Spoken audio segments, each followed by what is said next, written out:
rows in the bind off of this shawl.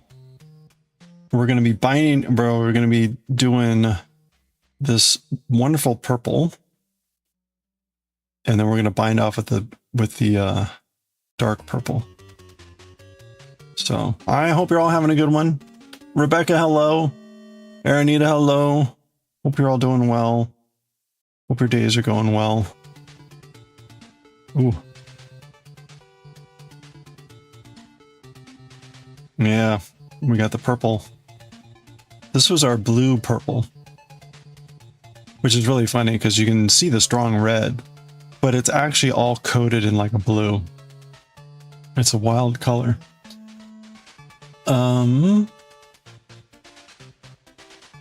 Okay, so I'm gonna do 7. 1, 2, 3, 4, 5, 6. No, wait. 2.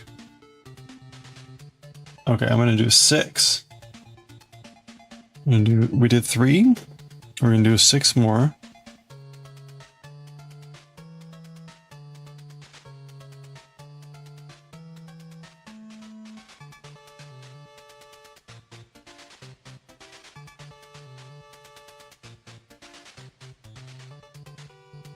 I'm stuck on the owl's nose. Look at that. We're going to yarn over. And then we're going to knit. Okay, and that takes us to our first stitch marker. So that is correct. That is good. Okay. Let's get the yarn off the poor owl's nose. There we go. Okay, so we're still in kind of like standard mode here. So we're doing 1, we're doing 10 knits.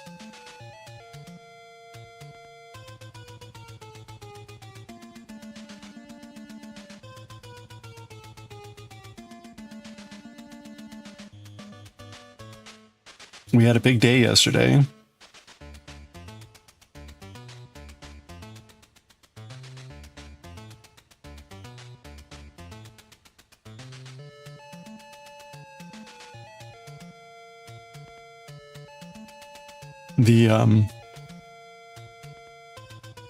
Oh, and then we do the weird stitch here.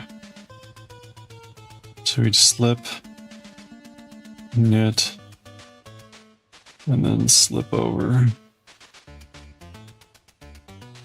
Okay, and that should be lined up, which it is. And then we knit 10 more. And then we end with a yarn over knit. So we had a big day yesterday. I had to fix a couple things that were wrong, and that went okay. More importantly, we won yarn chicken. This is all we have left. This is all we have left. And we're done. We're done with this color. But that's what it came down to.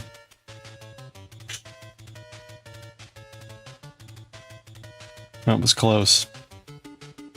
So we're on the final 2 rows in the bind off.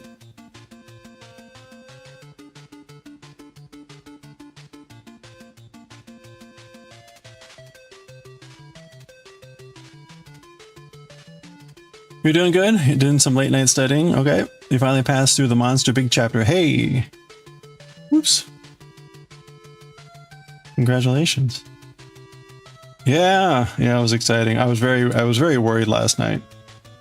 And it didn't help that I was trying to see whether I needed to order a new skein or not. And the second to last row, I made some errors in some of the yarn overs and things. And it took a while to figure it out and fix, but we did actually get there. So anyway. Okay, we're going to yarn over and knit. Oh. Wait, I've got like an extra stitch. 1, 2, 3. Oh no, I just I yarned over prematurely.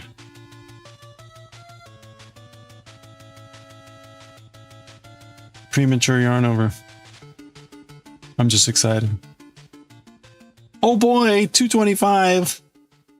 Lurk Street. Hold on. You can't be lurking for that. Let's go. Hold on. Let me pause this bad boy. How was Genshin Impact? You're lurking. I'm sorry. Let's do 225 anyway. Let's go. Oh, you got to put Cheetah right off the bat. Oh, there we go. Crown Luminary. Thank you so much for the 225 stream streak. Holy crap, man. We've already got 4 specials going on here. 225 naked frogs. That's so many naked frogs. Oh, and a kitty. And another Gojo. Let's go. Another kitty. And another Gojo. And a Chungo. And a Julia. Oh my gosh. Another Julia. Wow. It's all icing on the cake now. Oh, I want a Chungo at the very end. Go little guy. Or go big guy. And one to grow. Thank you so much. 225. That was so many. Oh. Here's our dear little old friend, the chicken. Chicken. Hello. 12 special ones. That was a lot. Holy crap. Oh, wait a minute. Wait, where'd my stitch marker go?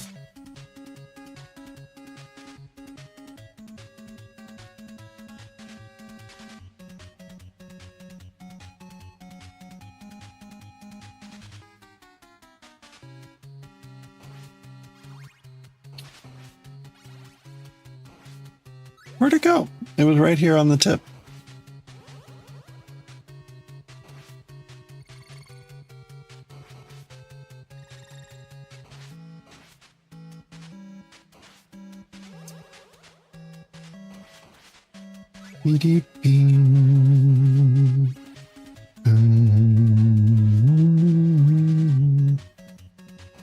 Okay, I have no idea where that went. I mean, it was just right here.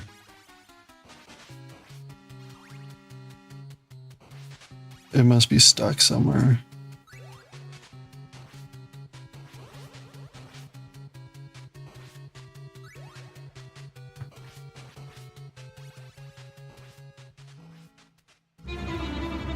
Hey there, Lively. How are you doing? Yeah, thank you.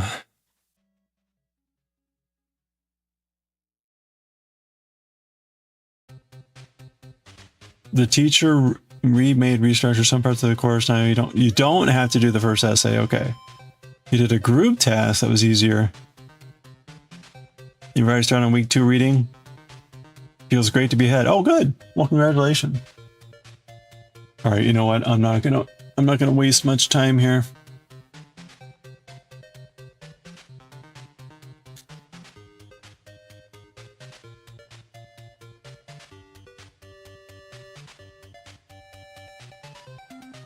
Chicken, how are you doing? How'd the paper go? It went well, thank you. I actually did a lot of good writing today, and I got pretty much where I needed to be. We still have a lot to do, but I got everything done more or less. But that's good. I appreciate that. Thank you. Whoa. Coffee. Tess, how are you doing? Hello. Somebody said to me, it's coffee. Whew. Thank you for the head shine. There we go. Coffee, hope you're well. Tess, hope you're doing well. Happy hump day. Oh, waiting for groceries to be delivered. Nice. The paper's on the workshop we ran last week. It was on cognitive warfare. So just trying to wrap up kind of like what happened at the workshop, as well as kind of the things we discussed and their implications. So a lot of but we're in a really rushed deadline. Like normally we would not be trying to deliver it this fast.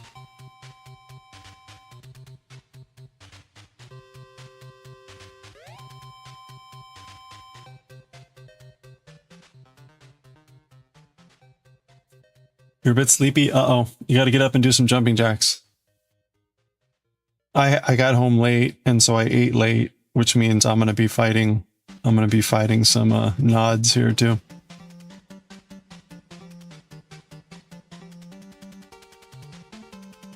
You started your Snoop today. Nice. Can you imagine if it were like Snoop Dogg on Snoopy's house? You got his body done, not his head. Okay, so he's a headless Snoopy. You should just leave it that way. Leave it a headless Snoopy, and it'll be perfect for Halloween.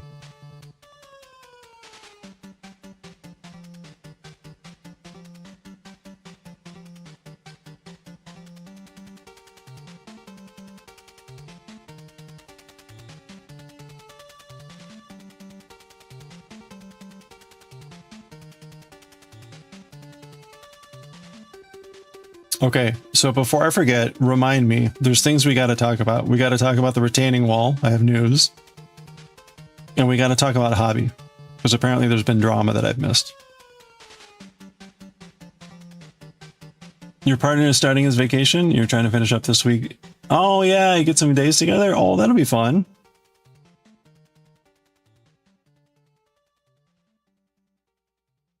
Oh, well, that's good.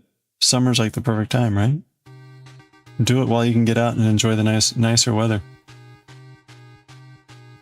You were trying to do the pack too, but you got frustrated. Oh, wait, like the Lego pack number 2. Hey, Wincing! Yes, we've got a Quactus. A cute little Quactus. At some point, we'll come up with like props and stuff. And maybe I just need to bite the bullet there. At 420, look at that. Every day. Or, you know. Happy Wednesday. It is the day of wind.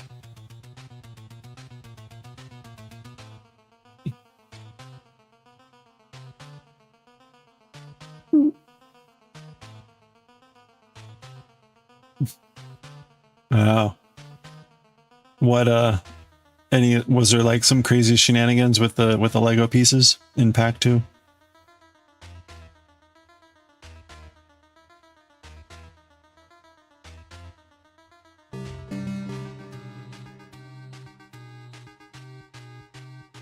Hey there, Mr. Rudy. Hello. I'm doing well. I hope you're doing well. You couldn't understand them. Okay, well, that'll do it.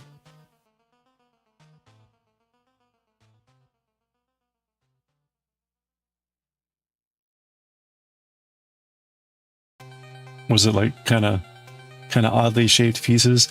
I mean, I vaguely recall like they actually did try to shape Snoopy's face, so they're like oddly shaped pieces. They're not like all standard Lego bricks. Leia, hello. Happy Wednesday.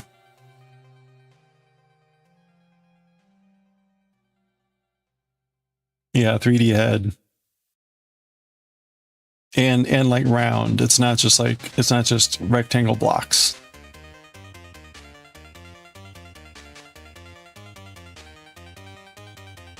It's kind of like way back in the day, one of the Treehouse of Horrors for The Simpsons, where Homer ends up in like the real world, and they have him like 3D rendered, and it looks weird. You're like, ah.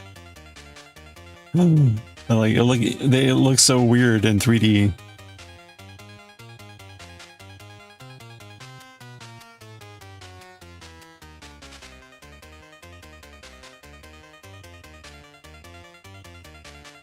The doghouse will be easier, hopefully.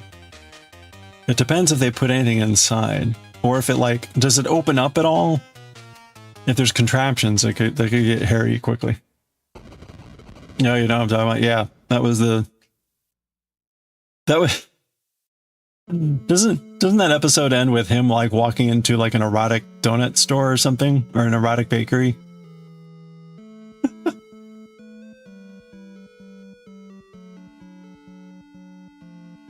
Something like that, yeah.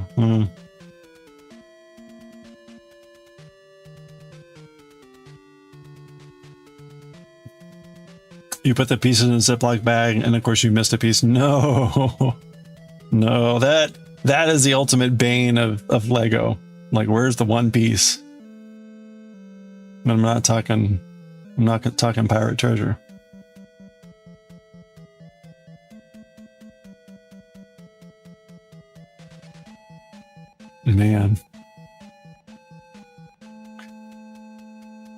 Yeah, so the next couple of days at work will be busy because we're still wrapping up the paper, but we wanted to have the draft of everything done today. So I need to get in there early tomorrow morning and send and like pull together some stuff and then send it out to people for like initial comments.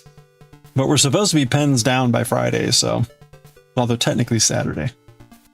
But I'm doing my best not to have to go into work on Saturday. You try not to lose a beat. Yeah, right. That's good luck. Good luck. I can't go a second without losing stuff here. Although I will say, remember that button? So we finally found the button. It was in a weird spot behind the computer, and I thought there might have been like a mouse nibble on it. Well, I put it on the desk, and then at some point it vanished again. And I found it again, and it was behind like a bookshelf. So there was definitely a mouse taking that little button. I should use the button as bait, because apparently that button is like is apparently like the ultimate bait. I don't know.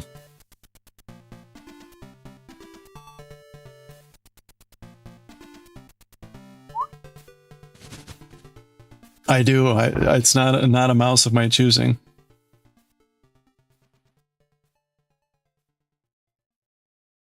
Although I have not seen any sign of mice now in the last couple days. Oops, no, I didn't mean to do that.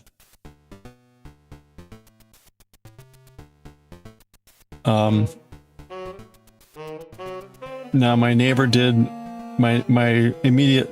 Ooh, wait, what just happened here? Uh-oh. Wait a minute. Wait a minute.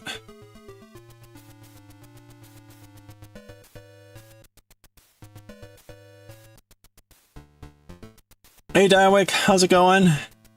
You went to the big sale after work, look at art, and nothing is affordable? Nor that you went. Okay.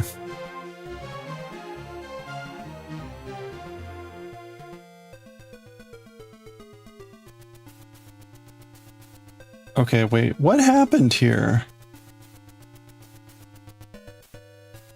I should not have 2 stitches.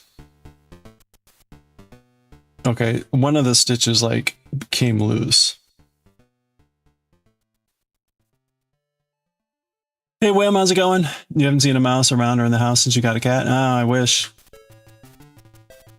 Town-wide sales event right now, last 5 days. Wow. The whole town's on sale? Get it while it's cheap. Hello! Okay.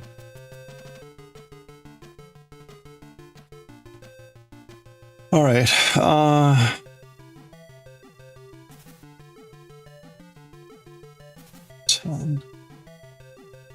okay, yeah, it's supposed to look like that.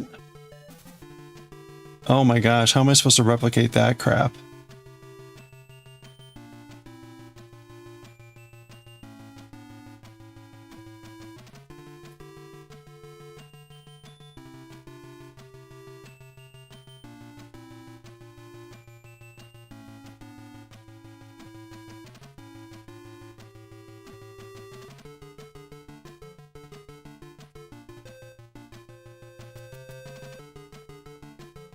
I think that's as good as it's gonna get.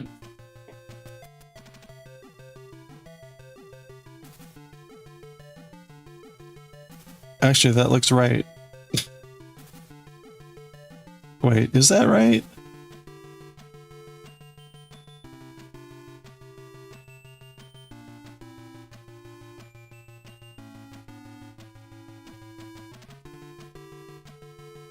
No. Yeah.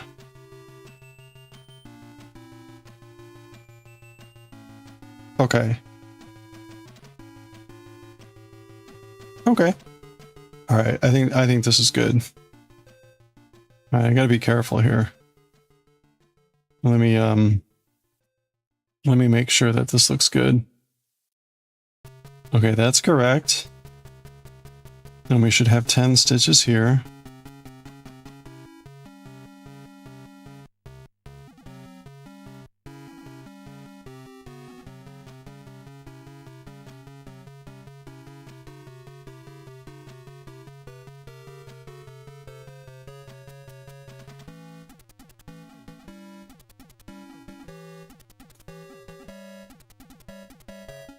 Okay, this is correct.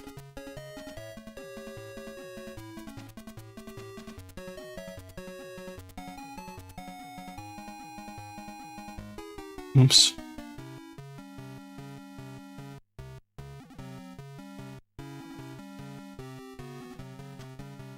Craziness at work? Uh-oh. I hope everything's okay. Yeah, how's the XSL stuff going?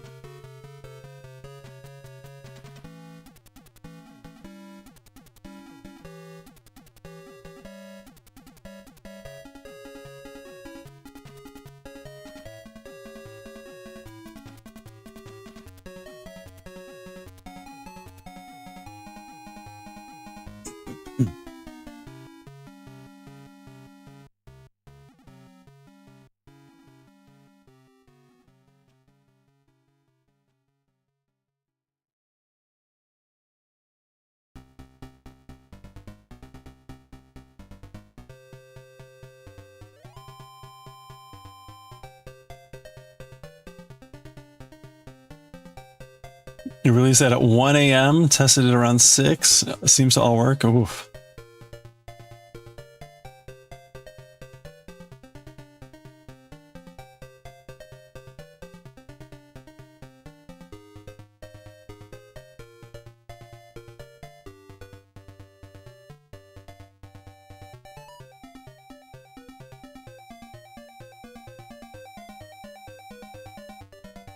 Congratulations.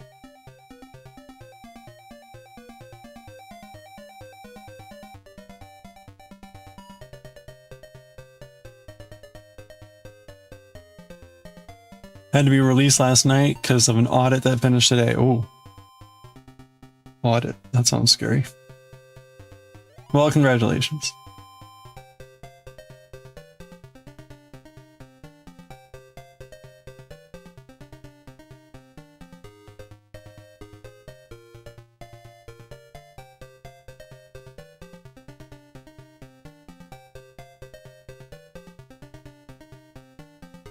Oh, okay. So retaining wall. Retaining wall.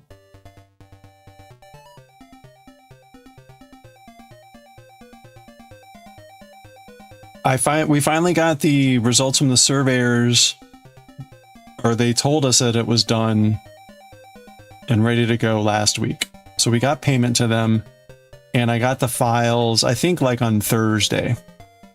Okay. So on Monday, I send the masonry company an email to say like, hey, look, I'm about to start up the permitting process again with the county. As part of their process, right? I had talked to the guy before. They've got this whole typical retaining walls statistics and whatever. I was just like, I need to confirm that information, and I would need to get the size of the footers in particular for the wall. So when you build a wall, right, the wall will have a base, a footer. I don't hear anything. I don't hear anything. I get a call today, like a left message at work. I get home. Anyway, we finally connect. The size of the footer that the county is requiring for the wall is way bigger than they were planning. To the point that it's going to require digging up the sidewalk, and which is going to require 2 other permits. And it's way beyond their initial estimate, so they need to redo the estimate.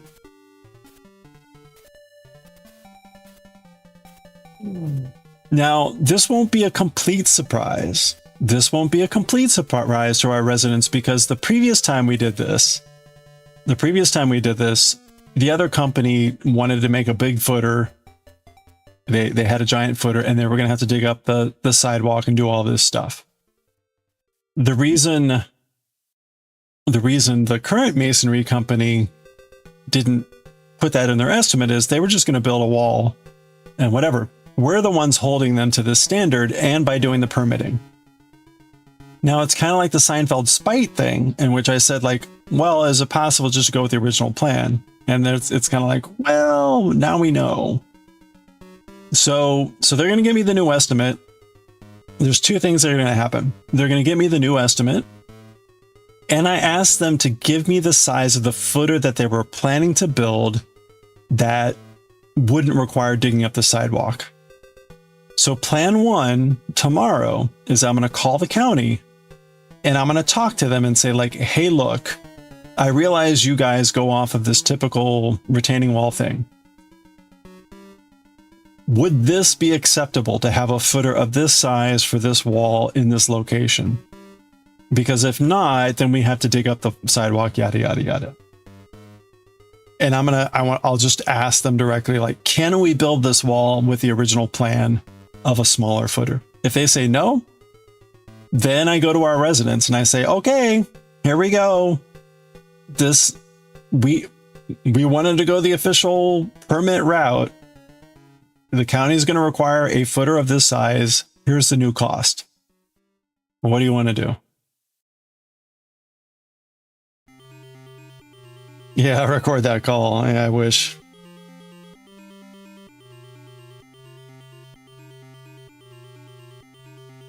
I would if I could, but I'll be calling from work and I won't be able to record, I don't think. Anyway, so we'll see. The saga continues. I was hoping to get the stuff submitted this week, but no way in hell now.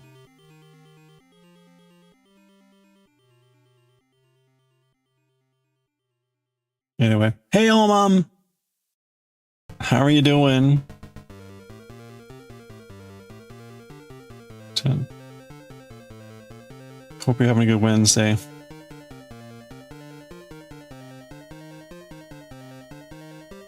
That's right. Call is being recorded so that I have a record of you promising me this shit. Anyway, so that's that. That's that drama.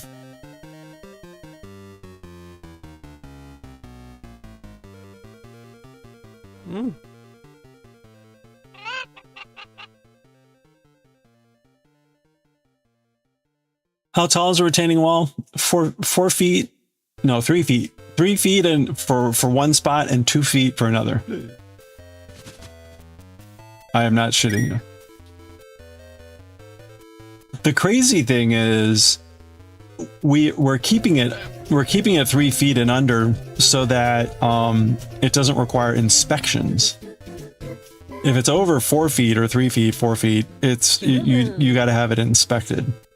And it's one reason, because it by rights it probably should be bigger, but they're just going to grade the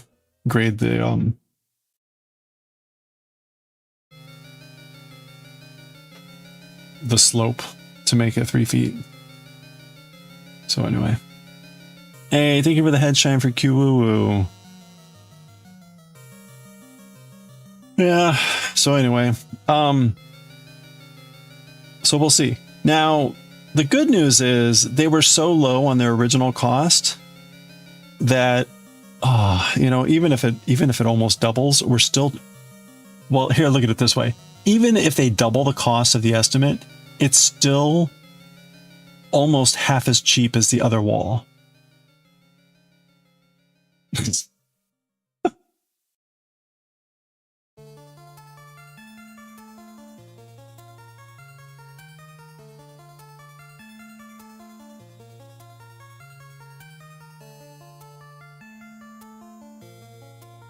Anyway.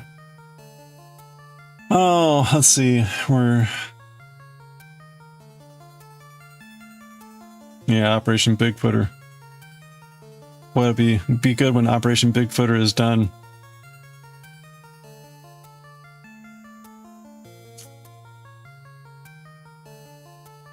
Well, see, that's the thing. I already still need to submit, so what we've been waiting for this whole time is a plat where I can show the location of the wall and all this stuff. And so we had to get surveyors out. And so that took like a month. And then we just got that plans and now we're moving ahead. So, and this is all to do a permit for the wall. But now if we're going to have to dig up the wall, if the sidewalk, it's going to be like 2 more permits. Anyway, so, Because there'll be a permit to dig up the sidewalk, and there'll be a permit to like close the sidewalk or something.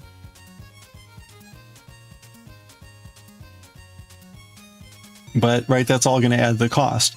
So they're going to have to dig up the sidewalk. They're going to have to do traffic management for the sidewalk, possibly. They'll have to repave the sidewalk.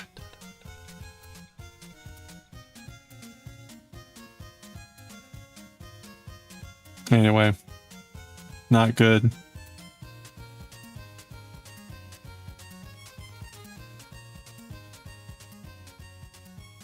And originally they were just going to do hand excavation, but now if they're digging up a sidewalk, I don't know what they may have to bring in some big gear. So who knows what that's going to do to the cost, right? It's like, oh God.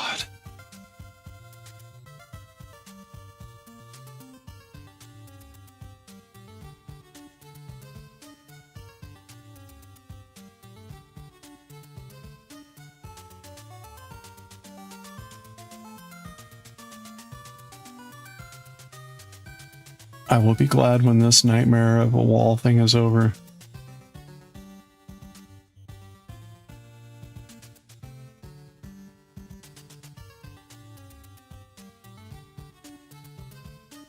Oh. You now finished the first 3 chapters of week 2. And it's only Wednesday. Hey, congratulations.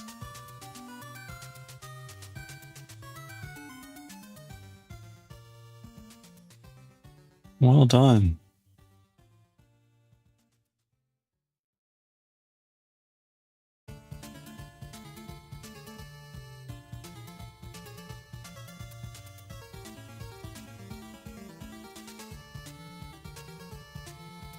Yep, yeah, it's gonna be huge pain. Get yarn over knit.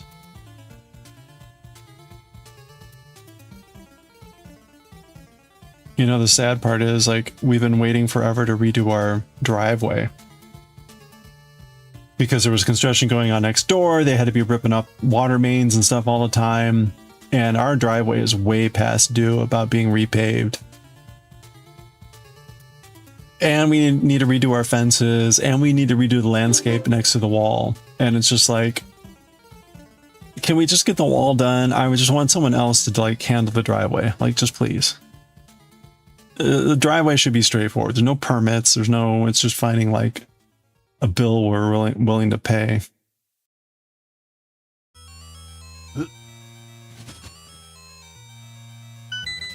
Hey, Frankster, how are you doing?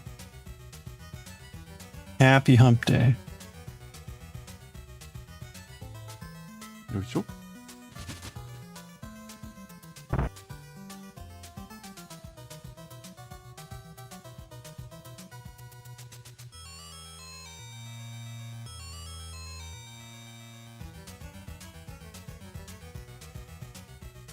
Meanwhile, what's all this hobby? What's all the hobby drama? Hobby, the website, HOBII or HOBBII. One of my videos was something about like, let's talk about the hobby drama, and it was like a month ago. And then I noticed there were like other videos on that topic. So apparently something happened. I don't pay attention to these things.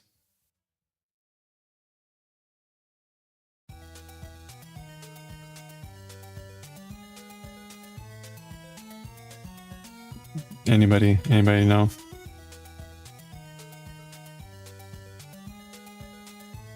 Oh, no. Oh, AI hobby, is that what it is? I have no idea. There's just people saying hobby drama.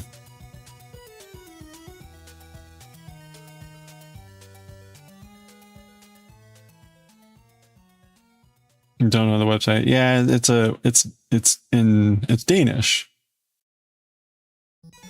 But it's a yarn and hobby store. Hence the name, but I ordered the yarn, this yarn from them. And the yarn and pattern we did of that blue shirt thing, that was from them.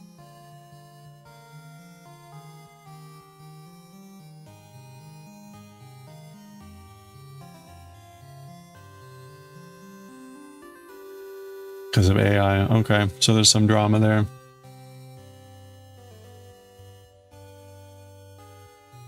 They're not AI generating patterns, are they? Oh, wow, we're already at the middle. Okay. Okay, so we're going to yarn over. Wait, I already did that. I already did the yarn over. Okay, and it should be seven knits.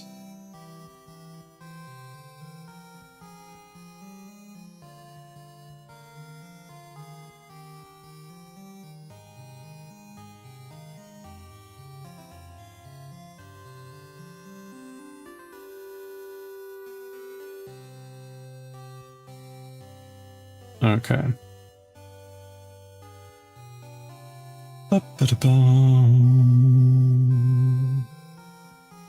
Alright, we slip the stitch. We do 7 more knits.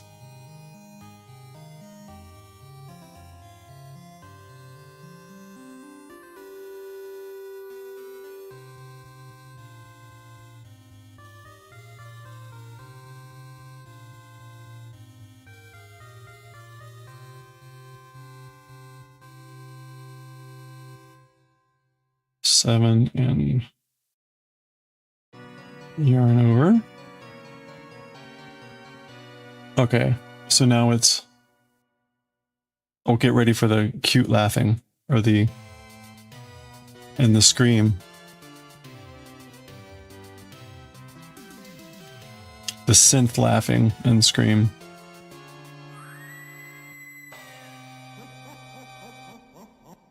Do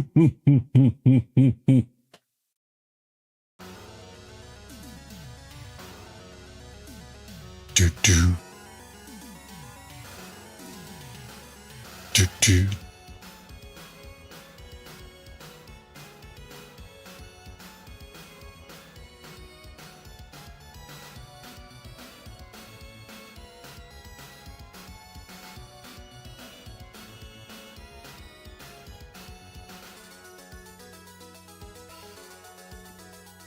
You were two different instances. An ad that basically said it's an inconvenience for the models to have real crocheted garments, so the AI pictures of models instead with an AI version of the garment to not make it awkward. Okay. I will lob a flaming arrow at a bunch of content creators in a moment on that point. But please continue. Actually, while you're typing about the second instance, what I'm talking about is there's a lot of like cross stitchers and other people who really like to make patterns and then not actually make them. So they design the pattern and then they use the, you know, the rendered image to say like, this is what it might look like. But they never actually make the pattern. And so you actually never have an actual picture of the made pattern. And I think that's lazy and that is bullshit. But a lot of content creators do that. Of course, it's easy to just shit out a bunch of patterns, which is why they do it. And AI Photoshop and the age of models, to appeal for different audiences. Well, there we go. You think that would be in like contracts with people agreeing to model stuff nowadays, which is like, you will not alter my appearance. But right, I mean, if they do it for airbrushing, why not AI? What's the difference?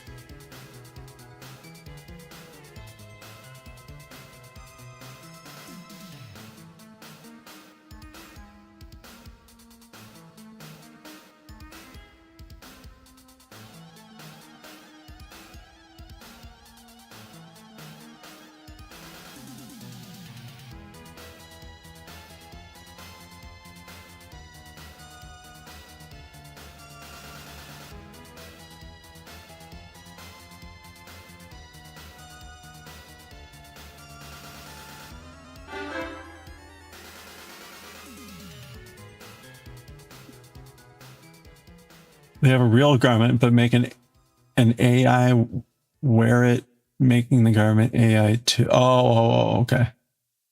Well, yeah, of course, right? I mean, unless if they actually just like tell it to use the exact image of the garment, then the image generator is going to make its own version. Hey, Supreme. Oh, well, thank you. I hope you're having a good day. I hope you had a good start to the raid train.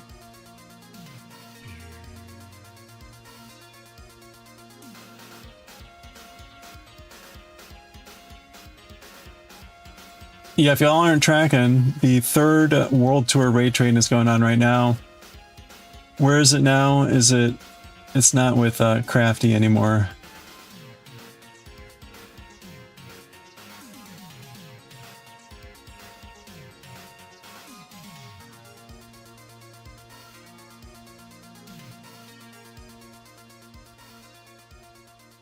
Oh, it is? He's still at Crafty? Okay. Oh, there he is. Okay. All right. It's currently with Crafty Cub. We'll be doing the train at 8 o'clock tomorrow p.m. Oh, he started early. Okay. Making it sound like the real garments are an inconvenience to wear. Yeah, right. Well, it's making it sound like the real garments are an inconvenience to make and to wear. Like, oh, who wants to go to all that pain?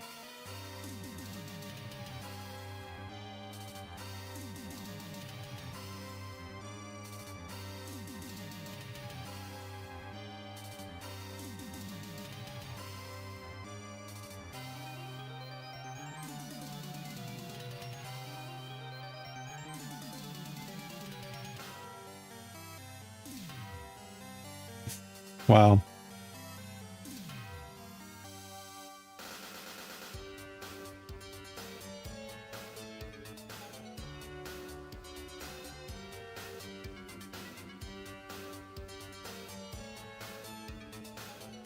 What you perceive it is they want to save money on photo shoots. Sure. Sure. Everyone's looking to cut costs. What they don't say is, right, anytime they say we're looking to cut costs, what it means is we're looking to pay less to somebody. I mean that's ultimately what that means. So yes, of course.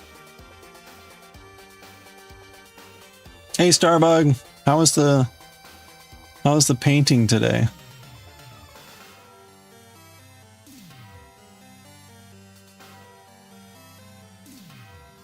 Okay, we're going balls to the wall here, and then we yarn over. And then we knit. And then we yarn over.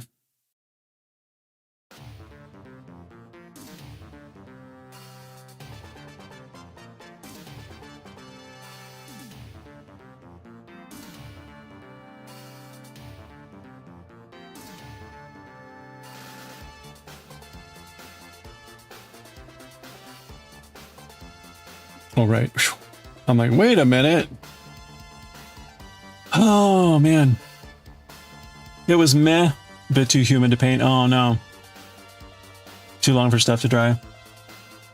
I know that pain. Clothing stores do that too. Use the same picture. They just Photoshop. Oh, that's right. That's why a lot of times the colors won't match. Yeah. Well, it's obvious when it's like, yeah, I don't know about that. I mean, like, I'd say like 80% of the Amazon photos are photoshopped. Like here, let me show what I'm talking about. I mean, it's obvious when you go look. But that cactus I bought, let's just take a look.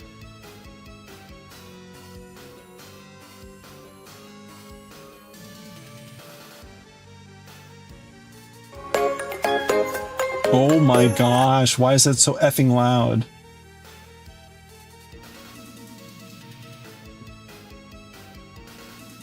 Actually, that might be an actual photo. I take it back.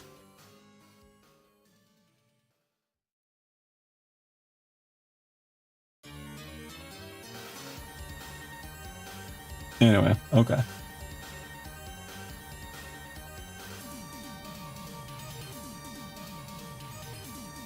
Oh, I got the For the Kids badge.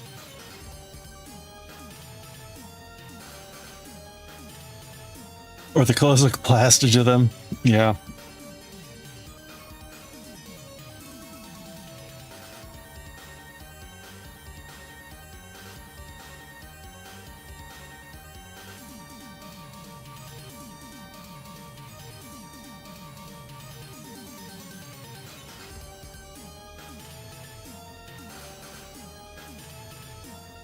Okay.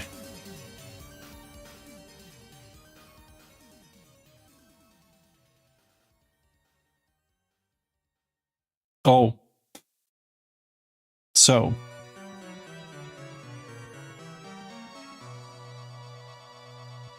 You may recall yesterday we were talking about diamond painting. On Amazon, there's a product on there of a case for a Tamagotchi, and there's a photo of a woman holding the Tamagotchi, and she's holding it backwards. That's funny.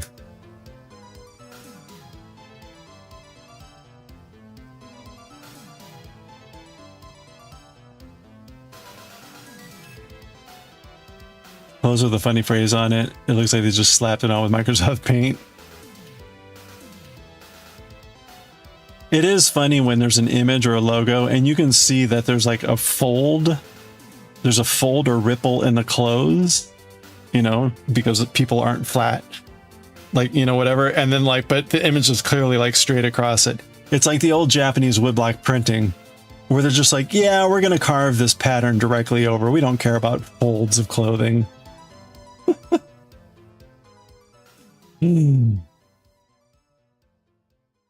That's too much work. Now, sometimes they did actually take that into account, but more often than not, it was just slap that on there. You just need to give the impression of the pattern. It doesn't need to be like completely accurate.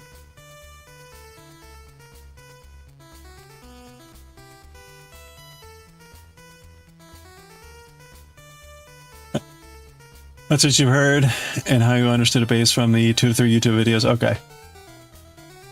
You may have gotten it wrong. Okay, no worries, no worries. It's I appreciate it. I just saw like drama, but like whatever.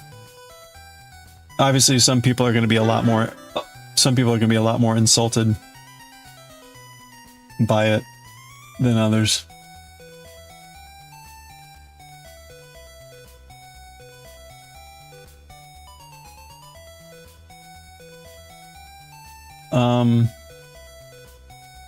Okay.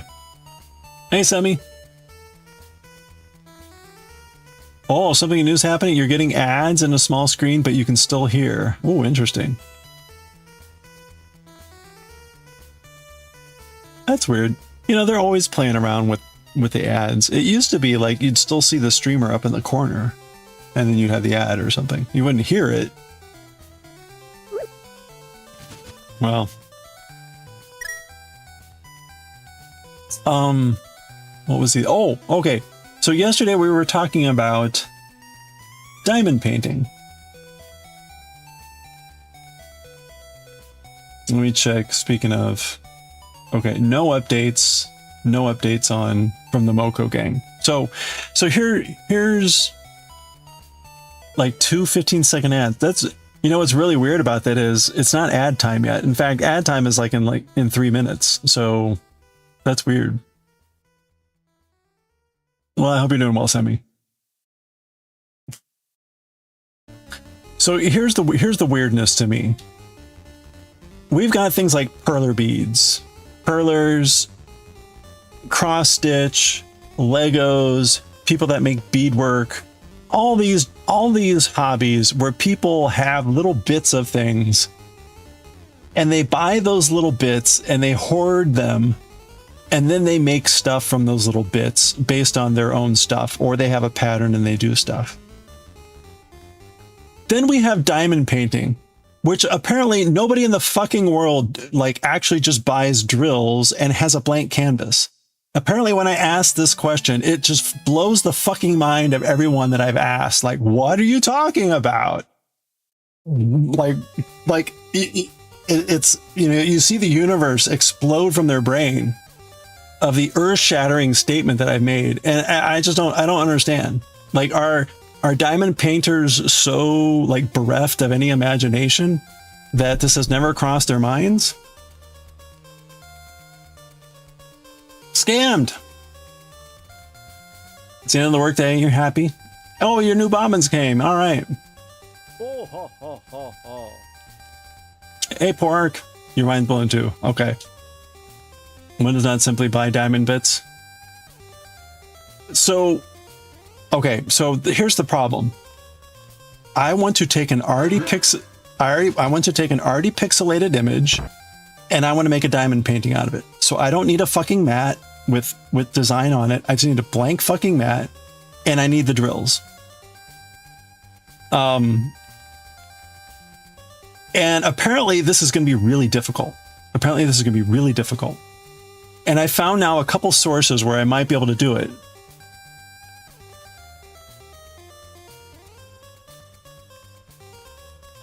You can buy empty diamond paint sheets. You know how fucking hard it is? You know how fucking hard it is? They tell you the fucking dimensions. They don't tell you the number of fucking squares. I shit you not. It is really fucking annoying. Can you not tell that I am fucking pissed at this? I mean, I want to have a thing that is 256 by 240 so I can make a fucking NES image on a diamond paint. And what do I get? It's 30 centimeters by 40 centimeters. And even worse, the fuckers include the margin, which doesn't have the grid on there in that dimension.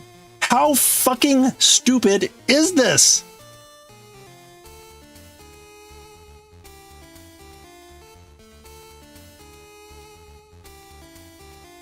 So your options are to try to buy a blank canvas and hope it's big enough, and then find a place that sells the drills, which, by the way, the drills, when you buy them individually, cost 3 times as much as they do when you buy a kit. I have no idea why.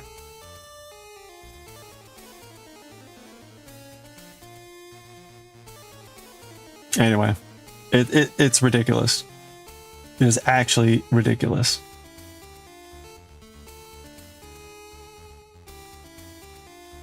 Okay, there we go. Water break. Go grab some water.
Hey, Monaco Queen. How was the 10-hour day? I'm sorry. Welcome home. Dan, how are you doing? Yeah, they're not actual diamonds, and you're not actually painting.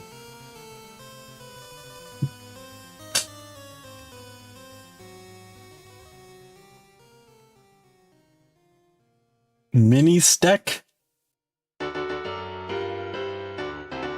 Mini stack. That sounds expensive. You over pastrami?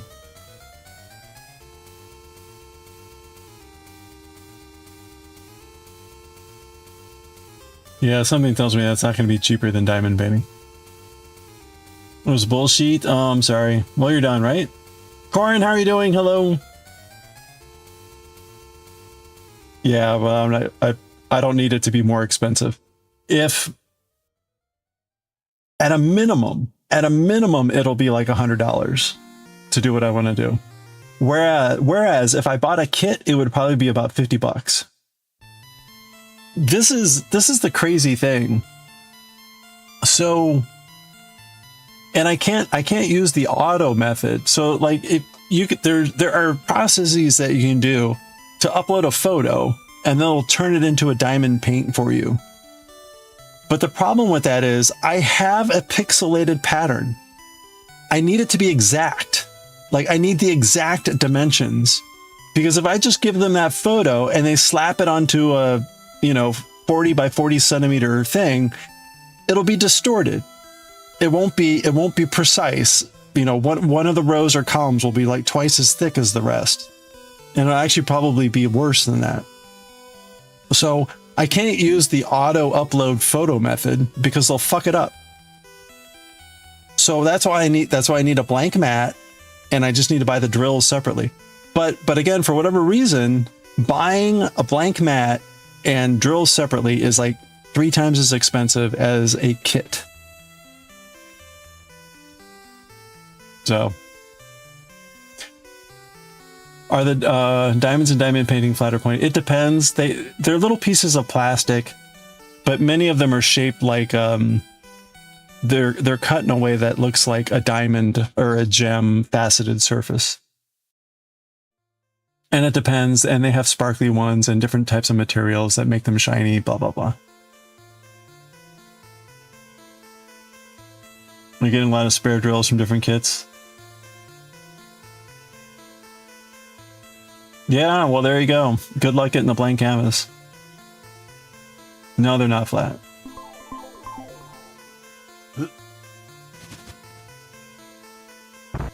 Good quality diamond paint is expensive.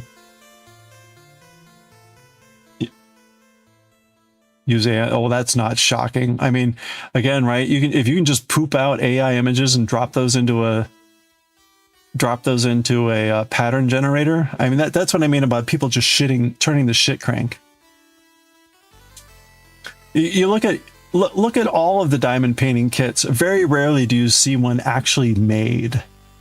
The only time you see one actually made is a customer review, and then the customer's usually upset because it doesn't look like the rendered images. Anyway, hey Goshi, you're at the dinner. Eat. A table with students, wonderful.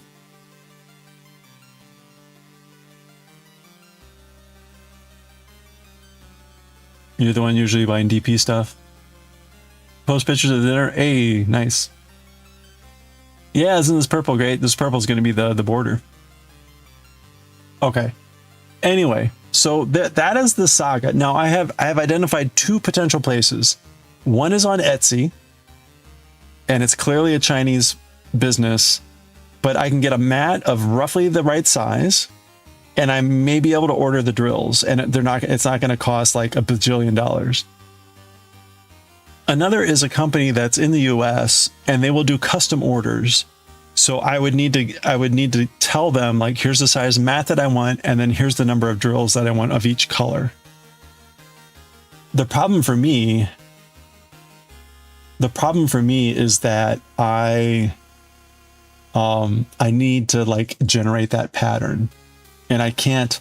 It's not going to be as simple as dumping it into a pattern maker. Like I'm gonna have to build it by hand, and it's like 65,000 squares.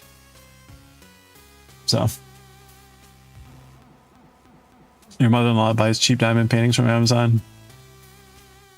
It's obvious they look cheap. What makes those cheap? I'm curious. You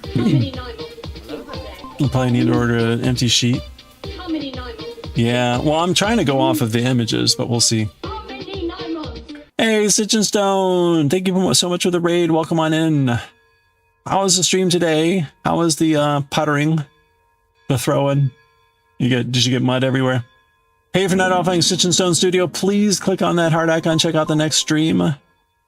Sometimes doing pottery, sometimes doing stitching. Depends on who's doing what. But hey, how are you doing? Welcome on in. We're on the last rows of our shawl. We're on the last rows here. I hope you had a good stream. Hey, if you've got photos of stuff you want to share, please feel free to drop images, Instagrams, or whatever in chat. Always happy to take a look. Otherwise, if you've got to do post-stream care, like, you know, wash all that mud off you,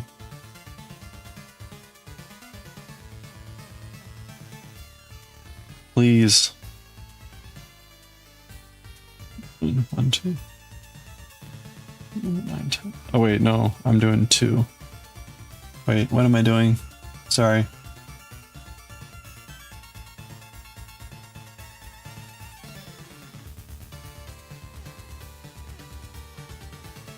Oh, there we go. 1, 2, 3, 4, 5, 6, 7, 8, 9. Okay, 10. You're prepping for glazing tomorrow. Oh, nice. You're gonna be glazing a bunch of stuff. Oh, and Sarah's gonna be doing crochet in about an hour. Well, there you go. They will be picking up again with some crochet in about an hour. And thank you for the follow, by the way. I appreciate that. Welcome on in. We're on the last 2 rows. We're on the last 2 rows, and then we got to do the bind off. So I'm very excited because we started this a little under a month ago. So I'm actually really quite thrilled that we were able to wrap this up so quickly.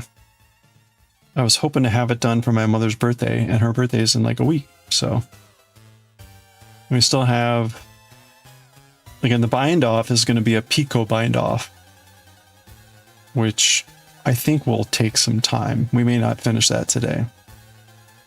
So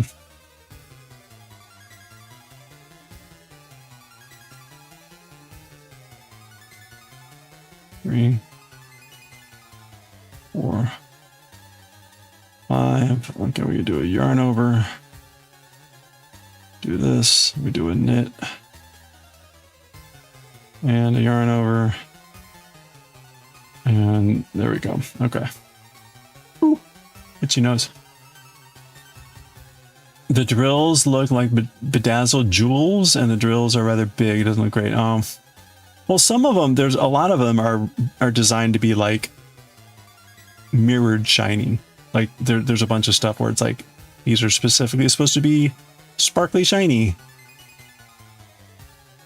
Oh, you got a raid and run? Okay, no worries. No, we'll take a look here. Thank you.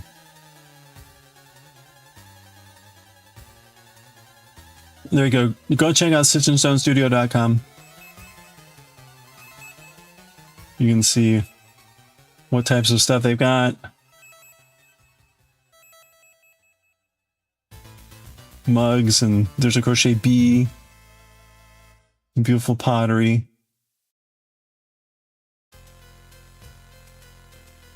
Oh, watering flowers, right? Little flowers you can put in your stuff and water through them.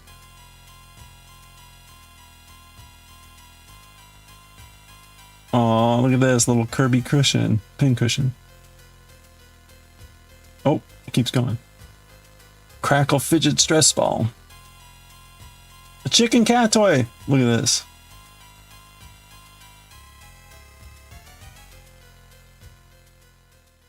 Prefer round or square?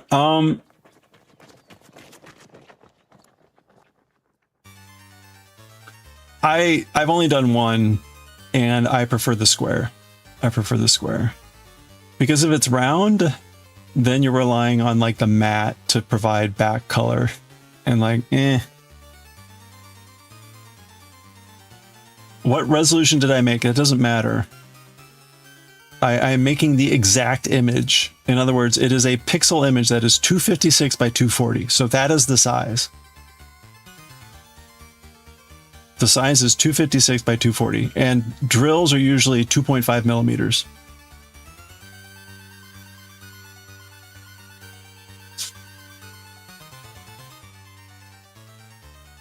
You enjoy knitting? You've been focused on pottery lately. Oh, nice. What kind of pottery? Is this intarsia? I don't know that you can rightly call this intarsia. Intarsia I would call intarsia if I were switching colors in the same row. But this is really like layering rows. So, oh, the water flowers are to leave out water for bees and other pollinators. Oh, I see. Interesting.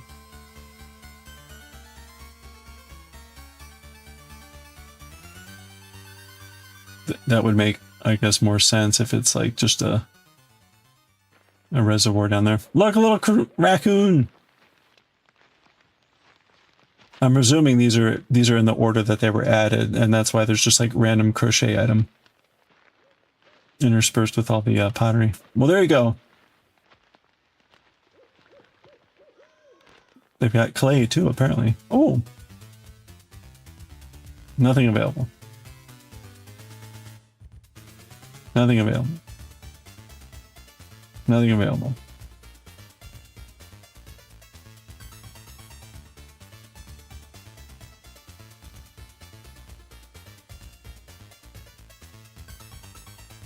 Well, there you go. Go check them out.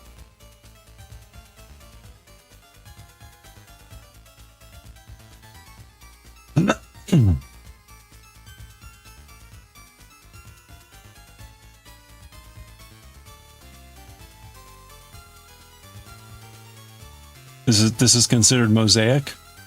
What determines like mosaic? I have no idea. These are just words that are made up to me. You might as well have called it like laminated, because it makes just about as much sense. That's the downside of the round, yeah.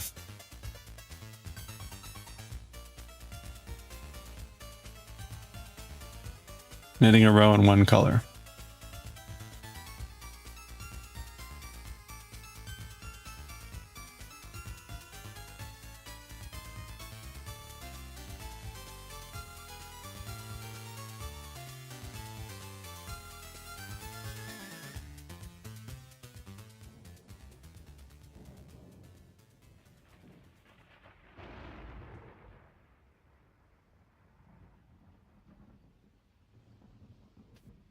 All right, where are we here? 1, 2, 3, 7.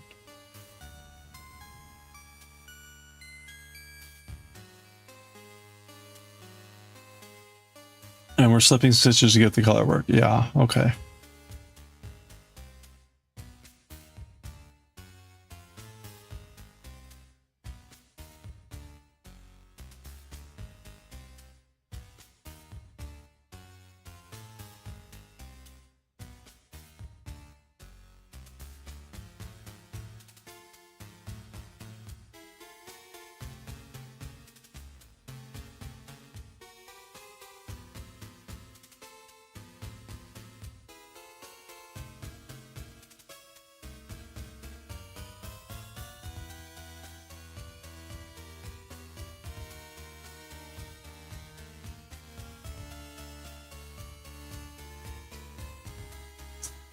Okay, and we're gonna yarn over, and then we knit, yarn over, and then knit. Okay. Oop. Why does this keep hiding? You know what, let me... Oh, that's why.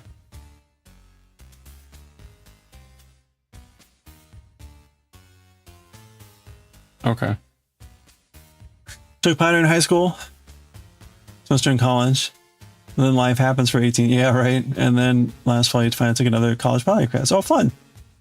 1 month we're starting. You decided you did not want to be able to do it you didn't want to not be able to do it ever again. So your mom helped you buy a powder wheel for your 30. Oh, nice. Well, that's awesome. There you go. Oh, cool. That's great to be able to rediscover something like that. You've got too many knitting whips right now. Haha. Yeah.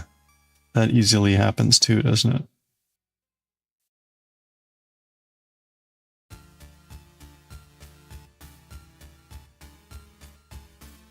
Oh, so I've got 2 solutions currently, and I might explore some more.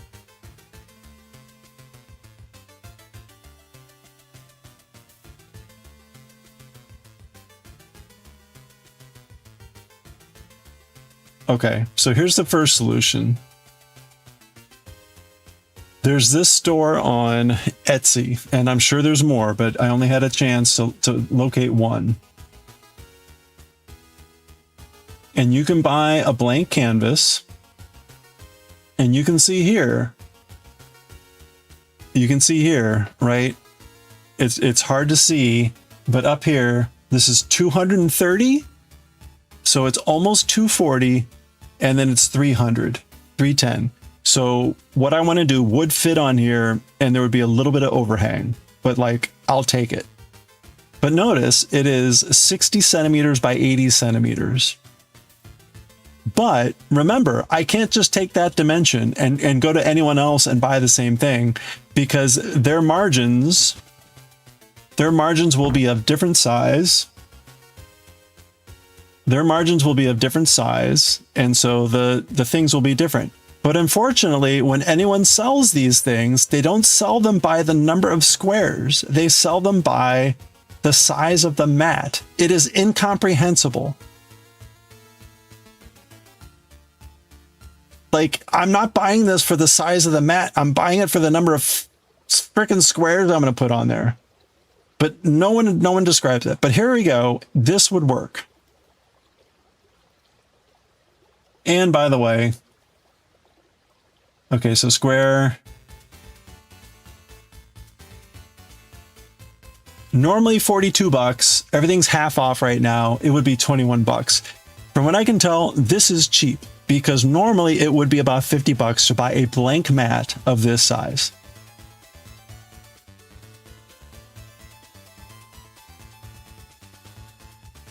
Okay, and then if I want to buy the drills, again, I'm looking to buy like 60,000 of these. 10,000 pieces, and keep in mind, right, I gotta buy different colors, so I'm not going to get the same cost savings for every color. But 10,000 pieces is 12 bucks. So times 6, we're looking at like 70 bucks just for the drills. So 70, we're looking at 100 bucks from this website to do what I want to do. Okay. The second option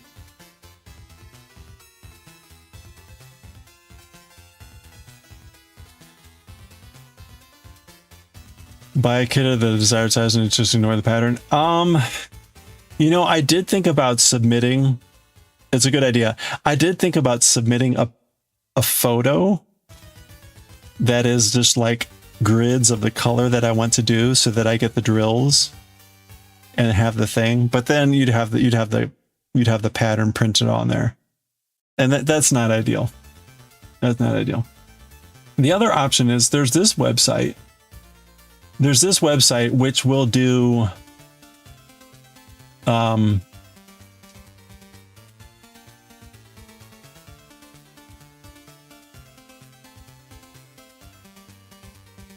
let's see. No, see, it's like really hard to tell. They will do custom things. So I could send them like, I need a mat of this size and I need this many drills, and they would give me a quote. And I could just see, is it going to be 100 bucks? Is it going to be 200 bucks? What are they going to do? That's the closest I can come. Because again, everywhere else, it's like, oh, here's our automated system where you upload your photo and specify the size, and then we render it for you. That ain't gonna work. So those are my sort of two current options.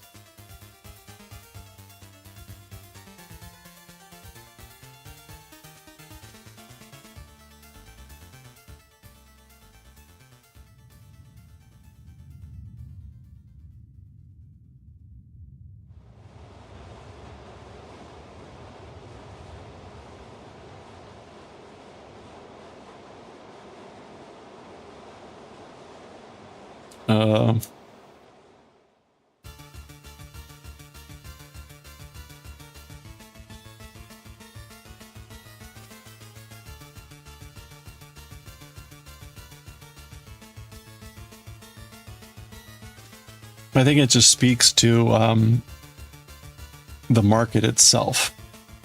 There's clearly no desire, or it's like it's too costly, right? It's like, who would want to be the Lego person that's like, oh, someone just ordered 51 bricks of this thing and 23 bricks of this thing. Now I got to go to my bins and get those out. I'm like,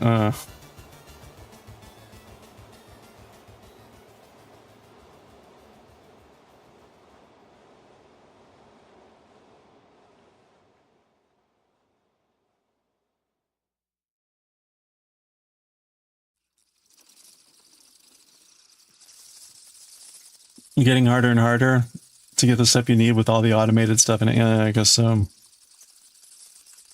Yep. Why bother when you can get it for free?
The funny thing is, I did this many years ago, but not quite. It was different. I keep alluding to it because I still want that to be a surprise, and it's not going to happen for another month or two. But I have something like that around here, so I need to find that because it might save me some time. 7.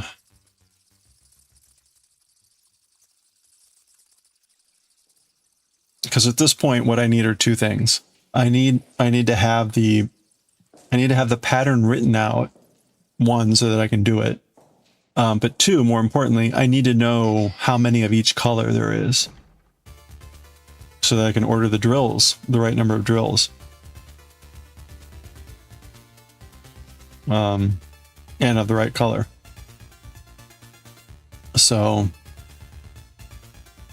but if I can't find a way to do that more automatically, then I'm going to be entering in a 65,000 square pattern manually, which will take some time.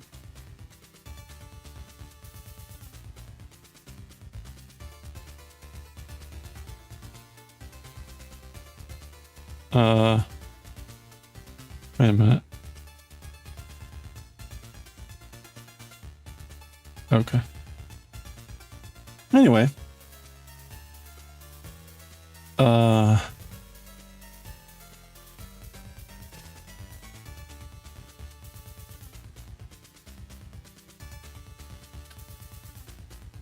You found the Bambi mini stack you once made? 10,000? It's 10,000 in pieces. Oh, that's huge. Do you remember how much that cost? Roughly?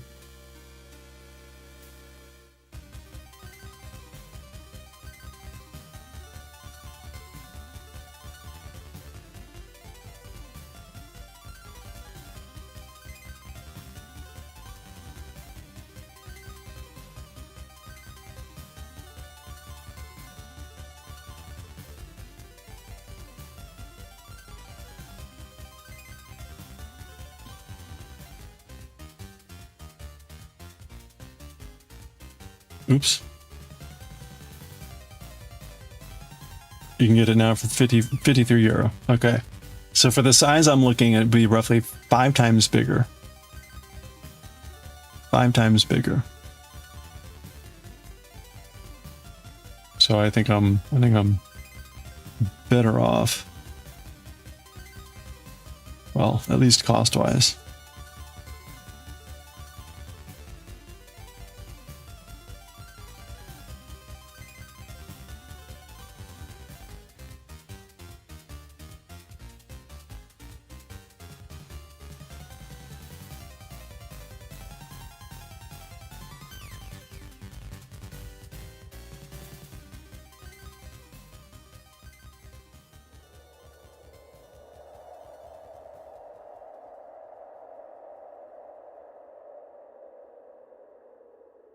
Okay.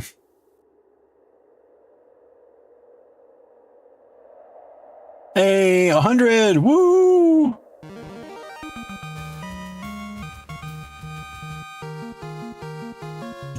Hooray! Oop. All right, are we ready?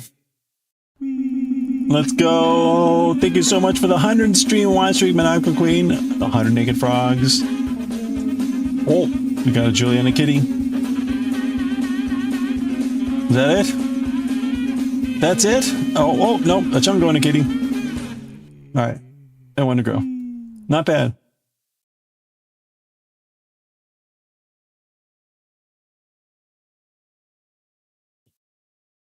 Not 5 times because mini stack come in 1 by 1. Yeah, but when you say 10K, that's the number of pieces. Were those 1 by 1? Oh, I see. I see. So it might be less. Well, that's complicated.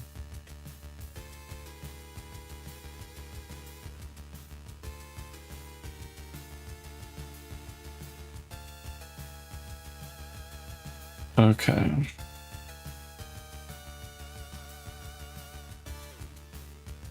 Oops, no. Do that, and then this.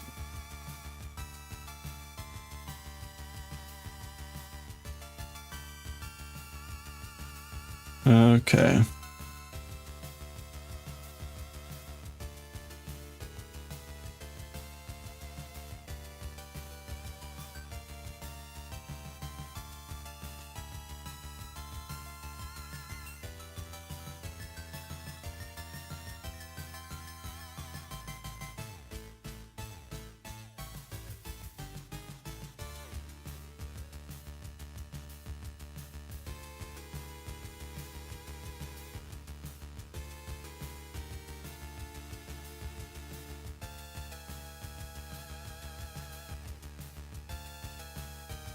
All right.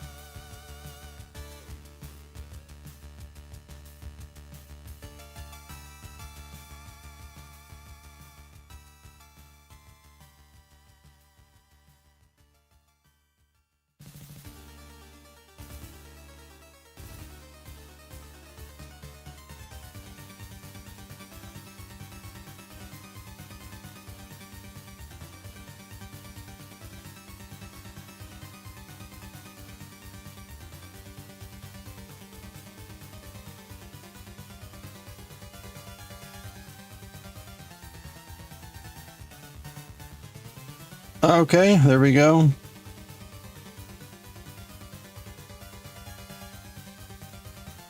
Oh, you got an updated picture of the sweater? You've been able to put in some rows? Oh, great. I'm gonna take a look here in a second. This is the oranger salmon colored sweater.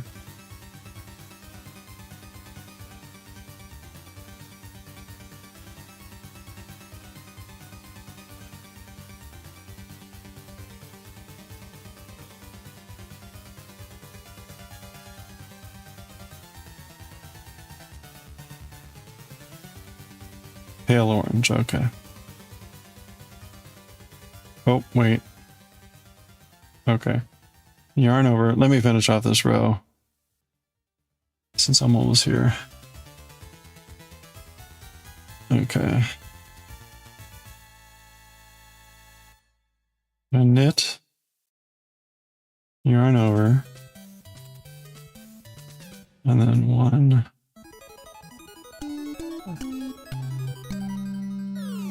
Three.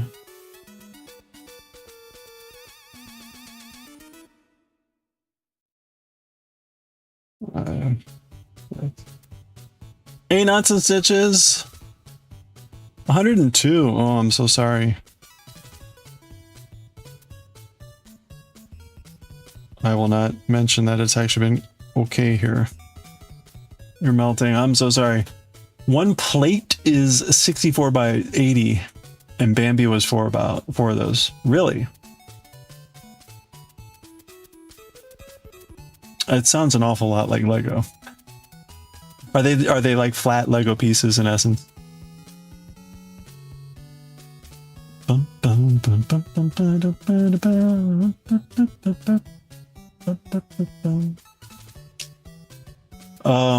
What would I need? I'd need 3 by 4.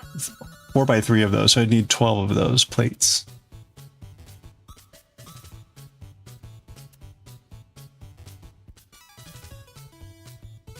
So 3 times. 3 times. Always hard to capture colors. Yeah, I'm sorry, knots and stitches.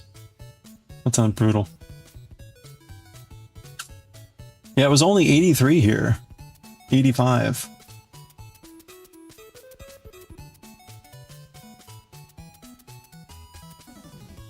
We don't get hot. We were supposed to get hot over the weekend. Now they've tempered that back. Next week we'll be back in the 90s, but this week is actually, you know, compared to the 105 that we were getting or whatever, like this is like, woohoo. Like an inverted Lego. Oh, the pins at the bottom. Okay. 94 tomorrow. Humid. Well, hold on tight. There's more where that came from. Oh, let's check out the sweater. Sorry.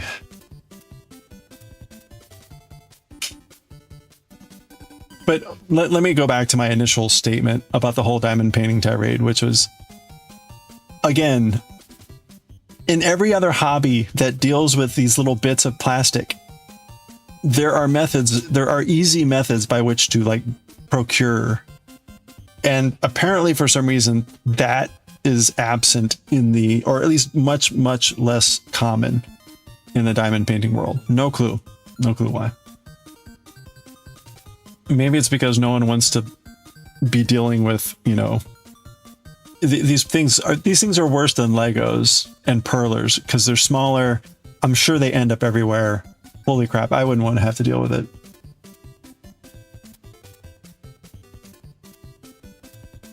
Hey, very nice. Very lovely. Ooh. Oh, looking great.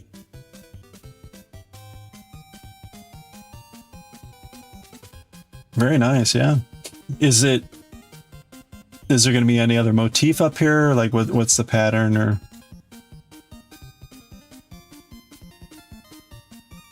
Oh, yeah, the mini stack. Okay, let's just we check out the look.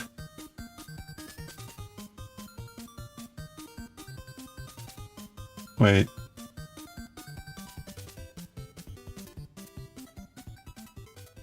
Why isn't it coming up?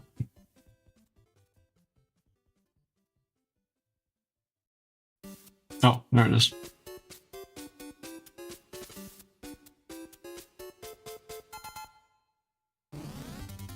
Oh, okay. Yeah. There you go.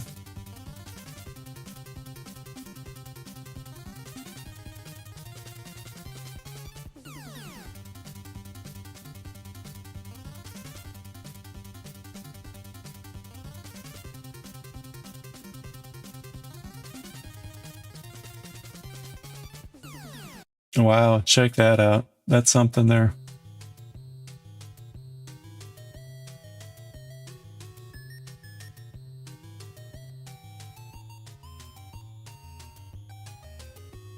Ooh, the game metal ones. Well, honestly, right, this would be worse. This would be worse because then I would be dealing with like, oh, I've got a billion blah pieces, but I don't have any. No.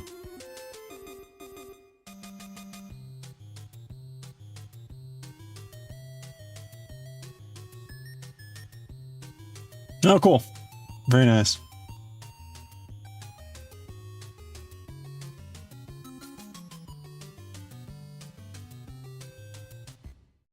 Oh, you can't get one by one. Can you get all one by one? You have to cut them by hand. Ugh.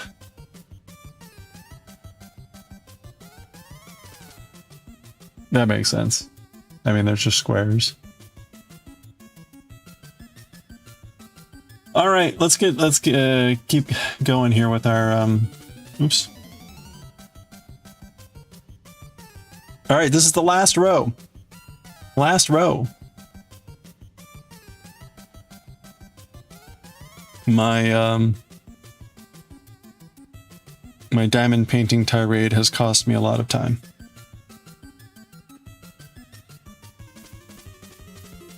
It was worth it.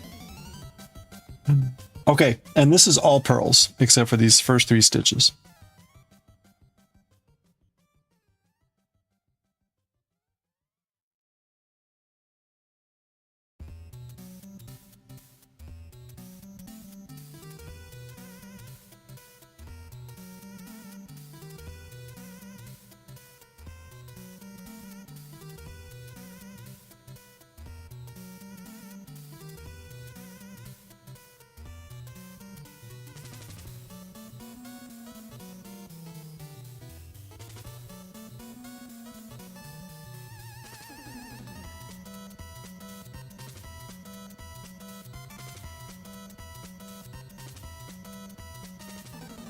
Has anyone done a picot bind off? Anyone done a picot bind off? My question, where I'm going to drive with this is, should I practice on a practice piece first?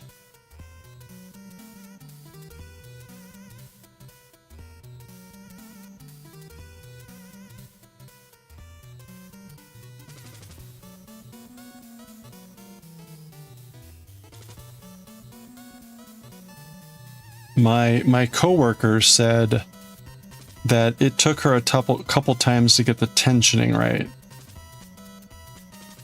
which has me a little bit concerned.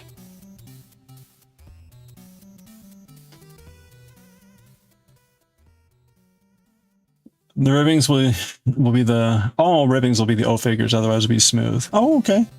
Bottom up raglan sweater. Okay. Ribbing will be at the bottom and the cuffs and neckline. Oh, cool. Nice. It can be good. It can be uneven the first time if you're not used to it. Okay. Yeah, I can see. So the way, I'm not going to get this completely right, but the way the picot bind off works is you actually do something that causes you to cast on twice first, and then you do like basically 4 bind offs, and that creates the picot knot. And then you repeat that. So you actually start by adding 2 stitches, and then you do like 4 bind offs. Again, that's not quite right, but so I could there's a lot of places there to goof up the tensioning, particularly in the cast on. The cast on ends up looking something like this, where you knit, but then you take the stitch and you put it on. And you do that twice. So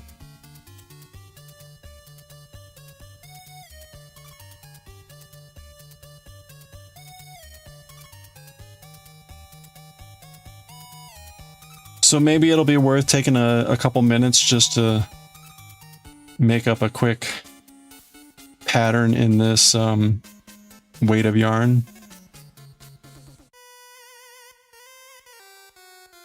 Just to try it out.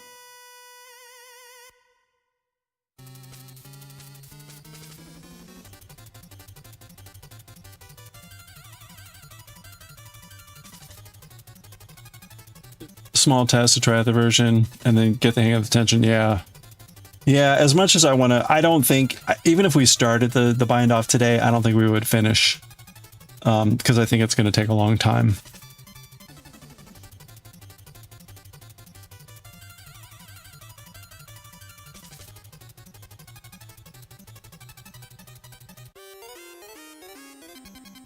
So it's probably worth the time of making the test pattern.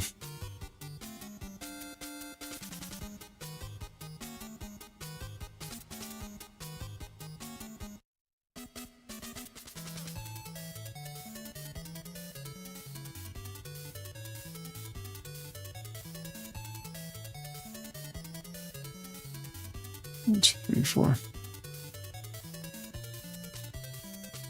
Next pattern, yeah, the next project is going to be a crochet pattern. It's going to be one that we're making. We're going to be making a crochet pattern. Or at least that's the plan.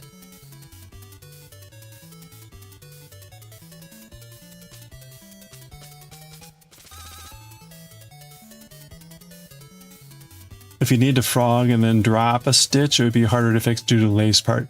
That's also the concern, is like it would be hard to undo.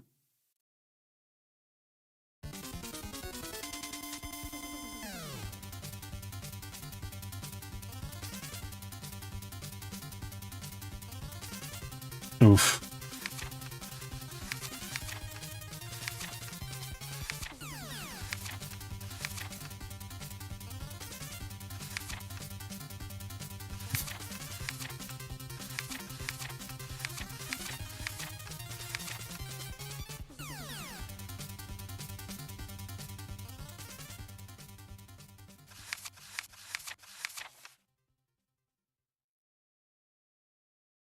That would be fun.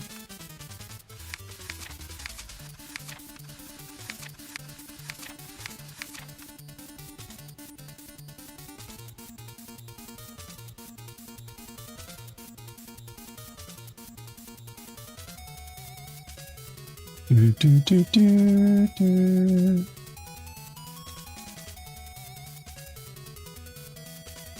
Okay. Ooh.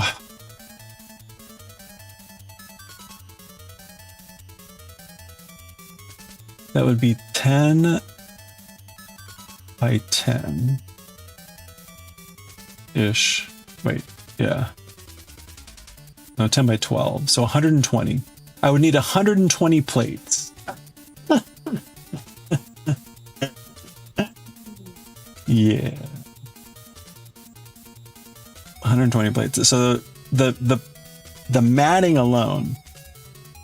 The matting alone. So I mean, I like it. Whim. I like the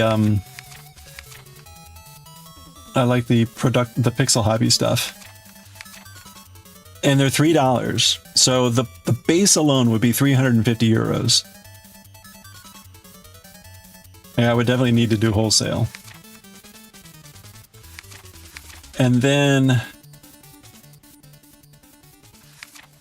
if you buy in bulk, it's kind of hard to tell because I do not speak this language. How much is a package of pixels?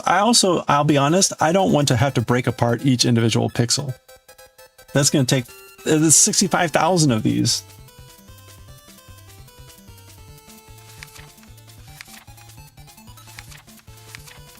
How much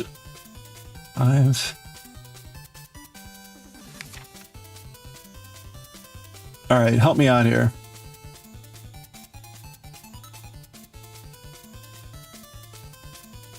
No, yeah, no, it looks great. It looks great. For what I'm trying to do, yeah. That's the sad part.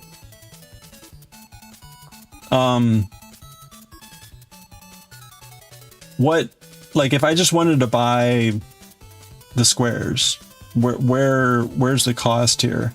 It says 35 cents, but like how many squares is that? 36? Next page. Okay, medallions, is that what they're calling these?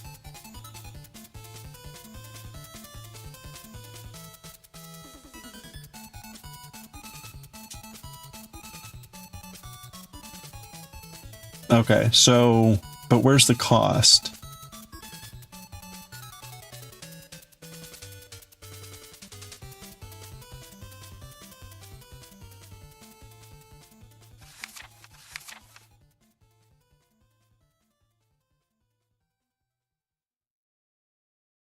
$225. But for how many? For 50? Like each of these things is $225.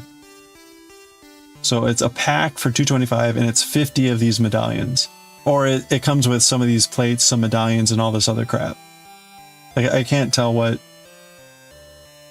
Like if I just wanted to buy the squares.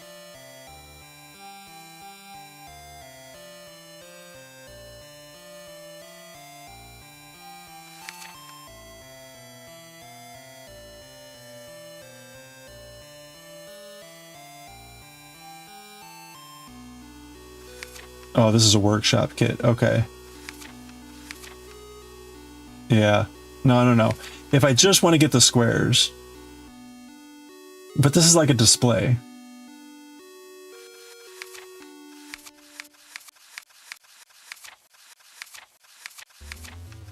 Yeah. So, right, I know what the cost. I know what the cost for just the base plates. Is it 35 cents for 35 cents for 50 pixels? Okay. So times 1,000. So it's another 350 euro for 50,000 pixels. So we're looking at $700.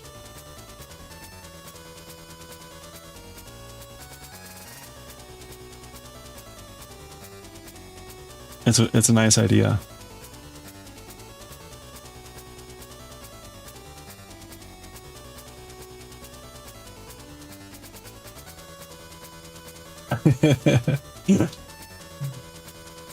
You know what's a shame here? What's a shame? Yeah, it's an expensive idea. Is their plates? It's 12 by 12. Like from a video game standpoint, it should be 16 by 16. Now, you could use these other two, but then they're too big. But like the perfect size would have been 16 by 16, which is a shame.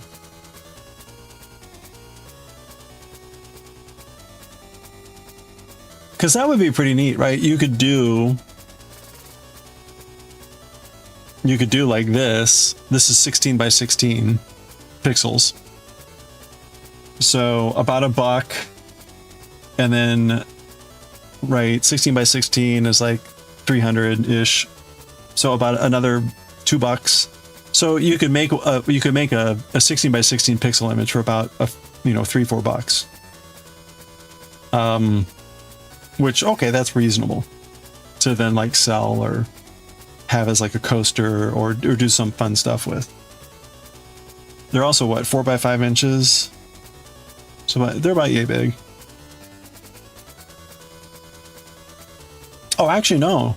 The small ones are 2 by 4, so they're about 2.5 inches. Oh, yeah, they'd be like perfect for like little coasters. I might look into that. Hey, have a good one, Rebecca. Have a good night. Well, I'll keep that in mind. I think that would be great for other projects. Yeah. So they're about yay big, which would actually be like good coaster size. So I think that would be a great. Yes, I saw. I think that would be great for other projects. Although if it were 16 by 16, then it would be like more like 3.5 by 3.5, which is starting to get a little bit big. But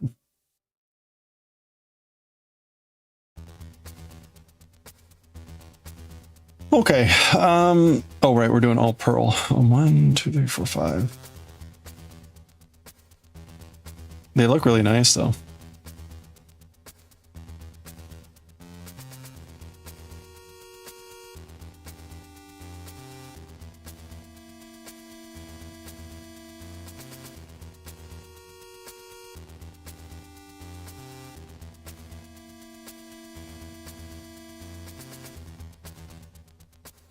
Not all right. Thank you, Wim. I appreciate the other ideas.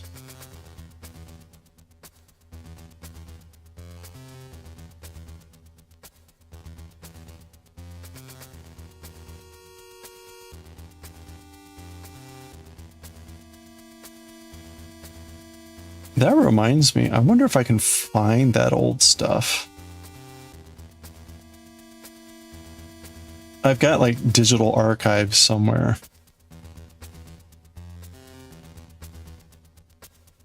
Ooh, wait a minute. Okay, I'm way off my count here. 1, 2, 3, 4, 5. 1, 2, 3, 4, 5.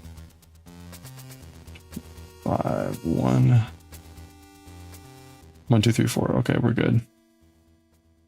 I do want to make sure that I've still got 24 stitches here. And the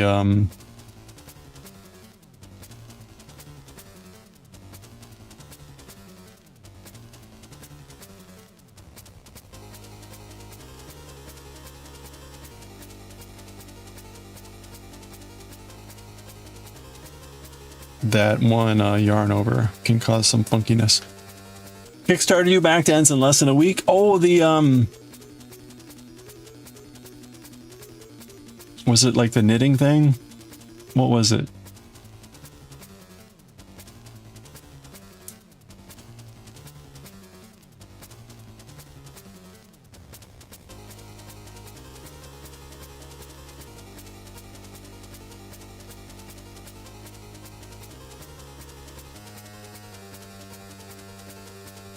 Yeah. Oh, that's right. The automatic rug tufter. Yeah. Okay. Oh, that'll be interesting. Did they say what their expected timeline was? Like, do they have prototypes developed or?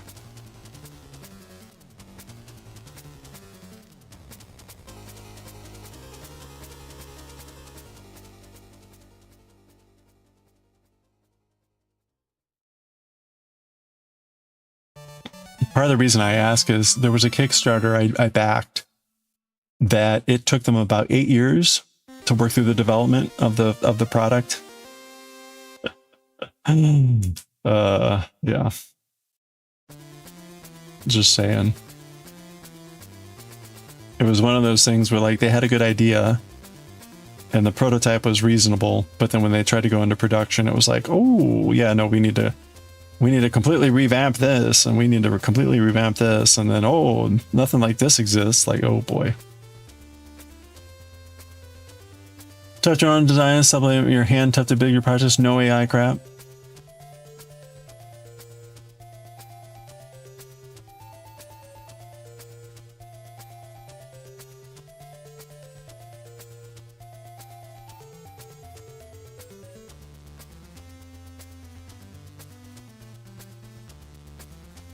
There we go. Okay, 24.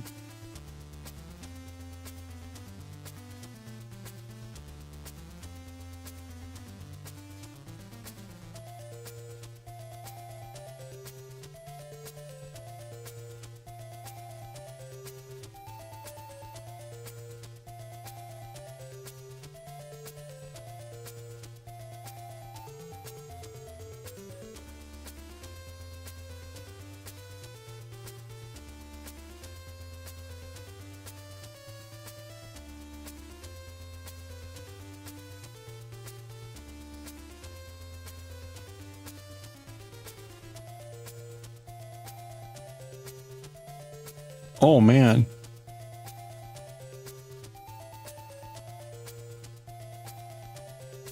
Sorry, I just noticed we got another ad break coming up here in a couple of minutes. Time flies. I can't believe it's already 2 hours.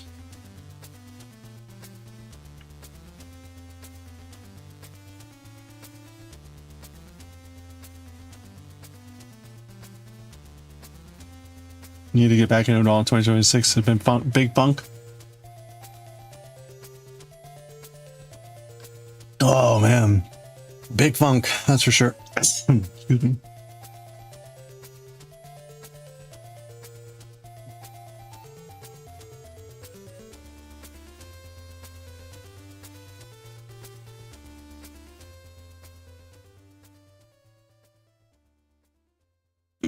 Gold paint's a curse.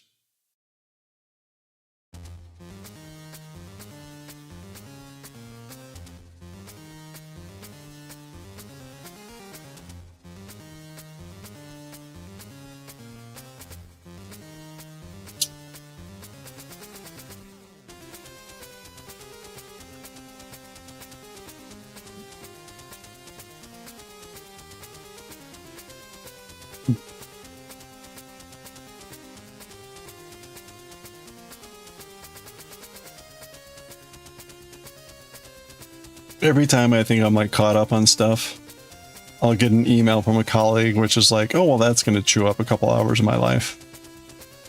In particular, I've got a colleague that produces a monthly newsletter, and the newsletter is usually like over 100 pages. And inevitably he'll send me an email. Did you have a chance to look at the newsletter? Like, dude.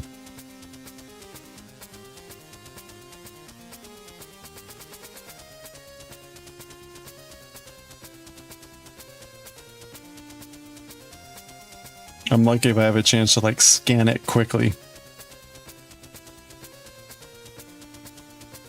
Okay, we got ad break coming up in about 20 seconds.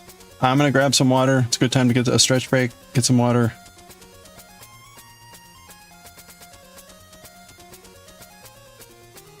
We're gonna continue here. We're almost done with this row. Well, not really, but we'll finish this row up in the next hour. And then we'll maybe do the practice for the picot binding. So grab a break. I'll be right back.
All right.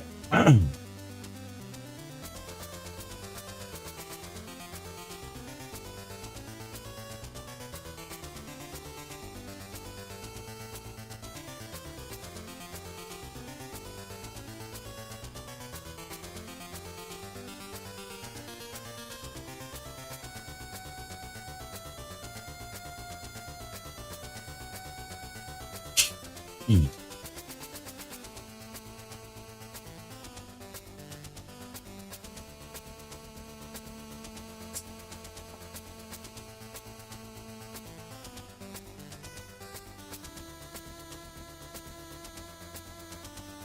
Okay.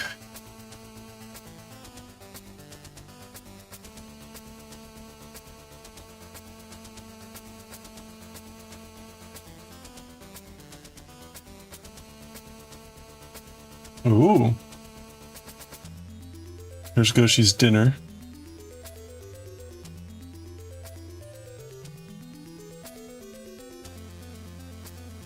That looks delicious.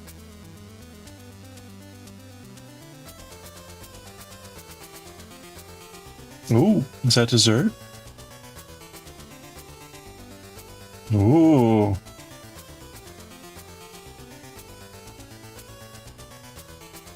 Yeah, these are fancy.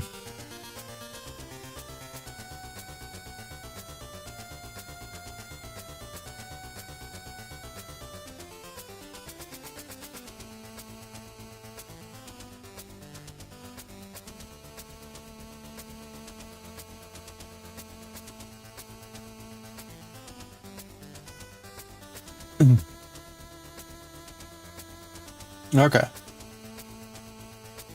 Tasty, tasty.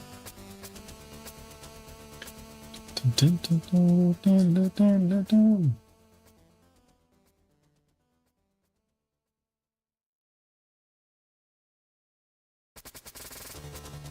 Okay, 1, 2,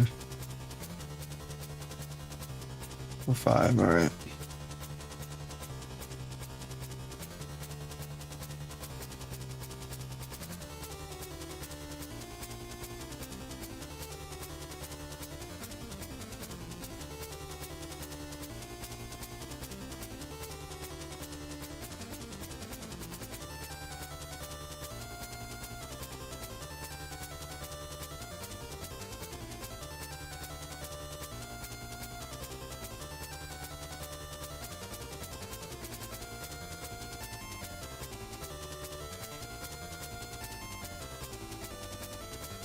Okay.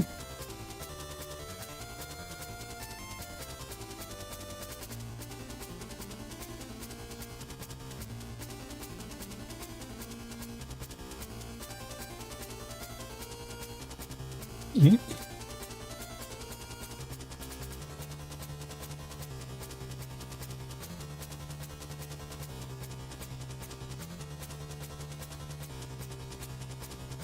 Oh no! How'd that happen?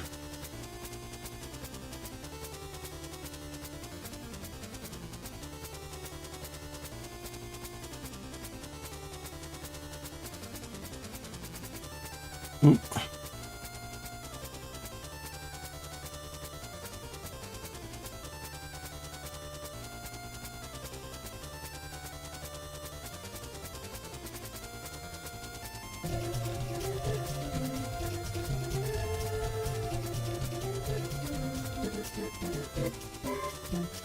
Hey, thank you for the cute woo-woo shine.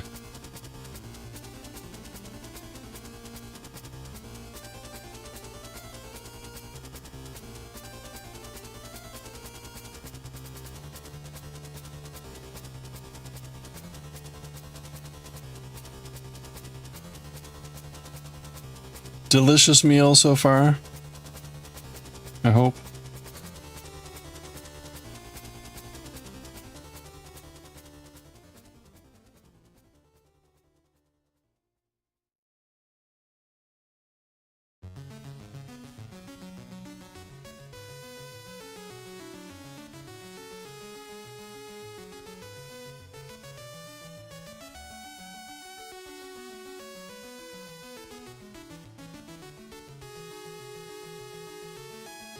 Gold paint ever dried? Nope.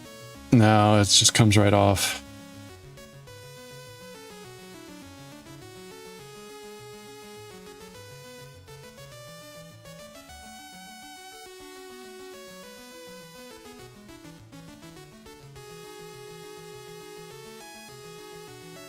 Oh, ha, ha, ha, ha. Kinda sad.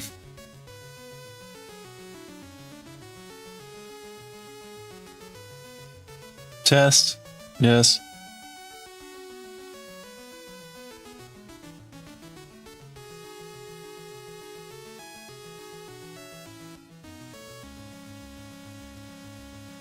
It was okay? All right.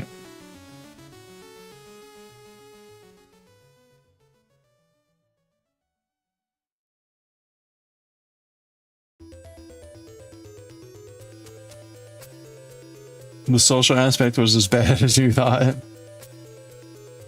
You endured it. Congratulations! You're done. You made it.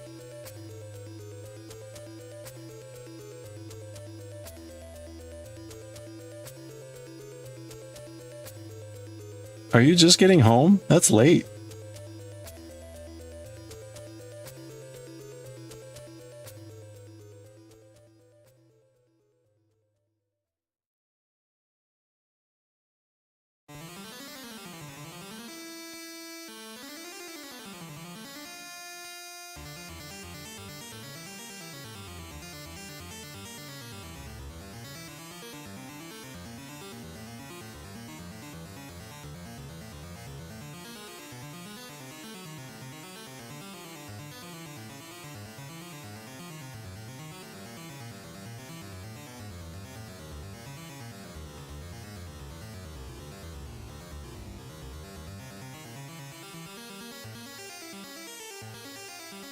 Oh, both sets of material, the color. I think so. I think so. This is kind of like kind of hard to describe. It's not a completely firm plastic, like it's slightly soft and has a very slightly like fuzzy isn't quite the word, but it's not smooth. It's not a smooth texture, or like it's not slippery. PhD students at the people at your table, bad. You're here, right? Exactly. You made it. Not totally destroyed.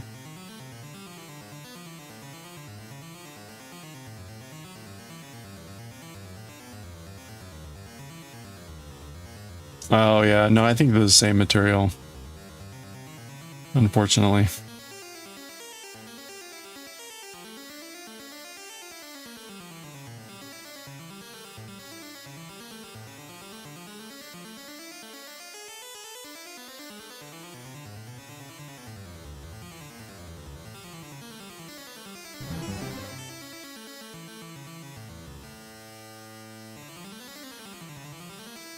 Hey Melanie, how are you doing?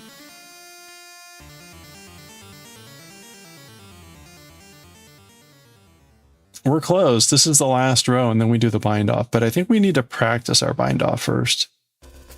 The bind off is kind of different. So I'm actually going to do a test swatch to practice the bind off to see how it works.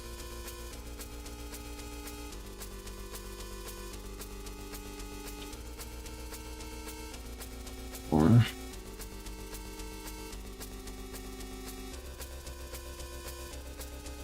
I'm almost halfway on this row, so that's good. Melanie, I hope you're doing well. This is our last row.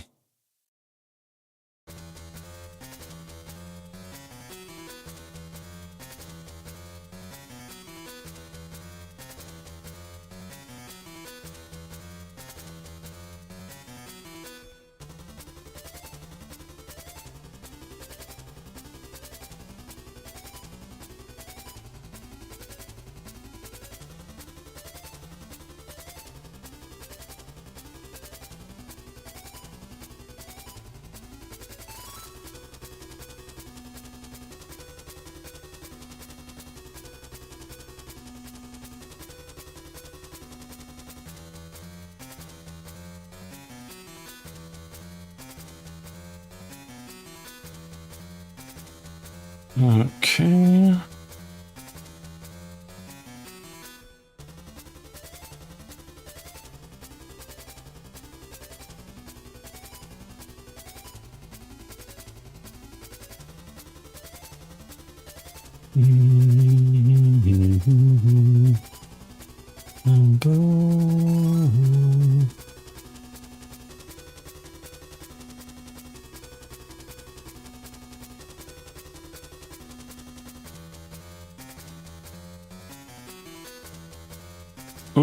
6.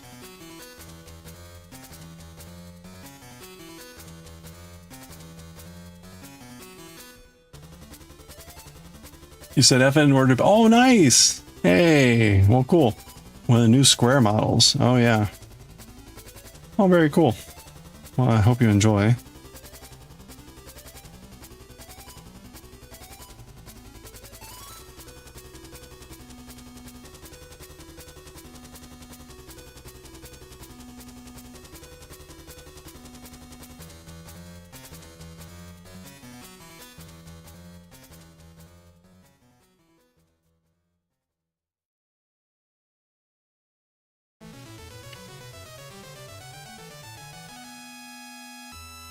One thing I didn't talk about that bass recorder yesterday was you probably need to use what Piper's grip. So I didn't know about Piper's grip until the penny whistle, but with the longer ones where the bores or the holes are further apart, you can try to stretch, but there's only so much you can do. So rather than get your fingers on the holes, what you do is start to cover them with the flats of your fingers, kind of like a Piper, and that makes it a lot easier. I don't know if that's what bass recorders do, but I was trying that yesterday and that was making it a lot easier.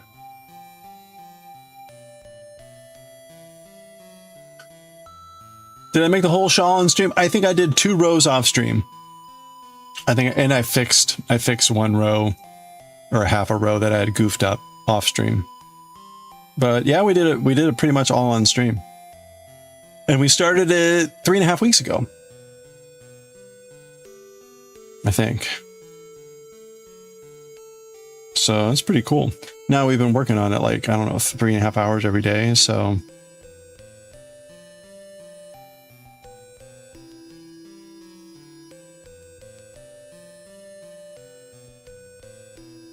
probably close to a 100-hour project. Yeah, well, you know, you just sit your ass down, and I don't have any family distractions. So easier for me to have a consistent schedule, I guess. None of that pesky family stuff getting in the way.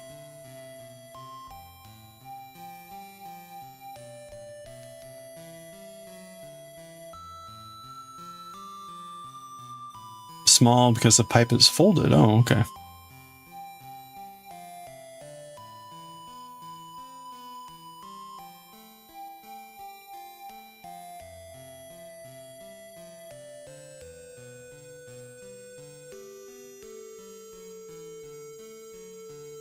That's right.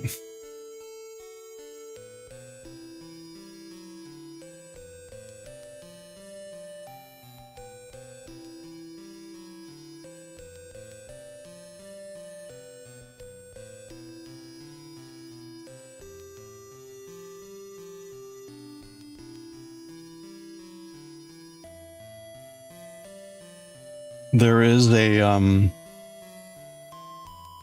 there's a maker of penny whistles that they make them in carbon fiber, and they have on the inside little chimneys, little holes that allow them to get the fingering closer together, because the chimneys basically on the inside extend the range of the hole.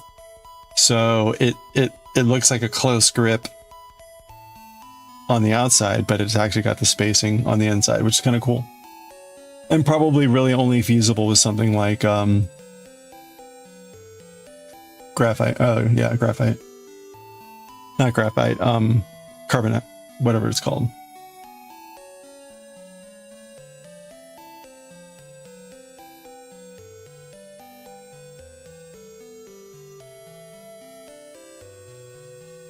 Oh, wow.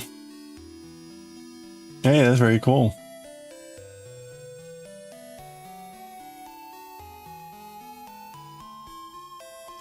Long time no see, ich weiß, aber wir kommen zurück mit...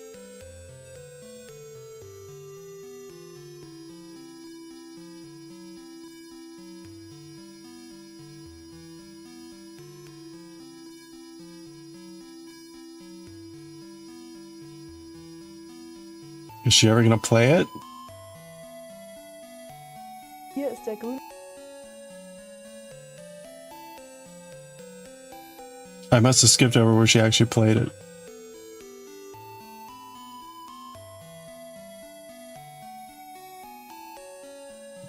Does she never play the damn thing? Are you shitting me? How do you talk for 11 minutes with an instrument and not play the fucker? Das heißt, ich habe auf jeden Fall die Möglichkeit, das Loch komplett zu verschließen. Auch wenn ich kleinere Finger habe oder kleinere Hände grundsätzlich. Das heißt, akustisch. Are you actually shitting me? No, she never plays the damn thing. What the actual fuck?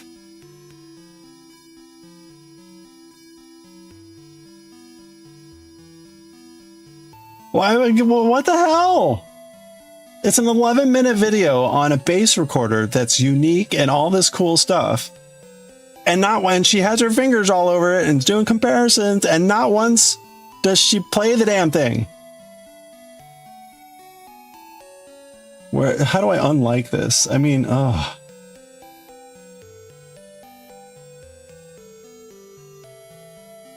Oh, okay, hey. There's other videos. Maybe we can find a video of someone that actually plays the damn recorder. An error occurred. Hallo. Oh, good. Willkommen zu einem Klangvergleich. Another review. Ich werde jetzt zwei Instrumente abwechselnd spielen. Okay.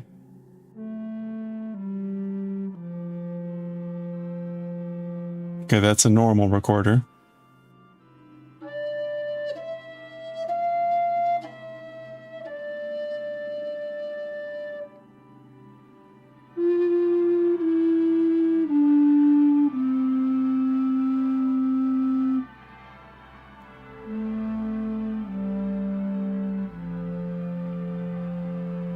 Okay, there you go. That's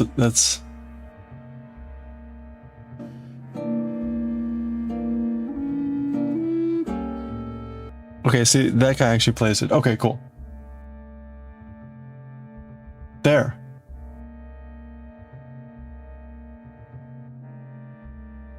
Four recorders with a mouth and nose. Yeah, this guy only plays one.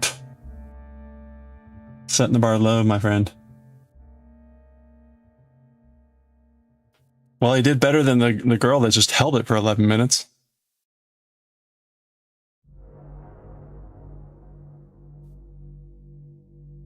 Wet and gooey. I'm sure a lot of mucus is involved.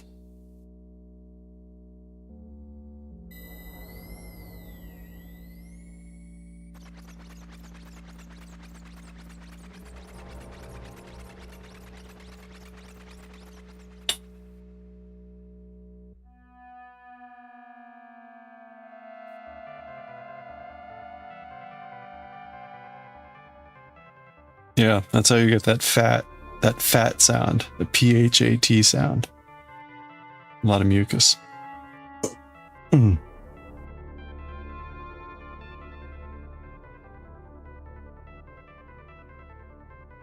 Most wind instruments have to be depooled. Yeah, that's true, right? You gotta blow them out. The professionals will have a little spit rag that they usually put down by their feet. Especially the French horn. French horn is constantly pouring moisture out of that damn thing.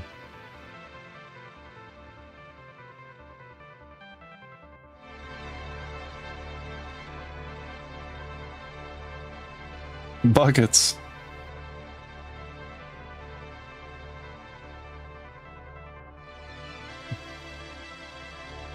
You just stick in your mouth a little bit? Well, then don't play a wind instrument. That's really gross. Spewing that stuff out into the wind instrument, like gross.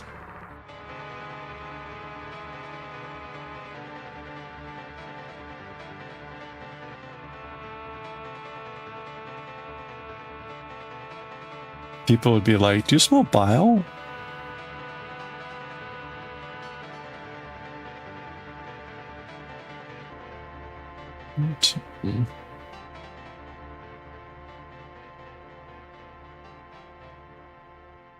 This music is really wonderful, but I don't know about that bile odor. Really weird.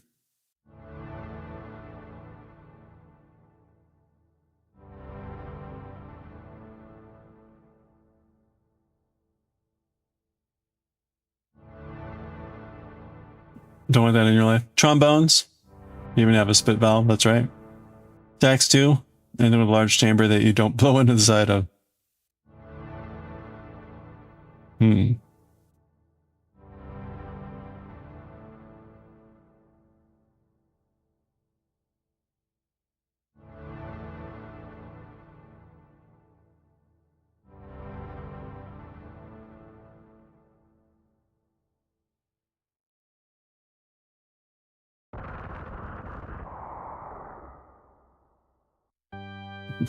Poor Dan.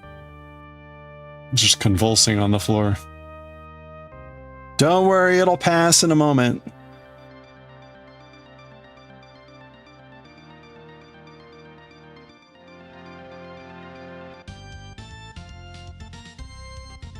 You know, if classical music instrument players were like as popular as rock musicians, you know, they would totally have like vials of my spit for sale.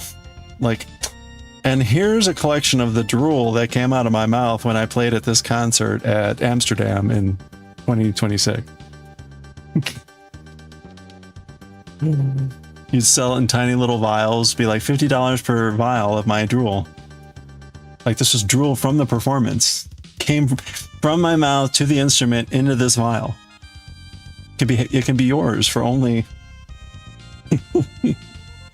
No? Oh, I guarantee it, right? If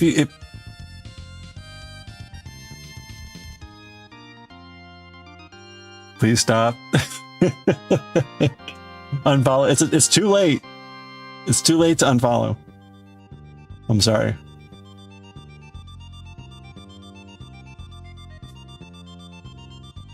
Castlevania 4. Yeah, we're listening to the best music collection box. It's like 10 CDs or something. In like 19 hours. But yeah, this is because of Castlevania 4. Japan. Yeah, exactly. Japan spit 200,000 yen per vial. Still won't do it, but that's no. If you set the price right, all you have to do is sell a couple vials. But yeah, there's a vending machine somewhere in Japan on that. I mean, let's put it. Let's be honest, right?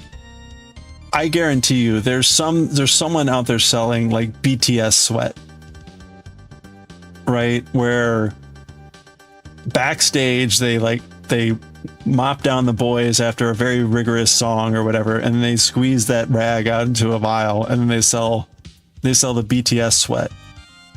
And I bet you, they're always sold out. That's right.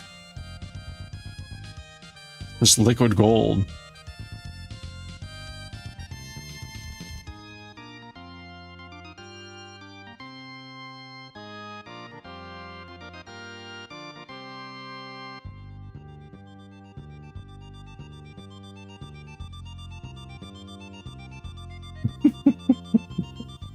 Yes, it will. Daniel, we are just awakening your mind to the possibilities of selling your bodily fluids. It's okay. Don't fight it. 1, 2, 3, 4, 5.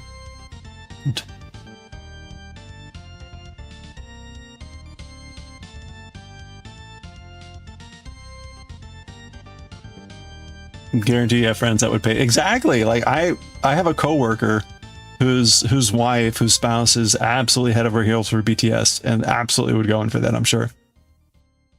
That's right. Your body is just fighting your inner otaku. Eventually the otaku wins. So thoughts on a Wednesday? Oh no. What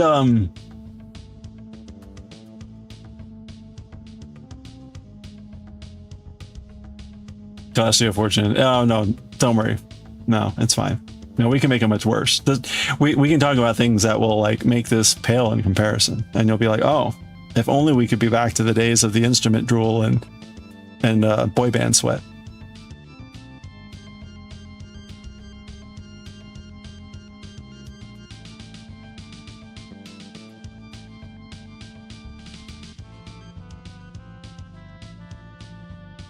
For example.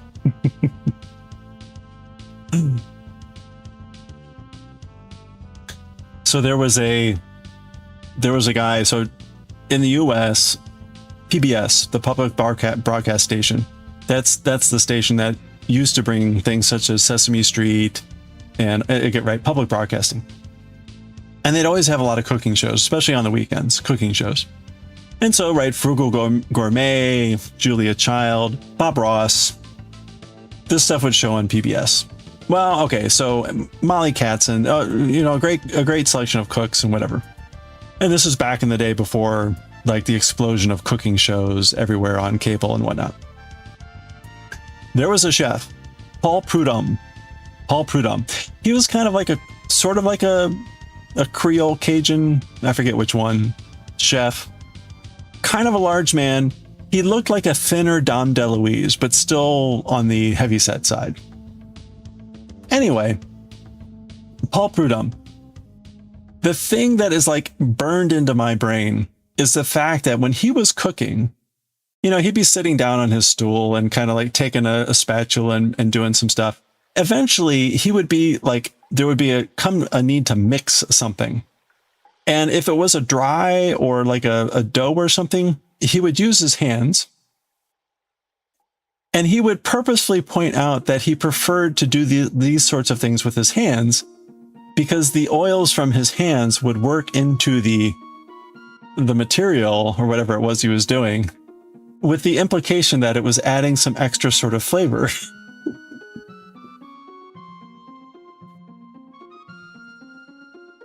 So there you go.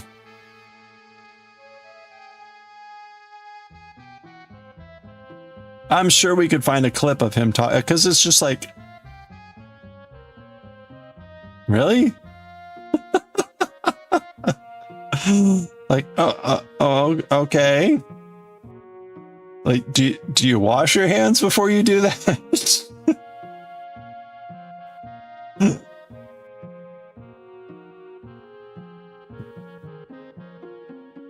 The selling of sweat, you can handle that guy's food. No.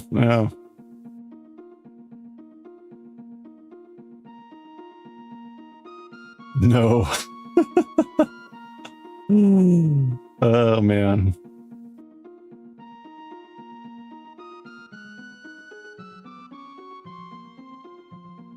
There are very few lines to draw. That's one. I mean, it was shot. I still remember that, obviously, because I remember watching that with my family and we'd be like, what did he just say?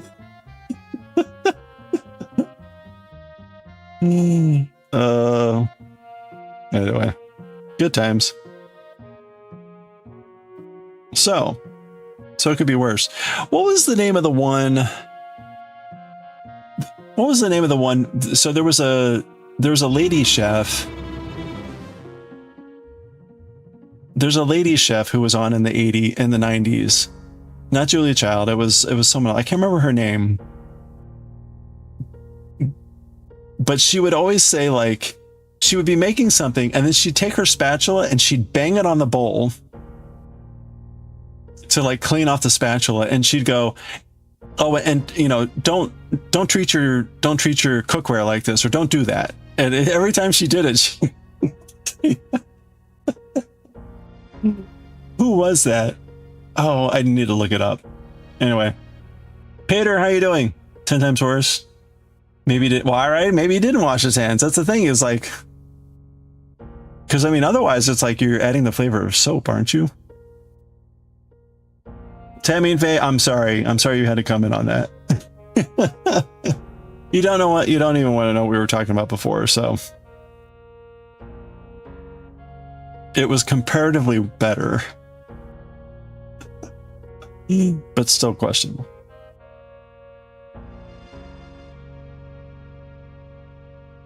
That's right. That's true. I'm not sorry.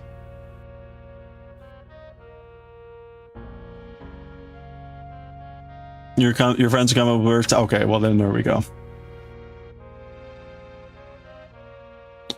I mean, the topic directly before was about bottling boy band sweat and selling it, so it gives you some indication about how we got there. All normal part of conversation. 1, 2, 3, 4, 5. 1, 2, 3, 5. 1, 2, 3, 4. All quite normal. I mean, where else are you supposed to go from talking about woodwind drool? Woodwind and brass drool. I think it's quite natural. Quite a natural progression. Let's go back to the time and art rant. No, I'm done with that one. I'm resolved that I'm gonna have to spend at least $100 on this project. You had that conversation before? See.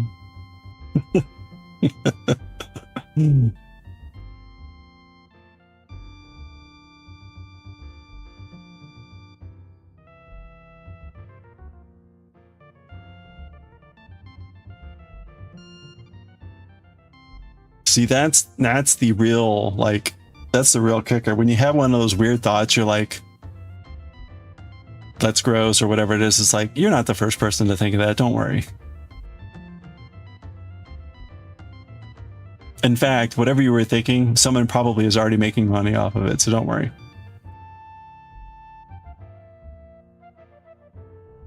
Casually or as a business venture? Both. Love the hat. Yes. You know, thank you. Yeah, we made this a couple years ago. This is on my to-do list, is to write down the pattern for this.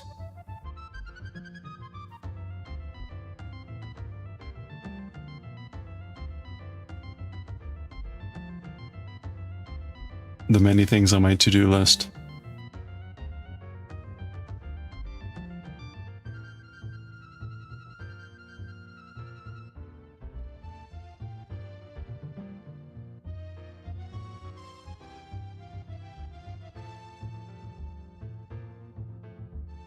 Oh yeah, you've got so are they a big Demon Slayer fan?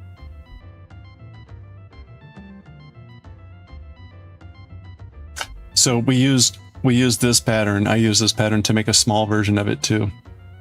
So we've got like a mini version we can give our little guys.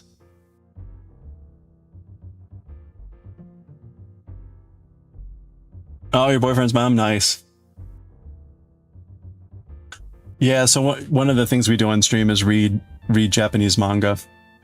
Yes, it's a little Cthulhu. And a little Cthulhu. It's to this is actually, we got one up here too. This is our mascot, Kyuu-woo-woo. A cute Cthulhu, Kyuu-woo-woo. And yeah, we made a little one like a little teddy bear.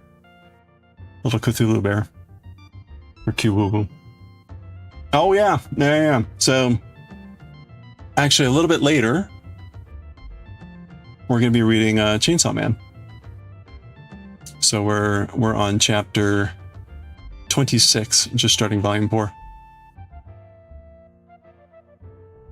Ah, you're learning Japanese too. All right, well, gambatte kudasai. Or gambatte kudasai. Aw, thank you for the headshine for Kyuu-woo. Kyuu-woo. Kyuu-woo. There, we'll make Kyuu-woo happy. What did I just say about your mom? You heard what I said.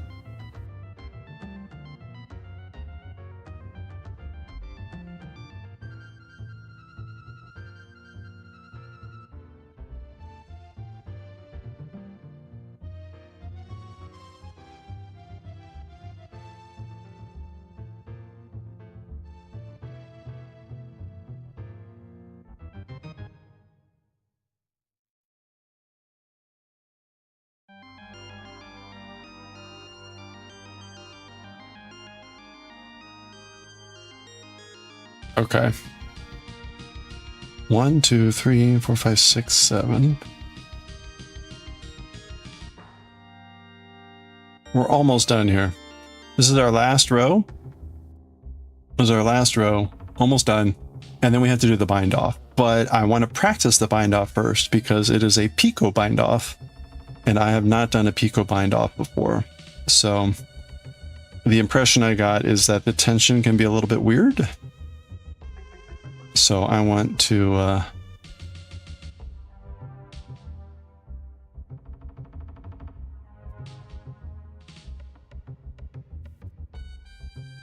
there's not an E sound at the end because it's sai. Yeah, but that I is pronounced E. It's kudasai. Gambatte kudasai. I was just emphasizing it to be silly. You will occasionally hear a Japanese person say kudasai.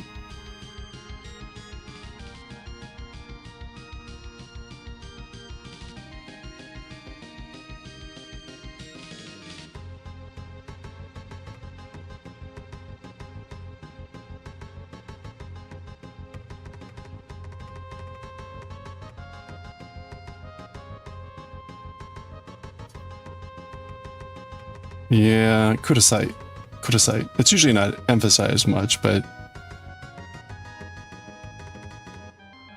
it's kind of like sometimes you will hear a Japanese person say desu, and they'll really emphasize the su, but it's just got a different emphasis. Normally, a Japanese person will say desu or des.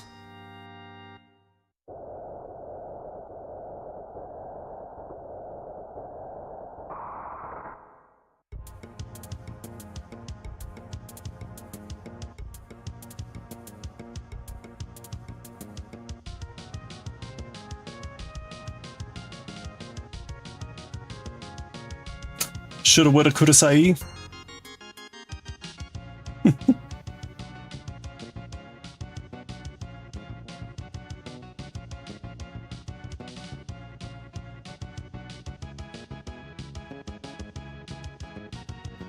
Whoa.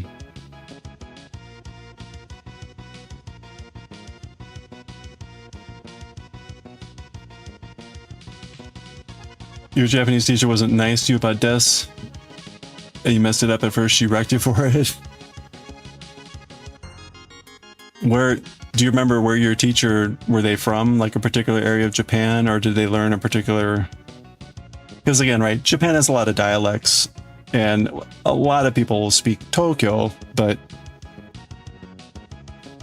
you're going to hear different sounds from different areas of Japan, so... I am not an expert on that, though. Other than trying to read through Kansai Ben occasionally, or Osaka Ben, which is usually a nightmare. Nanya hen? Like, what cost? Kill me now. We're reading through Bleach. And inevitably there's a couple of characters that speak with those accents. Nanya hen. What's his name? The Vizardo guy. Anyway. Oh.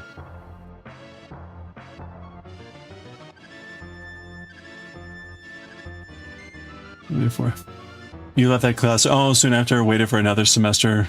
Oh, and then never went back. Oh. It's not easy to find like a good learning environment. I didn't start learning Japanese until I was in grad school, and I did French all through high school and college, so I've never really had like a classroom Japanese experience. For good or for bad.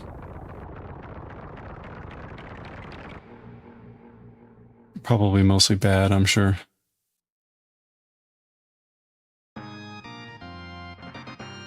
Do do do.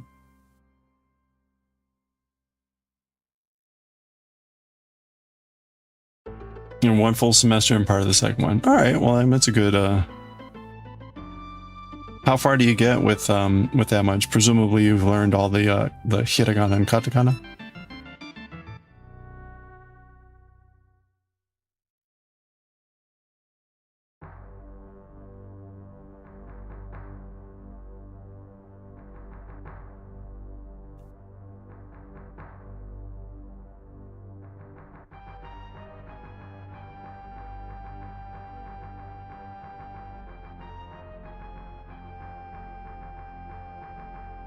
Oh, you got a cat? A picture of the cat? Hold on. Cute kitty cat. Hold on. Must get cute kitty cat. Hey, Tess. How was the food?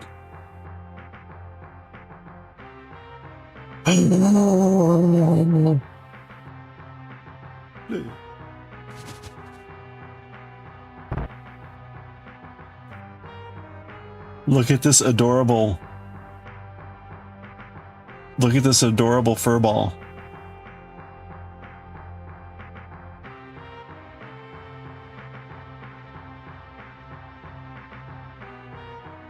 Oh.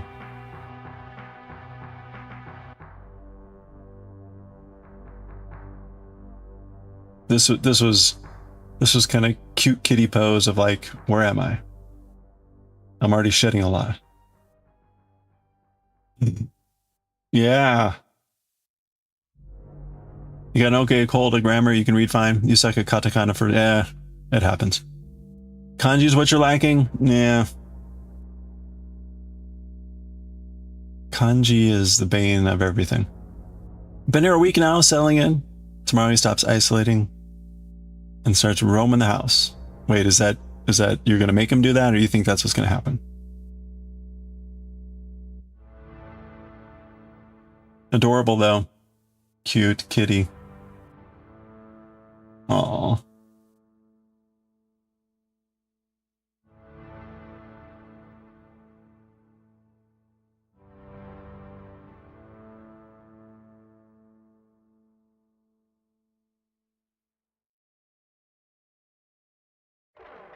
I wish I weren't allergic to cats. Oh, you've been isolating. Okay. Oh, that's right. 2 other cats. Okay. So, good luck.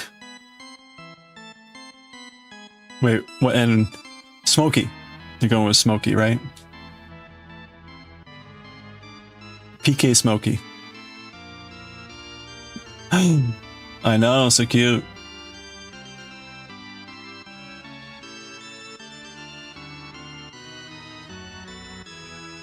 Adorable. All pizza. Wait, was that pizza you made, or did you buy that? Did you order that pizza, Tess? You made pizza over the weekend, didn't you? I have pizza radar. I am moderately aware of the location of pizza at all times. 1,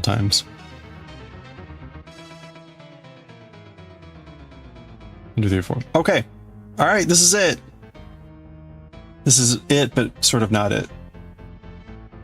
We should have 8 stitches and then 3 left. So 1, 2,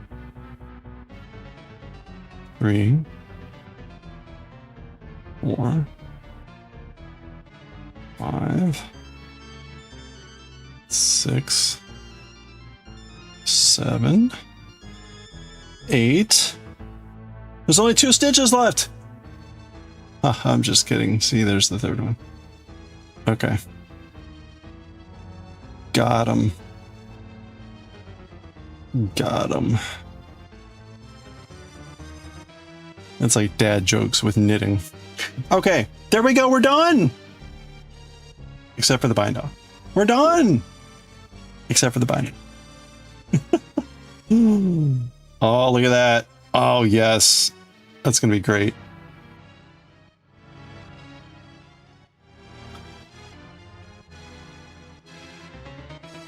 All right. Let me cut this. Thank you. Thank you. It's good to be done. And I think I should be able to cut this. Oh.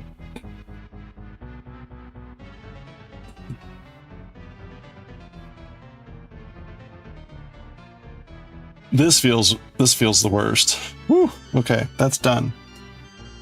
Now I'm gonna take this remnant and we're gonna use this to make a practice swatch to try the bind off. So again, the bind off for this shawl is a picot bind off, and it's a particularly weird kind of bind off because you add 2 stitches and then you do like a quadruple bind off, and it creates these little like nodules. If you can see on the pattern on the left here, you see on the tips, like of the corner where you see like the little angle here in the corner in the bottom right, you see those little nodules. That's the effect we're going to create along the edge, and that's the picot. But the thing is, the tensioning can be a little bit weird. So I'm going to practice because I have not done this before. You got pure white cat called Misty, now Smokey because he's gray, and a black cat called Tiberius after Captain James Tiberius Kirk. Nice.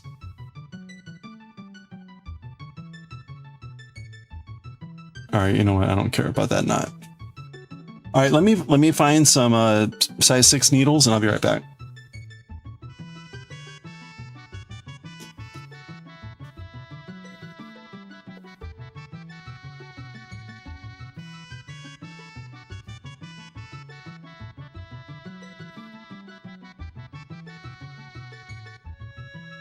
Nope.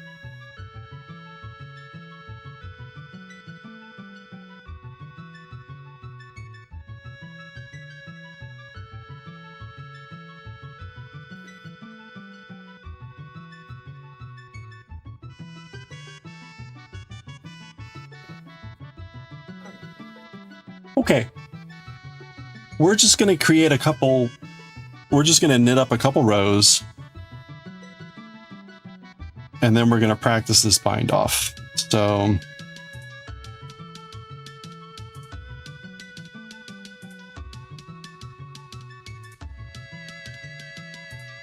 I'll make it maybe 20 stitches so that we've got some amount of run on it. 1, 2, 3, 4, 5.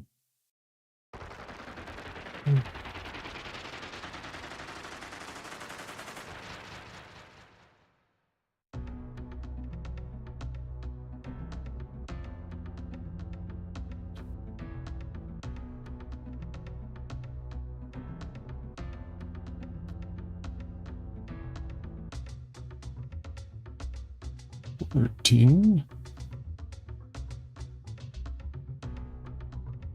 15, 16,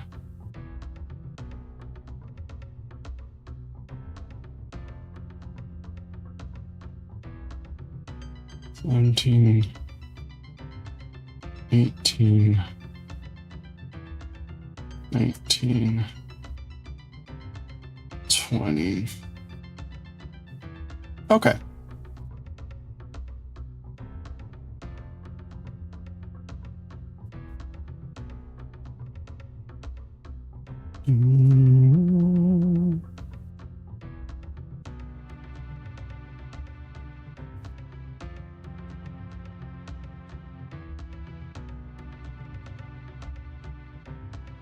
So again, the idea here is we just want to make a little bit of a foundation to then practice our bind off.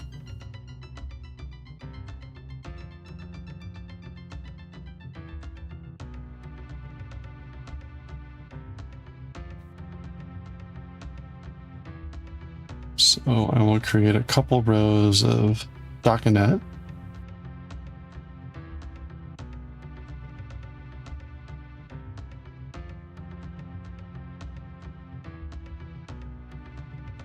Ooh, I could practice my reverse knitting.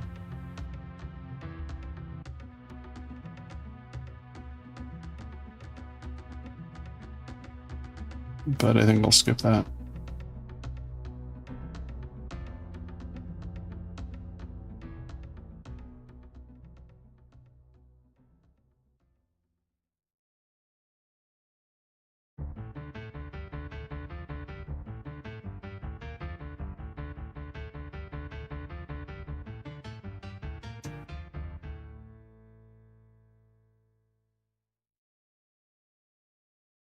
Okay.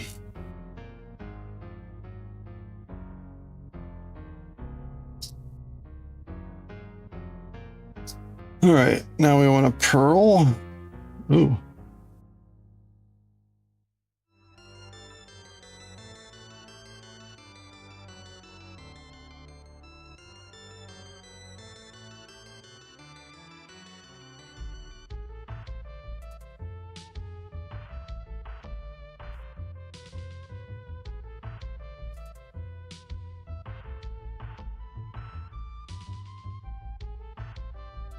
Uh-oh.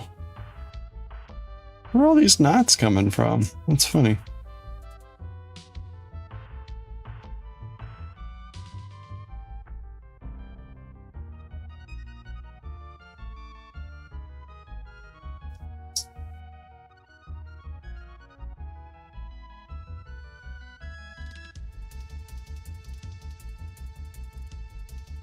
Okay. What I'd like to do is get to the point where we're ready to go on the picot binding. We should hit our ad break in like 5 minutes and then come back and we'll do the picot. So hopefully I can get enough done here in the next 5 minutes to be good enough.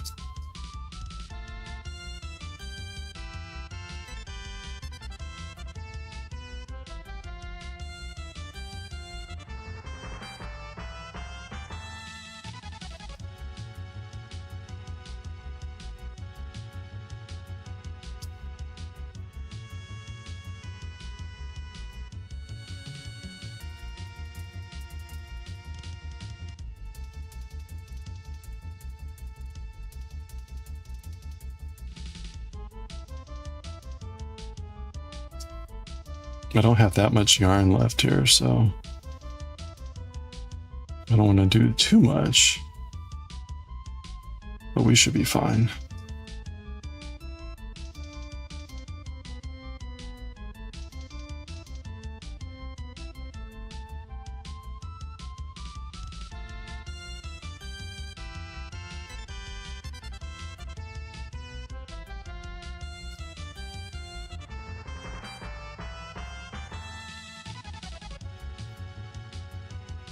Okay.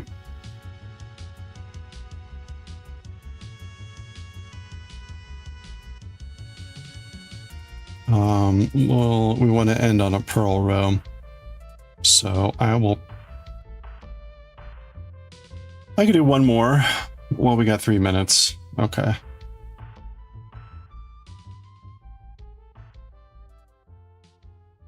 So we got the time to do more if we want, I guess.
$20.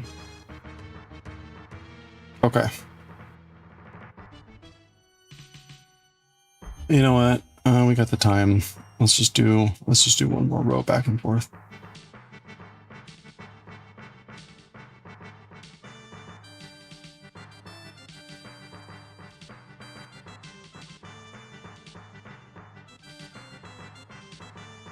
Or maybe not.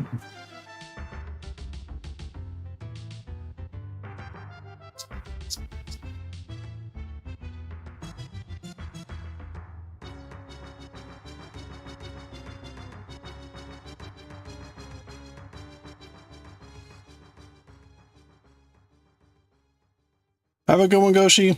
All right, we got an ad break in about a minute. 3 minutes of ads. I'm going to go grab some water and get a stretch. Again, when we come back, we're going to finish off this swatch and we're going to try our Pico bind off. So we're practicing the bind off for this piece just to make sure we know what we're, at least have some experience in what we're doing here. So that's going to start in about 30 seconds. Again, 3 minutes of ads. Good time to get a stretch or watch some ads, I guess. You do you. But we're going to do this and then we're going to try to read some Chainsaw Man in about 30 minutes. So we'll see how far we get with this. But we'll be aiming to do Chainsaw Man in about a half an hour. And ideally, we'll read some Kyuu-chan and some Astro Boy too. So there's the ad break. Be right back. Do, do, do.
All right.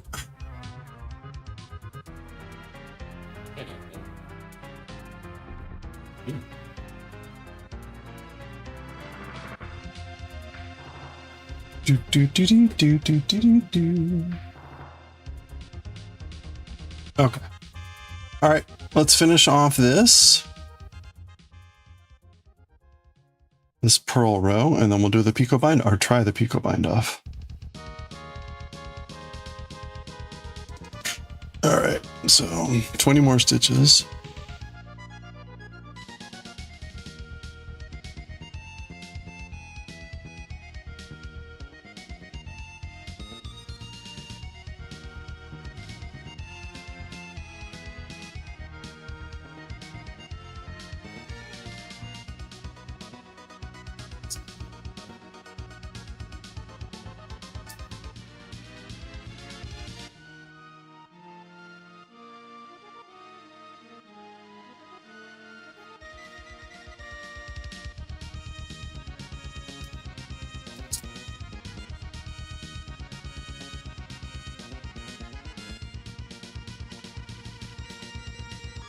Oh, you might need to go to bed early. That sounds good. I mean, you know, sometimes going to bed at 8 o'clock, like, hey, see you in the morning, right? And it's like, there's definitely those days where the body's just like, yeah, this is it, we're done. Still only, yeah, you got at least wait to 8. I've done that before though, like going to bed at 8:30, like, yeah, we're fine. But the problem is, like, if you don't, you'll go through kind of like a lull, and then around 9 o'clock or 10 o'clock, you'll be like, bing! And then when you try to get to bed, you'll be like, haha, no!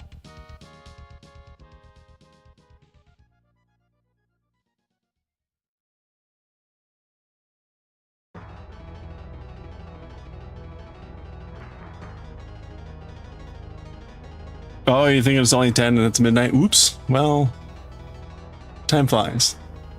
Okay, Pico bind off.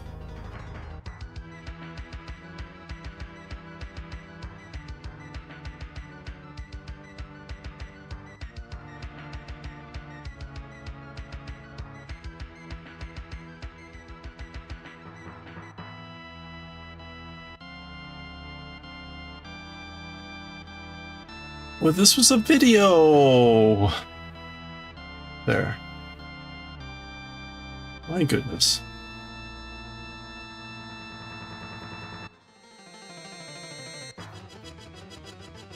Switch time zones. Okay, here we go.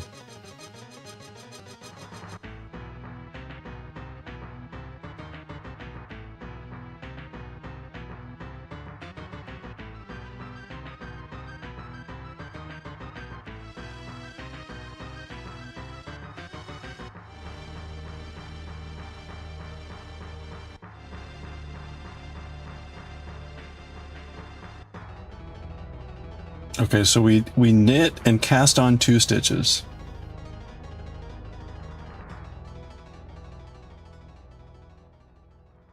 So, that's 1, 2,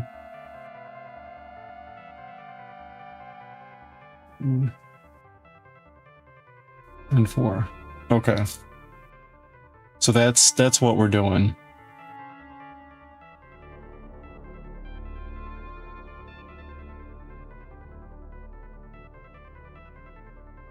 Okay, so you put the stitch back on.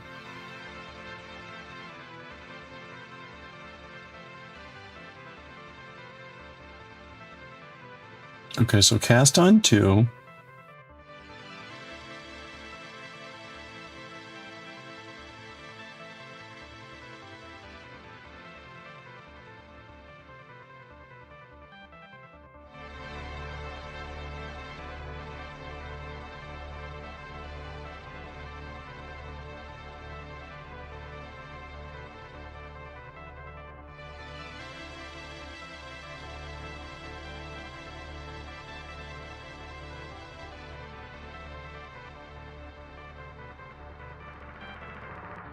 Okay, so that's it.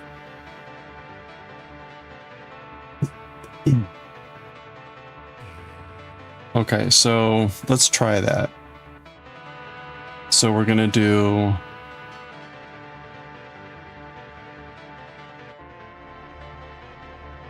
we're gonna bind on.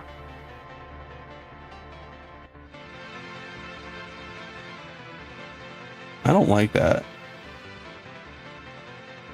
Okay, so that's already kind of now. So the question here is, how tight should that one be?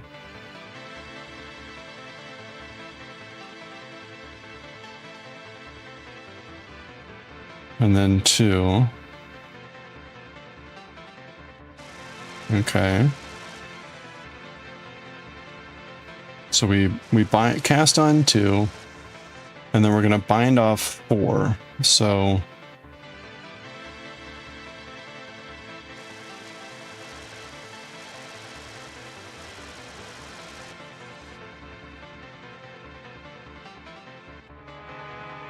1.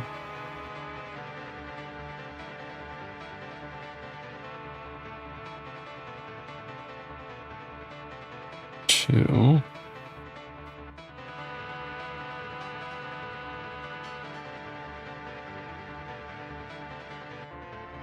3.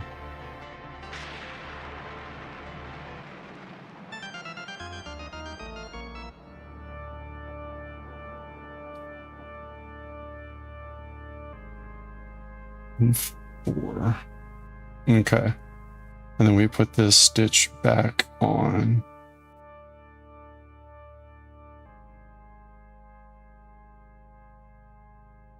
Okay, so there's our little picot. That looks okay. I think that looks okay. Let's try it again. So we're knitting. Ooh.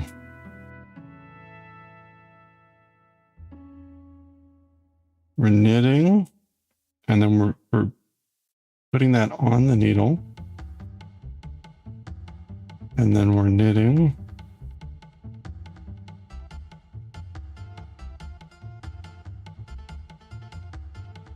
And putting that on the needle.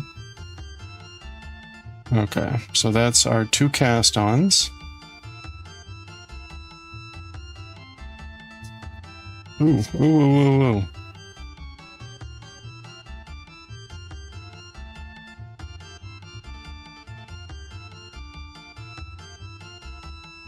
One,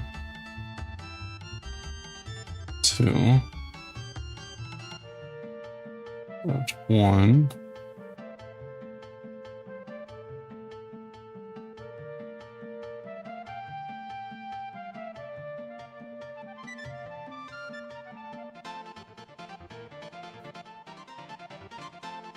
2.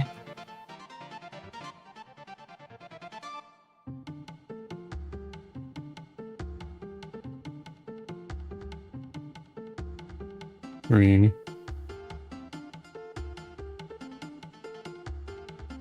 Oops.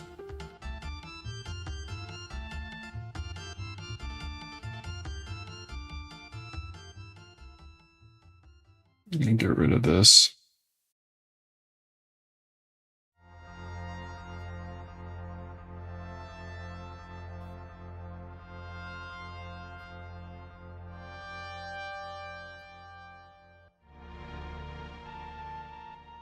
Okay, was that 4? I've lost count. I think that was 4. Okay, so aside from that split yarn, which I have to watch out for, that was okay. All right, let's try that again.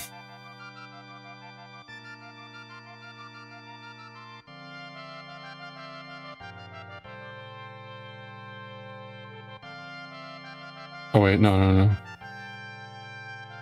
This goes back on. Okay, now we do this.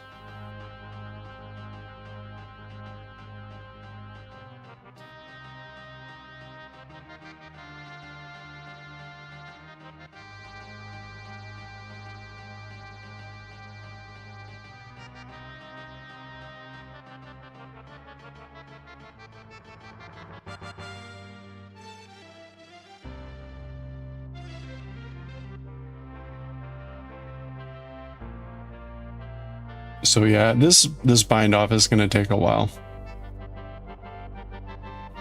because you only really progress 2 stitches for every one of these that you do, which is pretty slow.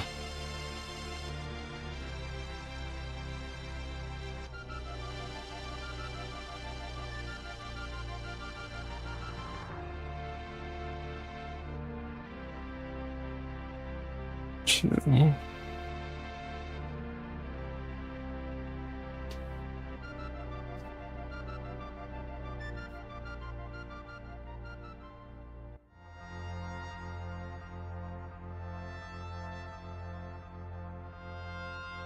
3.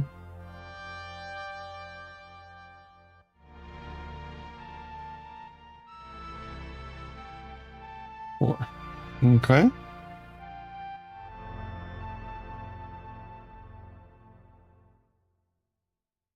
Yep. Okay. I think that's fine. What? Is that supposed to be like that? Yeah, I guess it is. That's the gap filler.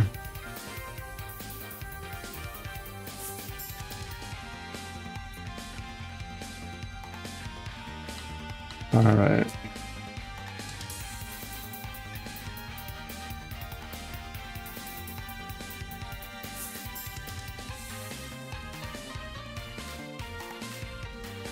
One, 2.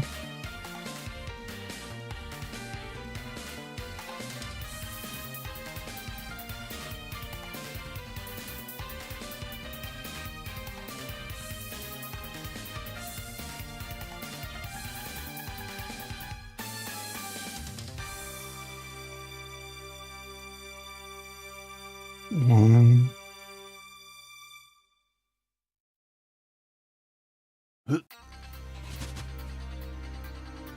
Two.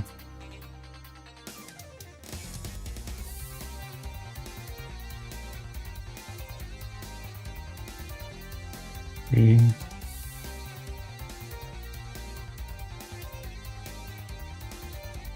4. Okay.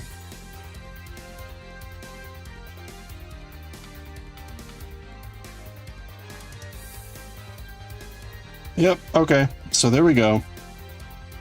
I'd be curious when you block this if you need to like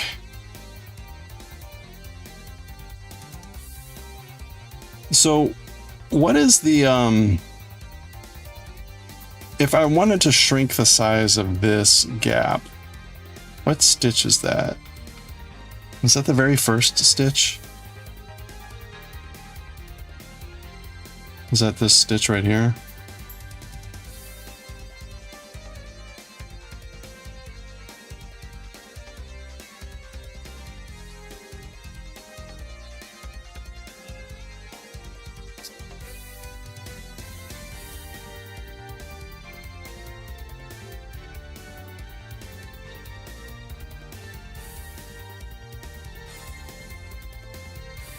Let's see how this works.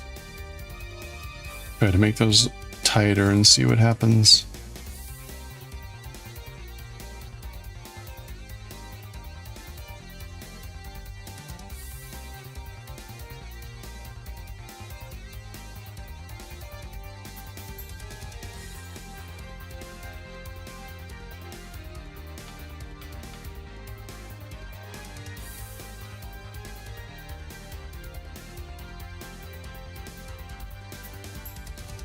One, 2.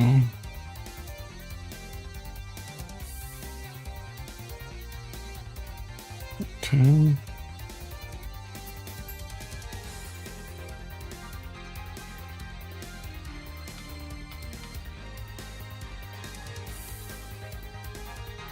Three.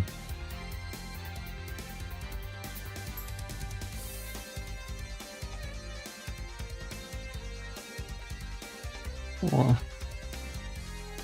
Oh, ho, ho, ho, ho.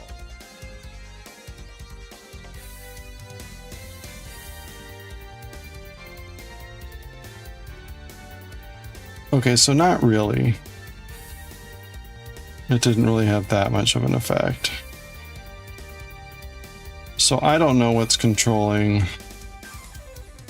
that size, but maybe that's fine.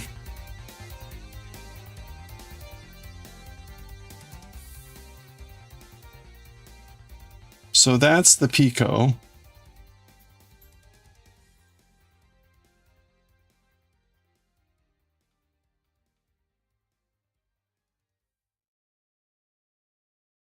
I don't know. Does that look okay?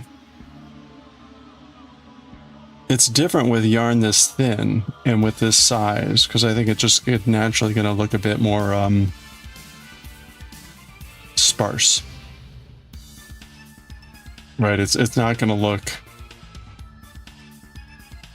It's not going to look like this, where we've got a thick yarn on thinner needles, where we got thick needles on thin yarn. Picot, P-I-C-O-T, Picot.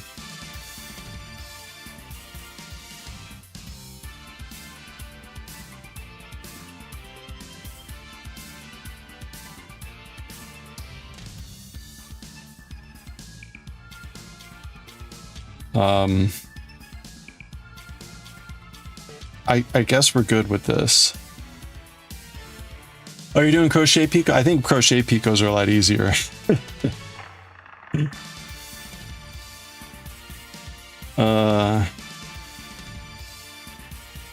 Oops. Okay, so this goes back here.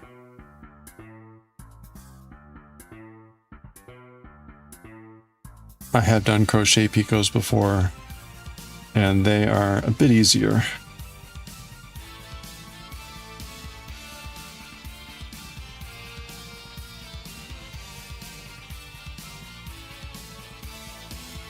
It doesn't help that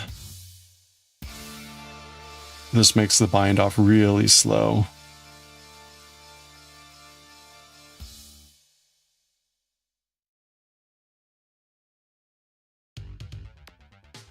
Okay, so that's one.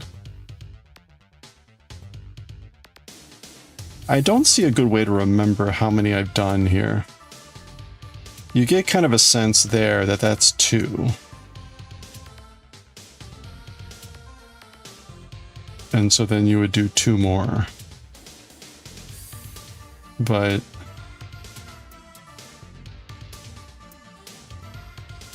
it's a little bit hard to keep track this way of like the number of bind offs you've done.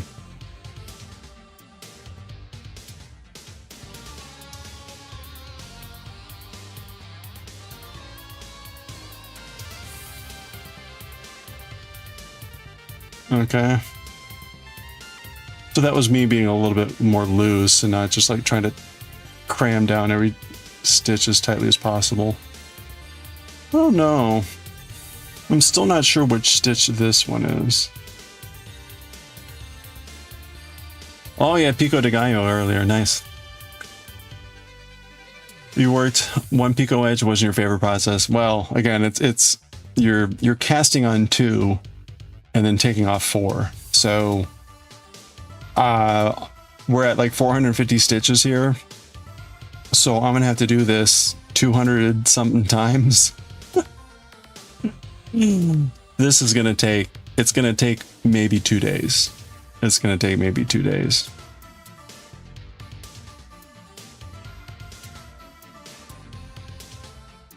Oh wait, no, that's not what I want to do.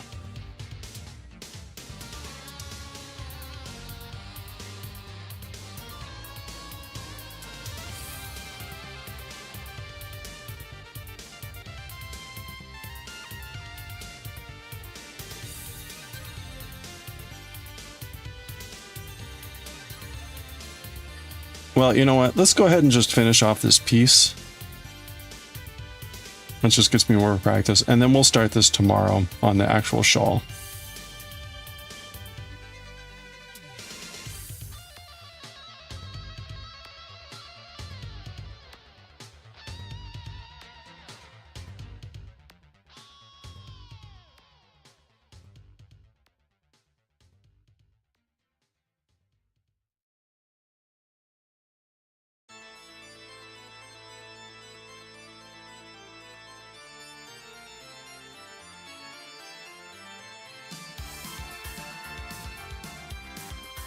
What, bloody tears?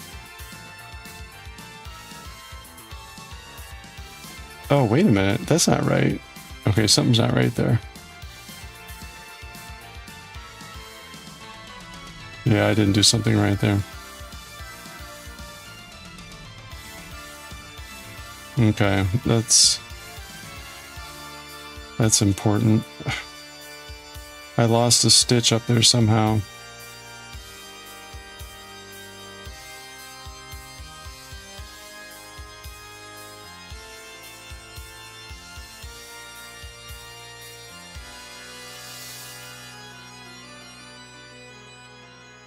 Yeah, that was like only 2. Something happened on my bind. Oh, wait, did I? No, I did this. Oh, maybe I didn't do that. I don't know. I don't remember anymore now.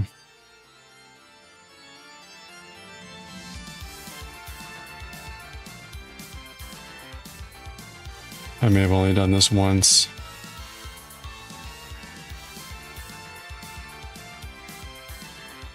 Yeah. I didn't do that twice.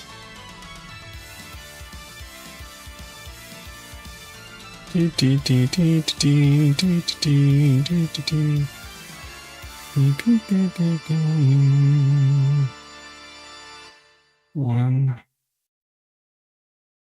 2.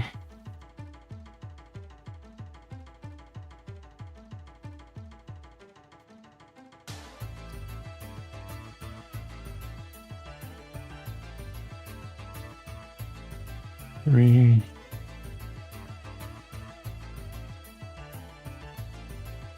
4. Be back on.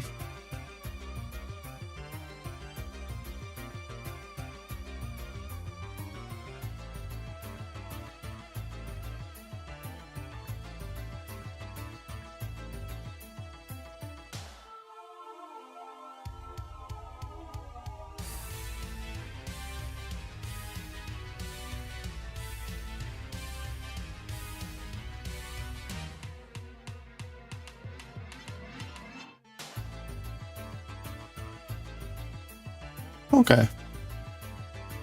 There we go.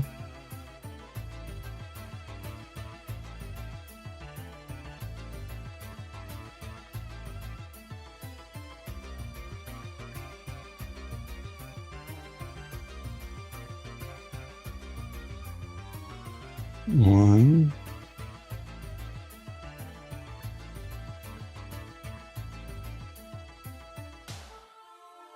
Two.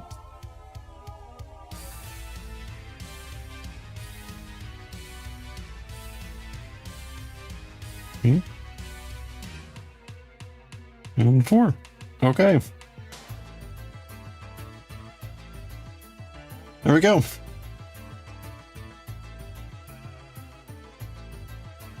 Okay, so that's the edge. Again, that one ended up being a little bit short, but that's generally how it should look. These little like nubs.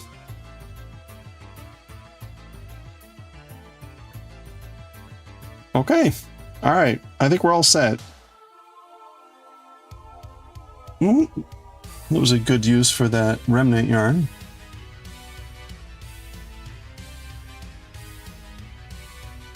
Okay, so when we start tomorrow, you know, I could just get started with this.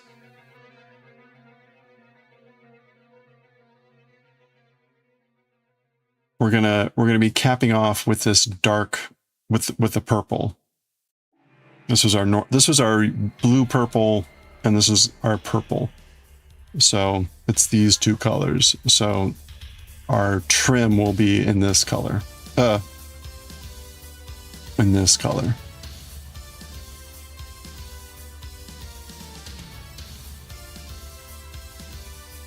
Hello there.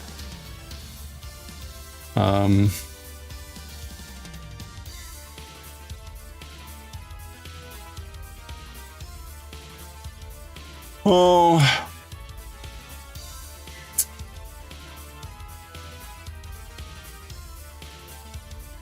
You're gonna head off to bed before I start reading?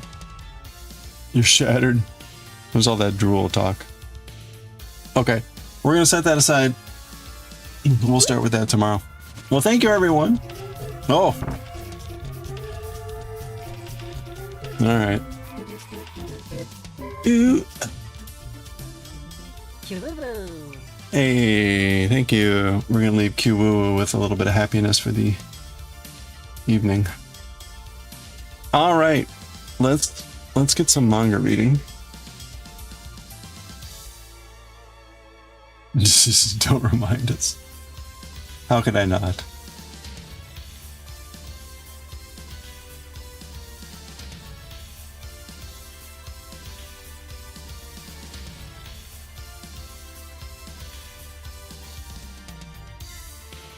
Oh. Wow, that got delivered late. Okay. Good night, Dan. Have a good one. Good luck with Smokey tomorrow. Okay.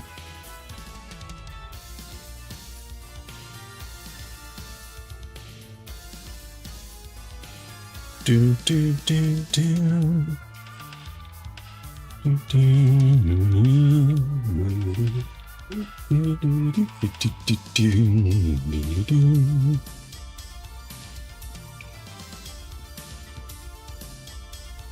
Oh, that's where that stitch marker went. Well, okay. All right. That's it for the bonks.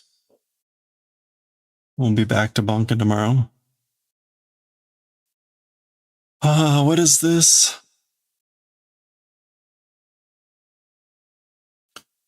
Juwa Tsuyoshi. Tsuyoshi. Okay. Volume 4.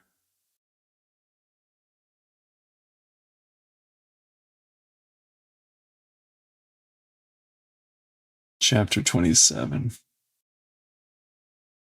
Is that right? I keep looking at it. No, it's chapter 26.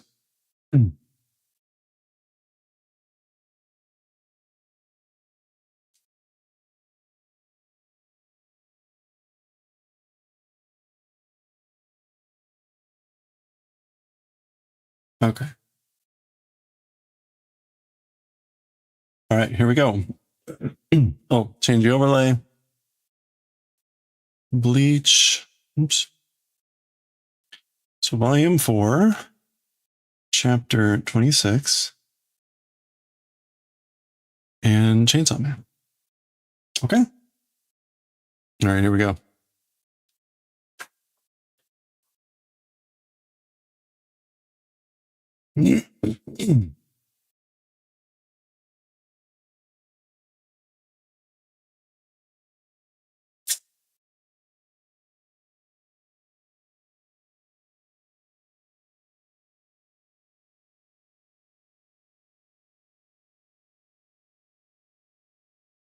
All right, here we go.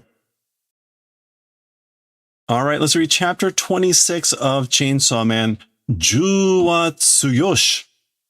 As for guns, strong. Guns are strong. We're starting volume 4 here.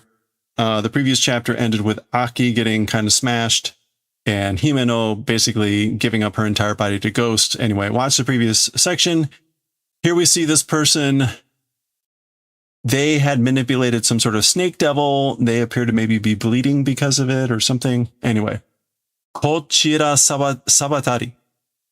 This direction, Sawatari. So they're saying like, this is Sawatari. So that's that person's name. That's the first time we've seen that.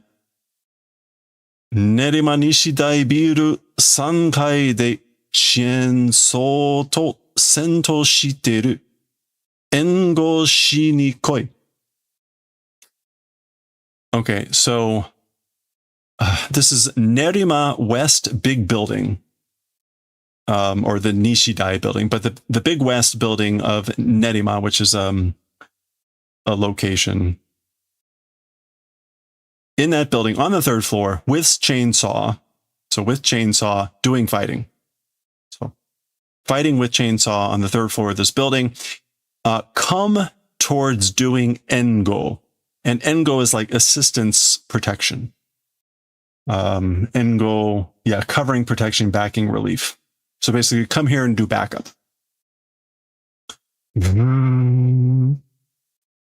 Okay, that's the sound of the chainsaws in the distance.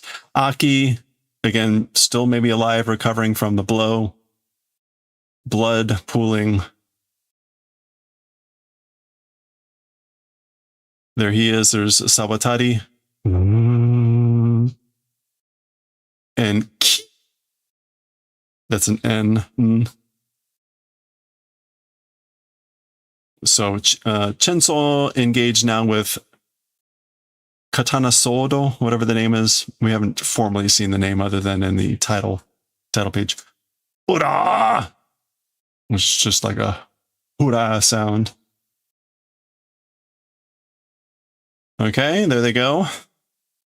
And Oba! Wall breaking. I guess it's Denji smacking that guy into the wall, breaking it. There's the sword dude. Slicing, swinging the arm, slicing. And I guess it's a ba. Ba. So as with all these types of manga, I say this all the time with Bleach, the buildings take the most damage.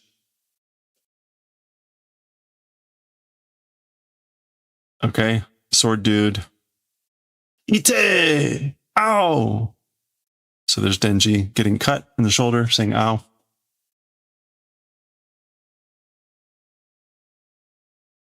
Boom! I guess pulling the ripcord again. Duh. Okay, so this is the engo. This is the reinforcements, the covering, the backing. Uchimasu ka? Will shoot? So notice one thing. First of all, this guy says uchimasu. So he's being very polite for what is a situation such as this. So presumably he's talking to one of these two saying like, are we going to shoot? We'll shoot? Ude ka shinzo o nerae. So arm or heart, aim for. So this is an order, nerao. Target, aim for the heart or the arm. Now that's interesting because they want the heart. So whatever. Oh. Okay, so pun is the gun firing, but Denji is coming in, kneeing this guy in the chin.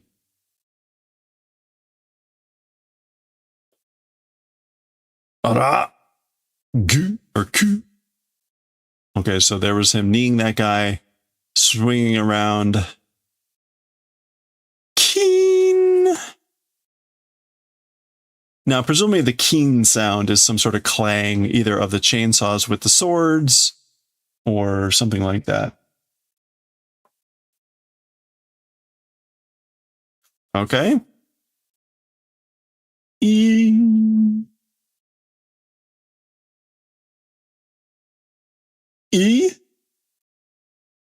Itatata. Are, itsu kirareta. Okay, so I guess this is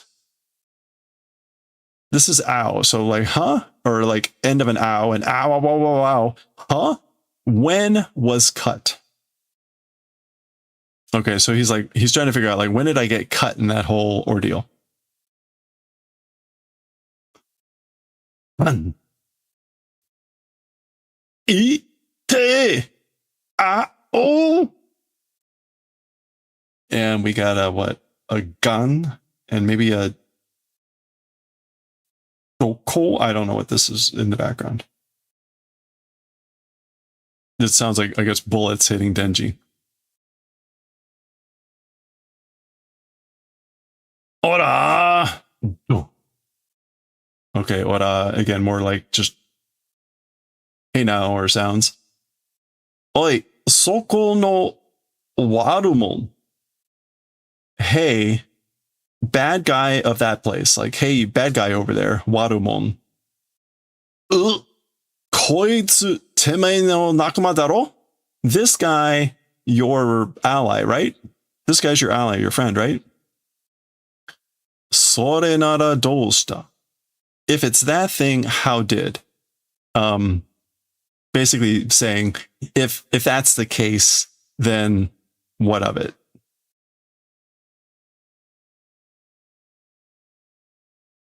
So when he says, hey, bad guy over there, he's referring to this guy. Oh, ichi miri demo ugoete mina. Oh, even 1 millimeter, try to move, okay? O nakama no o kao ga o minchi ni naru ze. Your friend's face into mincemeat will become. Or yeah, your friend's face will become mincemeat if you try to move even 1 millimeter. Uso yaro ga, you shitty bastard. Okay, so he's... soko de suwatte na. So right, that way. In that place, sit, okay? So that's right, just sit right there. Oh, and then he's gone. Huh? Kieta vanished? And like every manga ever that in this style, enemy moves really fast, suddenly behind the person. Typically the person looks shocked. Denji is just, huh? Okay. And then, that's him getting stabbed from behind. Oh, no. It looked like a panel break.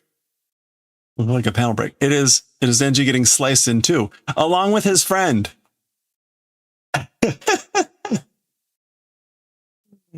Okay, so that guy just slices both of them into two pieces.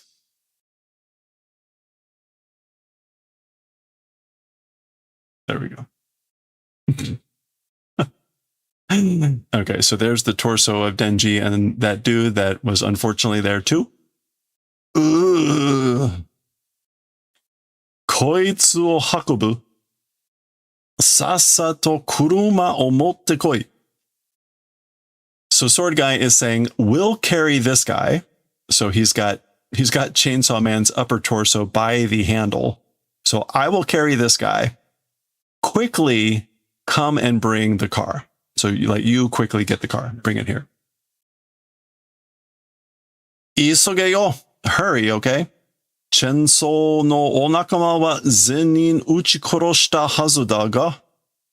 Chainsaw's friends, as for the allies of Chainsaw, all personnel shoot and killed ought to be but. So basically, hurry.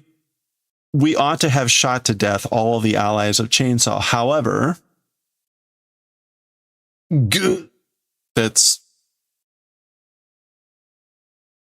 What is that?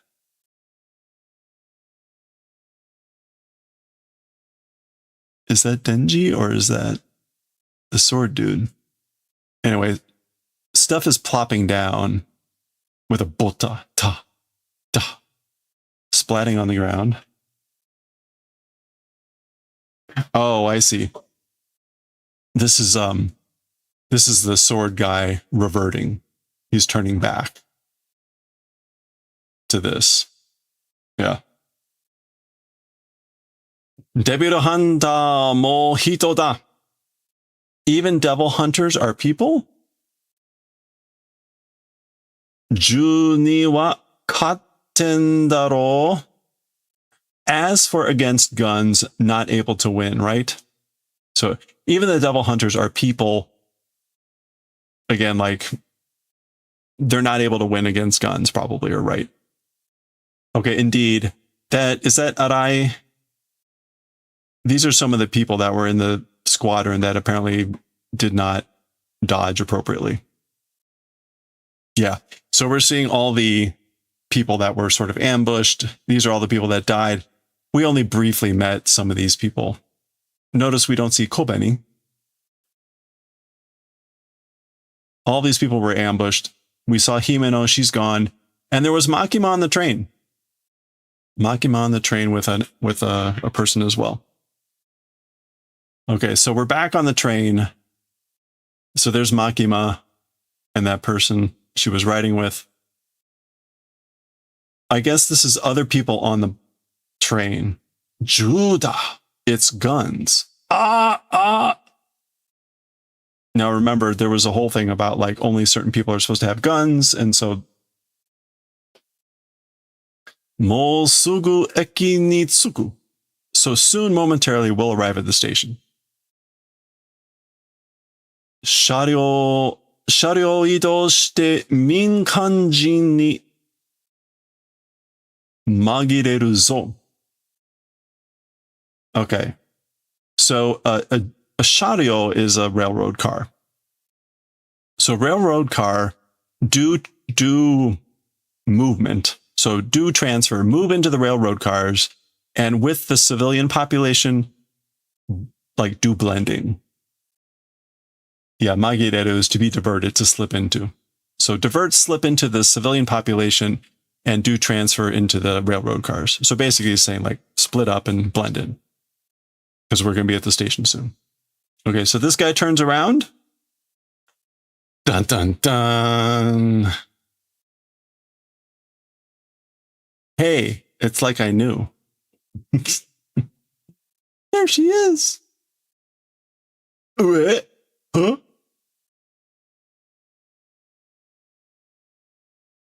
Oh, okay. Well. Kyoto Eki, Kyoto Station. Remember, that's where they were headed. This train was headed.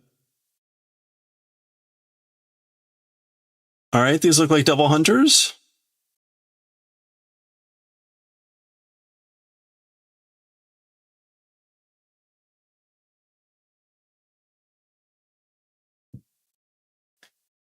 Okay, someone else comes up, I guess. Tokyo de Tokui ka 2か3か4かが銃で襲撃されたらしいです. In Tokyo, these special units, 1 division, 2 division, 3 division, 4 division, or chapters, whatever, by guns, ambush was done hearing, or so it seems. It seems that an ambush was done with guns against these special units. Again, Ka, unit, chapter, whatever. Tokui, special, in Tokyo. Ah? Huh? Maji? Makima-san shinderu? Seriously? Ms. Makima is dead? Ja, uchira machizon kayo? Okay, so, well then, I guess like for us, oh, machizon. It's like a waiting loss, I guess. I don't know. Zone is the loss or disadvantage. Like it's a loss for us for waiting around. Uchira is uchi, like our group, and then ra being the plural. Machi zone. Yeah, okay. So yeah, this is like a waiting disadvantage for us then. Meaning like we were waiting here for nothing. Okay, so there's the train arriving, people getting on, people getting off, and lo and behold, she's just covered in blood. Looking nonchalant.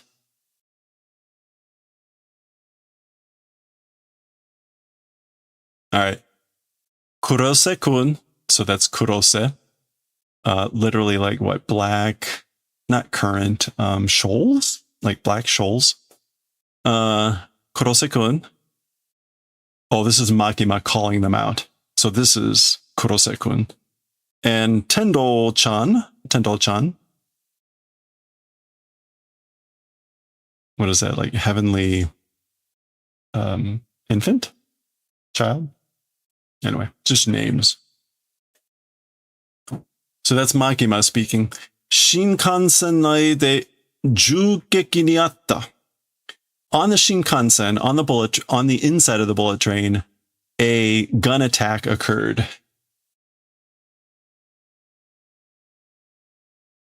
Yeah, a shooting attack. Was, yeah, that's what, oh yeah, no, shugeki here though is ambush. Or attack, I guess. Yeah, that's just attack, not ambush. This is sort of a generic attack. Shugeki. Jugeki, a gun shooting. Okay. Shitai ga aru kara katazuke sasete. Kaishoku wa chushi. Okay. Corpses exist because basically cleaning up allow doing or have that done, have cleaning up done because there's corpses. As for the lunch meeting, it's canceled. Okay. Tokyo demo jugeki ga. Makima-san, sono chi wa?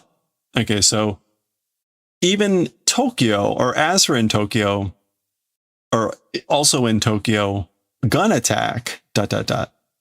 Miss Makima, as for that blood, so they don't realize that she got like shot. So they're informing anyway, and then surprised that she has blood on her. Doko ka utaremashita ka? In some place shot? Were you shot somewhere? Kore wa kaerichi. As for this, literally it's returning blood, meaning like, well, here it is. Yeah, a spurt of blood from one's victim. Okay. Watashi wa utare nakatta. As for me, was not shot. So she says she wasn't shot. And that this was kaerichi. And there we go. All those guys are dead. Now, 2, 3, 4. Those are the 4 assailants. Remember, she had someone with her that was a devil hunter. It's not clear. They're probably still dead. They didn't appear to come out on the train. So, and that's the end of the chapter. And we get poor Pochita cut in half. Okay, well, there we go. Chapter 26. Some interesting insights into lots of stuff. We'll see chapter 27 and what's going to happen next time. Okay. Crazy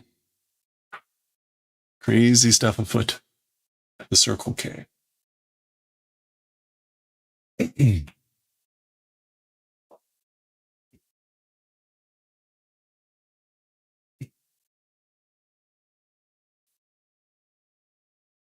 All right. Fushiki Neko no Kyuu-chan. Part 11. 65. All right. Okay, so this is a new section. New section is about 20 pages, so we can do this into 7. 1, 6, 7. 1, 2, 5, 6, 7. Yeah, okay. So we're going to go to here. And this is 65, 6, 7, 8, 9, 10, 11. Okay. So that's 65 to 71.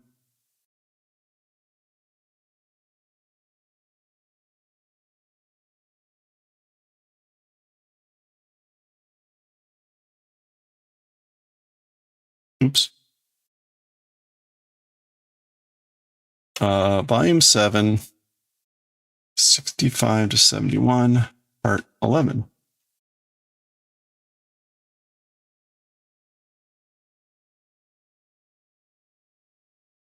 Okay, and this is 8 July.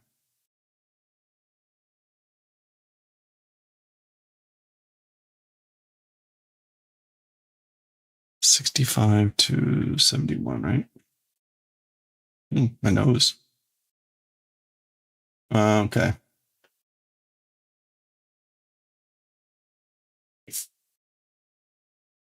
Okay, here we go.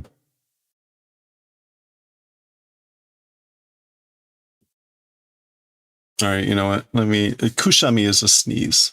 So let me just get that up here so that we've got Kyuu-chan selected and I don't have to look for it later. Okay. Okay, let's continue with our 11th session of Volume 7, Fushiki Neko no Kyuu-chan. Kushami, which is a sneeze. Kushami? Sneeze? Soon. I guess that's Fupatsu, which is like false start or no, misfire.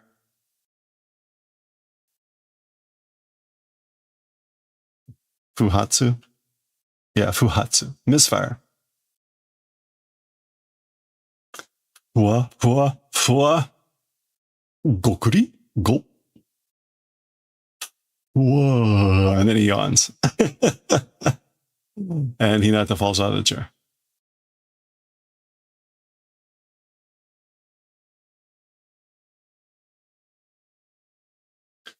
Okiku naritai.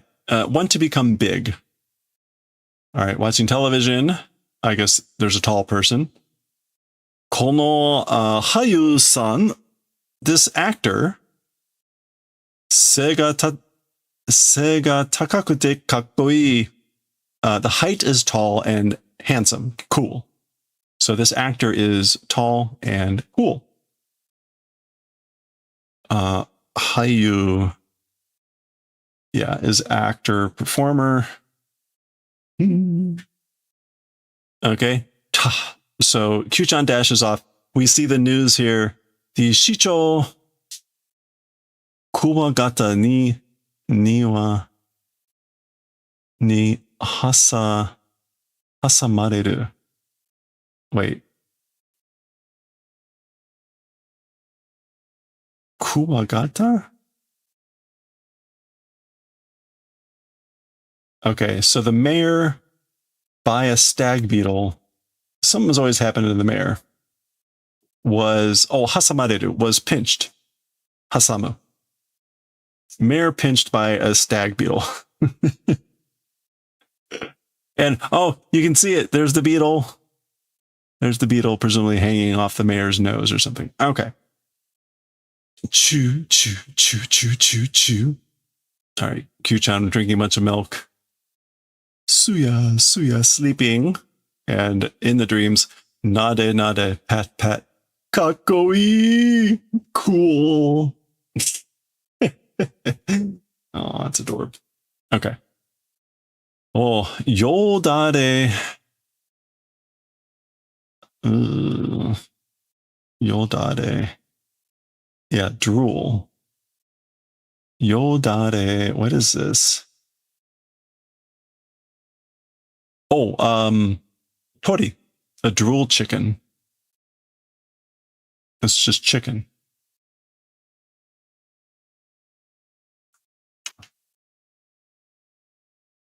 Yeah, niwa tori. So yodare niwa tori or whatever. So drool chicken. Okay, this is Chinese food cooking. I can never remember how to pronounce this. Chuko ryori.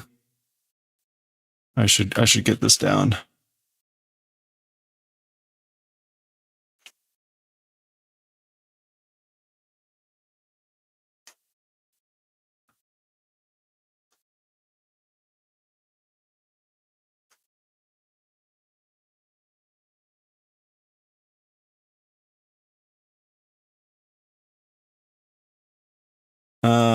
Okay, hold on.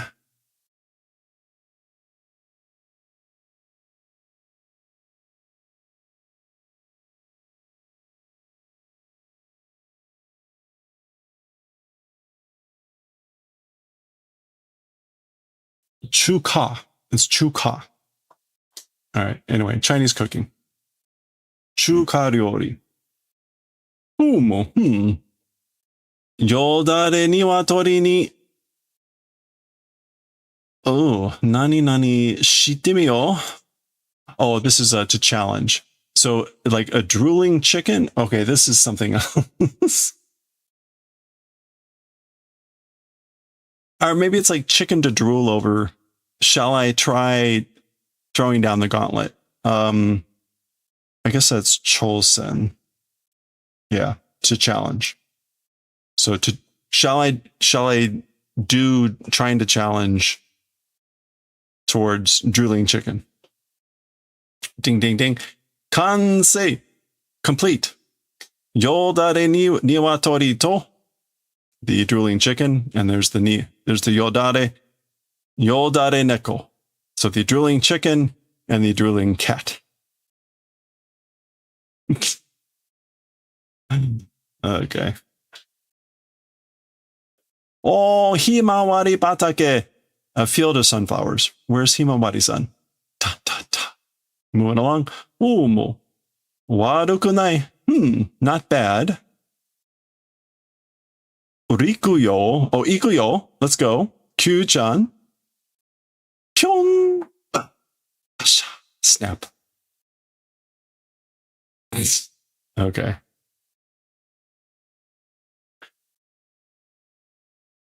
Shakunetsu. Okay, so some sort of heat. Just a fervent heat, a shakunetsu. Yeah, scorching heat. Red hot. Atsui ne, Kyuu-chan. It's hot, isn't it, Kyuu-chan? Good day. Mean. This is the sound of cicadas to further emphasize that it's kind of like July, August, summer in Japan. Hiyashi chuka tabete susumo. No.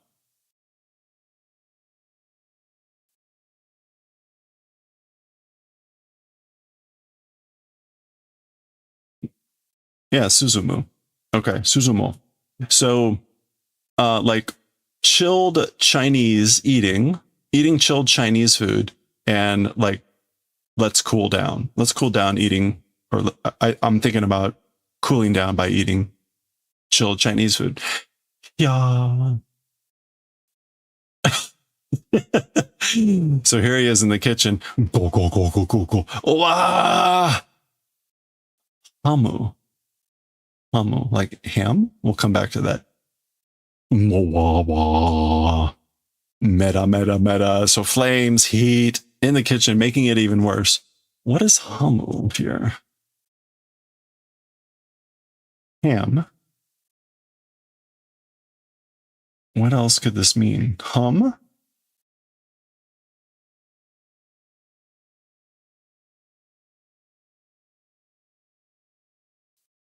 Can mean to eat. To strain. I don't know what that button is supposed to refer to. Nanika o eru ni wa gisei ga tsukimono nano sa. As for to like receiving something, a sacrifice, I guess, like is required. This sounds like an expression. Like in order to gain something, a sacrifice is necessary. Let's see. Tsukimono. Yeah, like is an indispensable part. It's tsukimono. This sounds like some sort of proverb. That's him wheezing. Fuki. That's wiping. Koto. And there's the cooled Chinese food after going through that ordeal. Okay. Sama Paran. I guess that's summer plan. Okay, we're over at the Ogura's place. Achi ne. It's hot, isn't it? Mona-chan. Guda. So a similar scene as the one previous room with Hinata and Kyuu-chan. Ha. More cicadas. Mean. Soda raishu. Umi iko ka. That's right. Next week, I guess. Yeah. Going to the ocean next week? Button.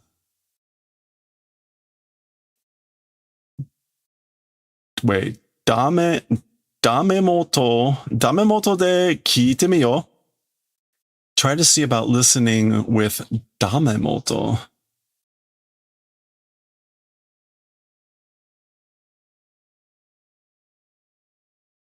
Okay.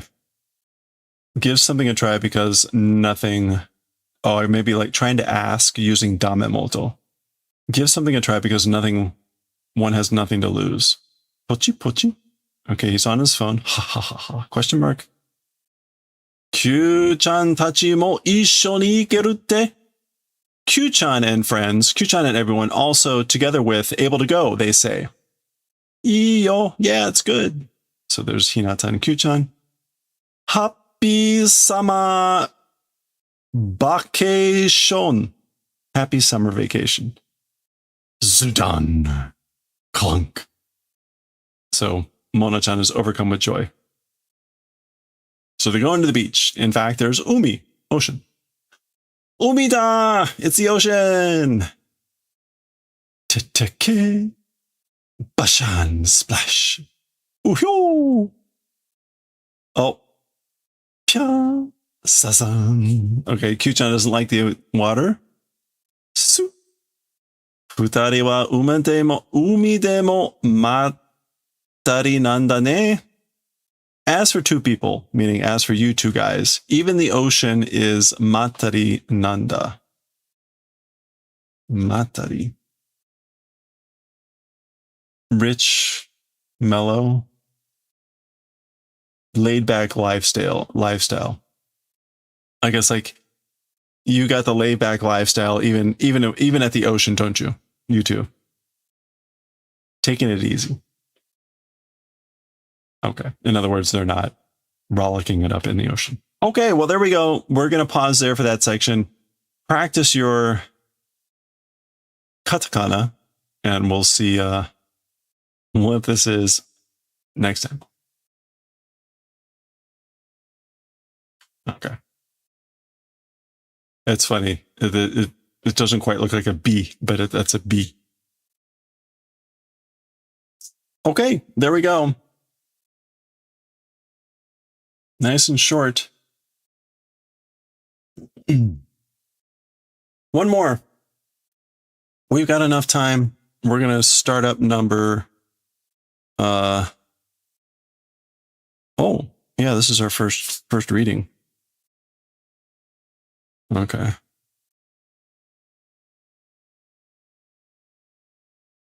Okay, so 1, 2, 3, 4, 5, 6, 10.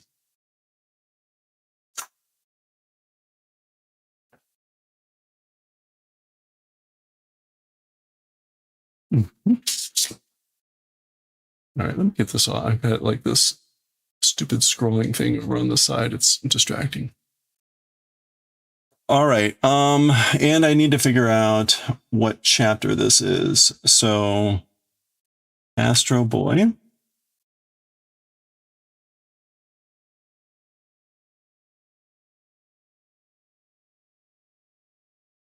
Okay, list of chapters. We're down here in number 4. Robot Land is chapter 47. Chapter 47.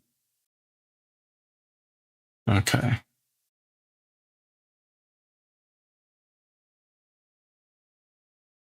Volume 4, chapter 47, part 1. Okay, and we'll call this Astro Boy Volume 4, Chapter 47. Okay. I think that gets us all set. All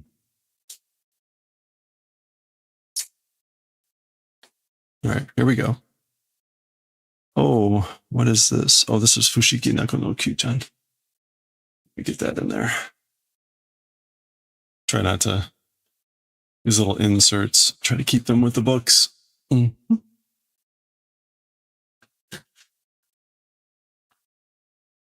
Okay. All right, here we go. All right, let's start chapter 47, volume 4 of Astro Boy. We're starting volume 4, and chapter 47 is Robotorando. Robotorando, Robot Land. Presumably like Disneyland, but with robots. As with these modern, sort of modern-ish versions of Astro Boy, the first 2 pages or so are Tezuka kind of reminiscing about this story. So remember that these were all written kind of in the 50s and 60s in that time frame, and then there was this publication in the 80s, 90s where he had kind of retrospectives. So, da-dum, da-dum, dun. So they're watching fireworks. 花火を見てると、僕が子供の頃に読んだ江戸川乱歩のパノラマと祈願って小説を思い出すな. Okay, so Tezuka is saying, fireworks when seeing. When I look at fireworks, me, child's time, when I was a child, read, as in like read a book of Edogawa Rampo, his story, Panorama Island story. That thing, or A Strange Tale, that thing, novel, remember. You know?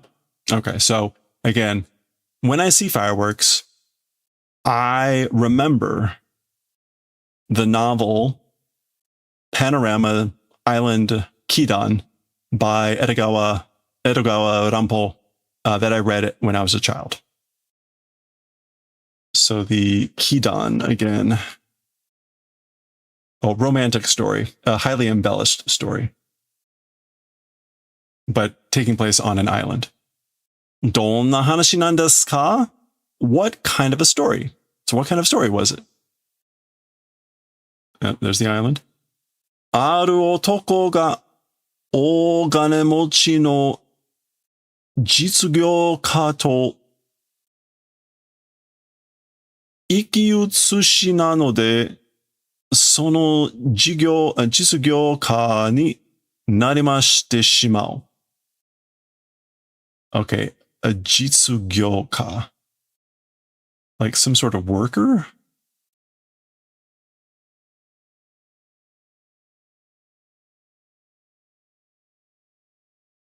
Yeah, a businessman. Okay, so a certain man, I guess, with a large money holding. So a certain man with a businessman of great wealth. 生き写しなので. Okay. Oh, is this to like swap places? Oh, exact resemblance. Because they had an exact resemblance to that businessman became. So a certain man, because he had a resemblance with a wealthy industry man, he became that businessman. And we get narimashite shimau, meaning like there was some sort of, maybe that wasn't so great. Sono otoko no yume wa, as for the dream of that man, Kaizo shi. Oh, sorry, I skipped the line. その男の夢は、ある島を買い取って改造し、まるで空想の世界のようなパノラマ塔にしてしまうことだった。So as for the dream of that man, now dream in this case is probably like desire or vision, as opposed to like he had a dream when he was sleeping. As for the dream of that man, it was buying and taking hold of a certain island, doing remodeling, and as if in the manner of a world like built on the air, kuso, a daydream. A world like a daydream, Panorama Island, to that doing event it was. So as for the man's dream, it was basically, I guess, like turning this island, this Panorama Island, Panorama Toll, into a world that was like a daydream by doing remodeling and buying. Okay. It looks like it's, well, ところが、名探偵明智小五郎に追い詰められて and the place, famous detective Akechi Kogoro, by that person, 追い詰められて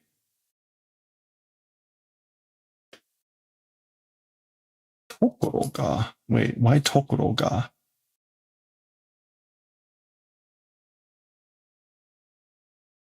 Oh, I guess like even so, I guess he was the man that did this. I guess because he became, he took over the life of this wealthy businessman. So even so, he was cornered down, run down by this famous detective, Akechi Kogoro. Okay. その男は自分で超特大の花火の中に入って打ち上がり、コッパみじんに自殺してしまうんだ。Okay. As for that man, on his own, through oneself, in the middle of a firework of super special bigness, entered and was like fired up, and into smithereens, suicide did. Okay, so the man that did this, cornered by the detective, basically commits suicide and gets blasted into smithereens by being basically launching himself up with this super huge firework, apparently. And that he does it of his own himself. 僕はその怪奇趣味と夢みたいなムードにショックを受けた. As for me, that 怪奇趣味 and dreamlike mood to that received shock.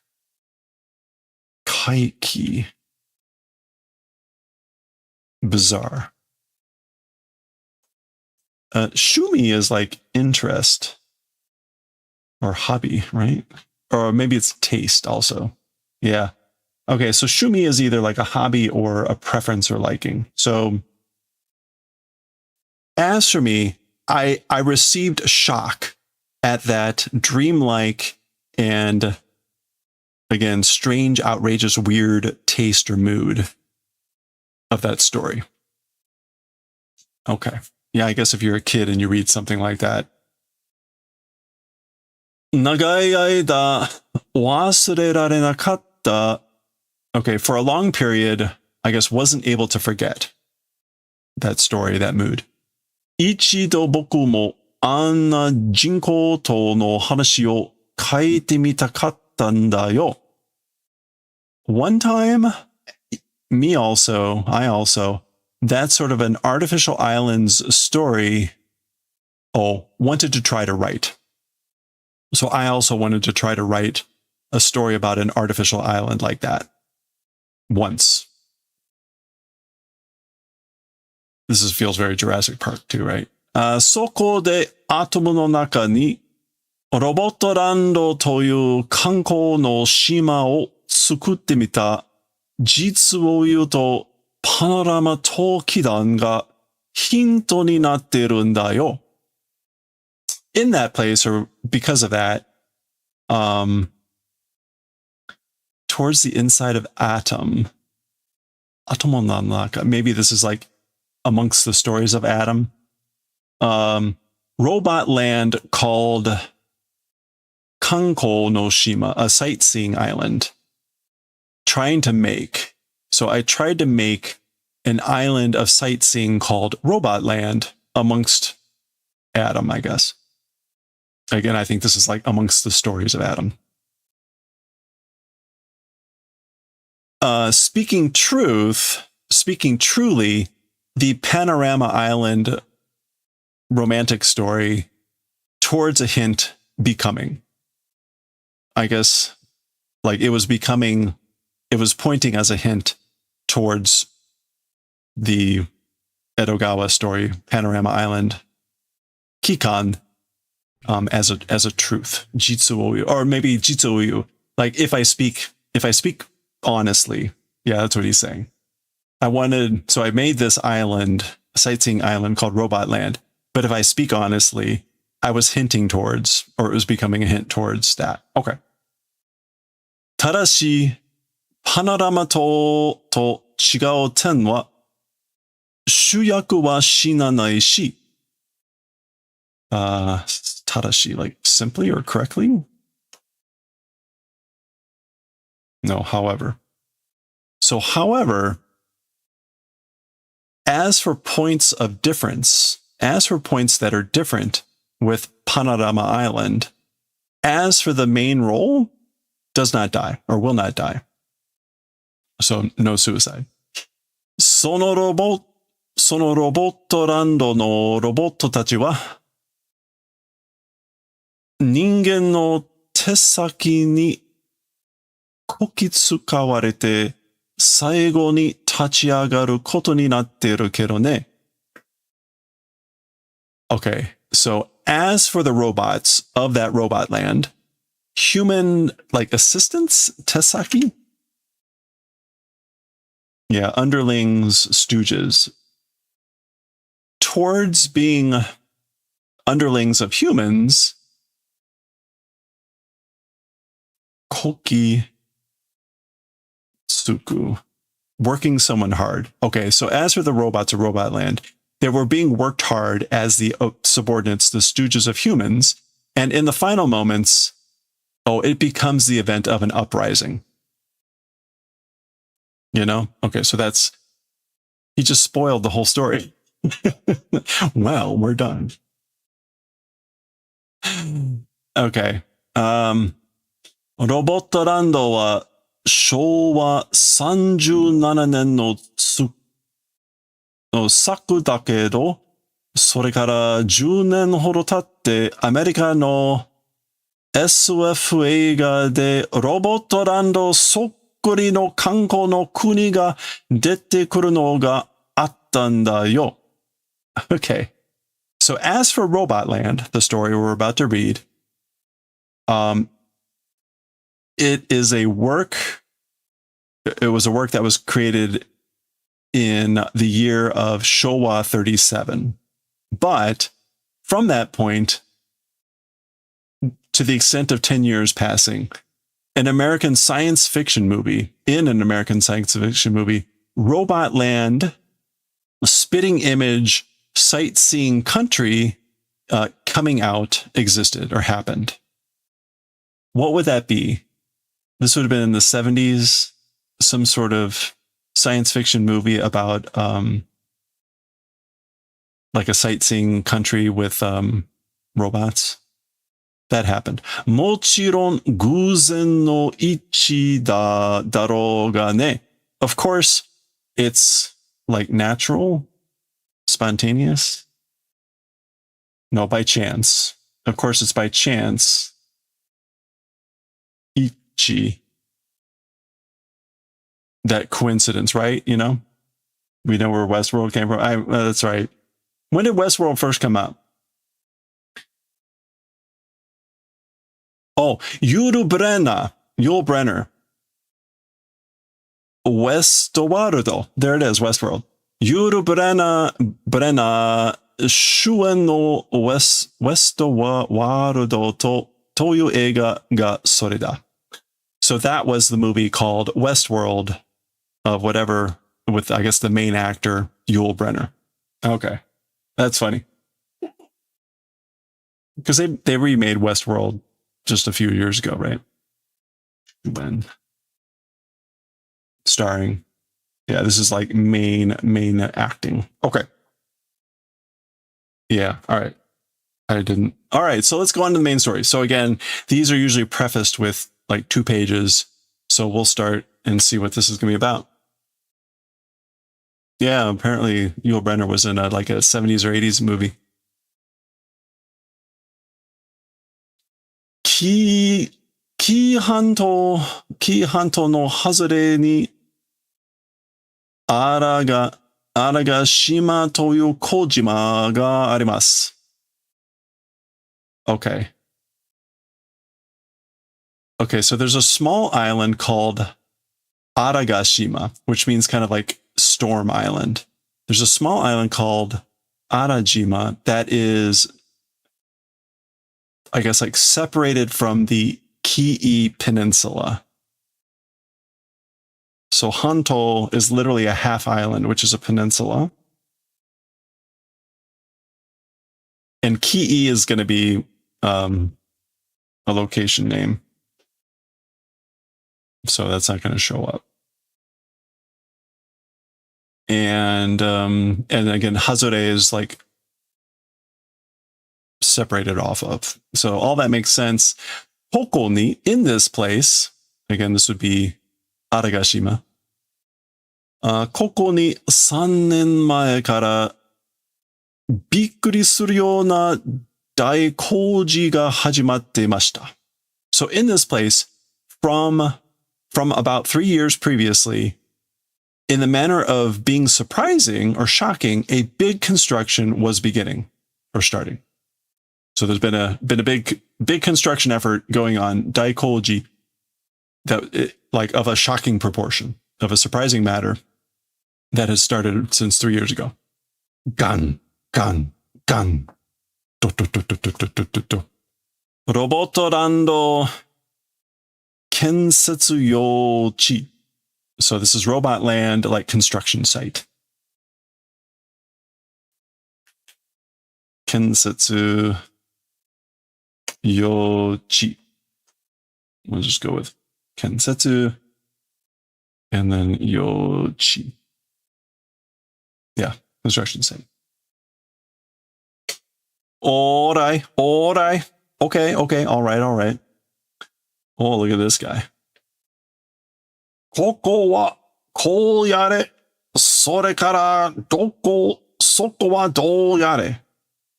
Okay, so they're pointing at presumably like plans or something, and this guy is saying, as for this place, like do it this way, and from there, from that place, where, and as for that place, do it how. Whatever. Haido hakase gomenkai desu. Gomenkai desu. Okay, so someone is saying to this person, Dr. Haido. So this is likely Dr. Haido. It's a gomenkai, so some sort of meeting. Oh, it's Ochanomizu. Well, he really gets around. Yeah, it's a meeting face to face. That's the men, or an interview. Iyo, ochanomizu hakase janai ka? Okay, so Iyo is like, hey, or oh my, it's Dr. Ochanomizu, isn't it? Kengaku ni kita yo yachoru ne. Oh, kengaku, like observing. Yeah, study by observation, a field trip. Came on a field trip, came to like observe, study by observing, you know, yachoru ne.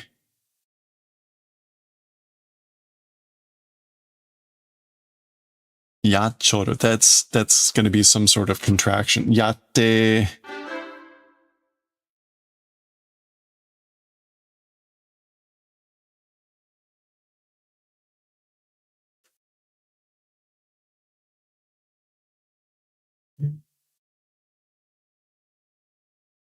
Oh, like yatteiru? Like I'm doing it? Let's do it? Okay. Okay.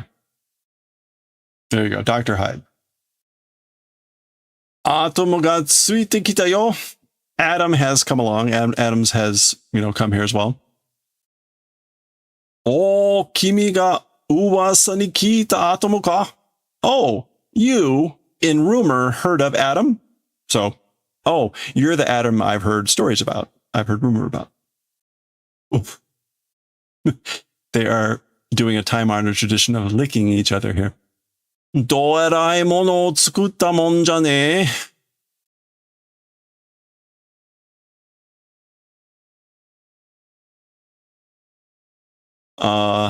Oh, it's like, okay, doerai, I guess like an immensely incredible thing made, isn't it? Meaning he's talking about Adam. Like it's an amazing thing I made, isn't it? Wait, that doesn't seem right. No, he's talking about what is happening here. He's talking about the construction going on here. Because Ochanomizu did not make Atomo. That was Dr. Tenma. So he's saying what this guy, Haido Hakase, is it's a very impressive, incredible thing that you've made here, isn't it? Omo washi no issho no yume datta. Yeah. My entire life dream it was. It's been my entire life dream. I don't know why they're licking each other.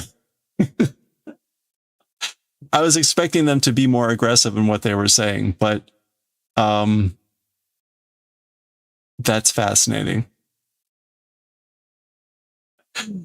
Sekai juu no otogi banashi ya. Densetsu no kuni o kono shima ni robotto de tsukurou to omoi tsuita no da.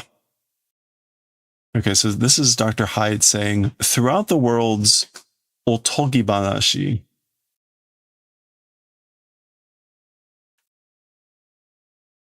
Oh, nursery tale, right? And legends of country to this island with robots trying to make thought. Okay, so omoitsuku is to come to mind, to think upon, to be struck with an idea. So I was struck with the idea of trying to make, with robots on this island, a country of legend and fairy tale stories from throughout the world. Okay, so indeed we see like castles and other things, I guess. And people all striking the same pose, walking around. わしはな、人々に忘れられていく夢やおとぎの世界をなんとか物語に作り出してみたかったのだよ. Okay, as for me, you know, like by various peoples being forgotten dream,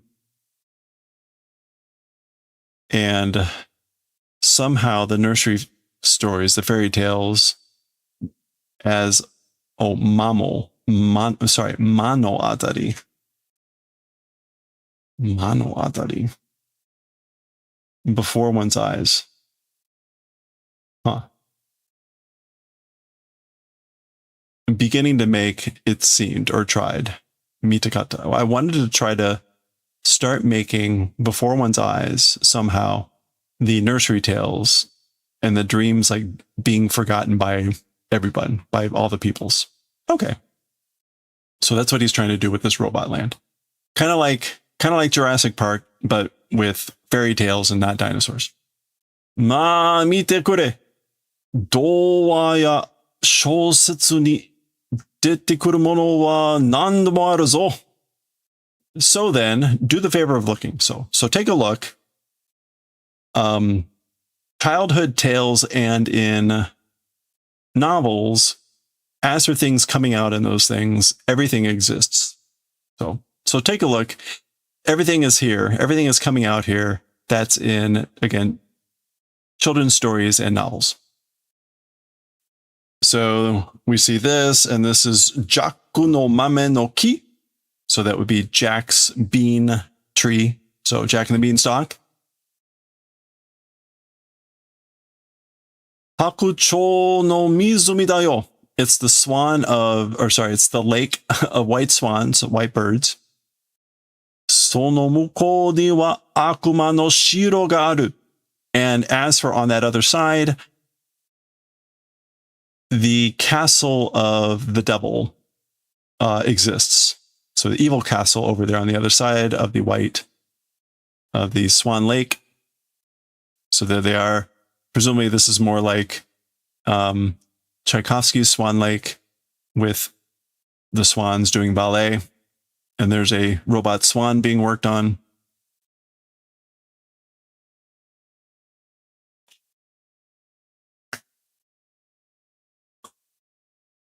Oh my. Maho no mori da. It's the forest of magic. Sugoi daro. It's incredible, isn't it? Naka ni wa Henzelu to Gretel to no okashi no ie ya nanani no kobito no ie nanka ga aru. So it's the forest of magic. It's amazing, right? As for towards the inside, Hansel and Gretel's candy house and the 7 dwarves, the 7 people of small people, their house or whatever exists.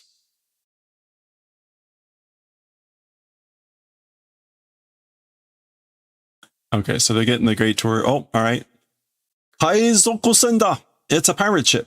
Koko de wa Captain Kukuya Shiruba Sencho ni aeru shi. So it's a pirate ship. As for in this place, Captain Cook and I guess Silver, the ship captain, to that able to meet. So they can meet here, those ship captains. Dore ya shikedai ya Peter Pan mo mirareru zo. Slave and execution platform Peter Pan also is visible or able to see. Okay, good stuff. Hageyama, Bald Mountain. Hageyama, Bald Mountain. So this would be more, I guess, known to the audience of this time. Bald Mountain, you know the music. This is what's his name? Mussorgsky. Bum bum bum bum bum bum. Ba-da-ba-boom. It's the October Halloween night on Bald Mountain. So Hageyama, koko ni wa ari to arayuru kaibutsu ga atsumaru. As for in this place, all kinds of monsters gather. Kyuketsuki ya majo ya yurei ya hyotansugi made. Okay, so vampires and witches and spirits and hyotansugi, even those. What is a hyotan? I know that term.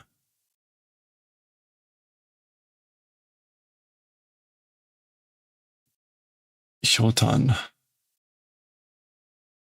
No, hyo, not kyo.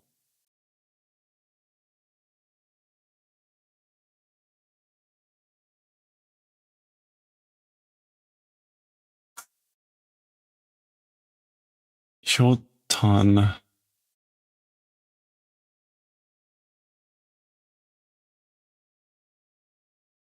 Tsugi made.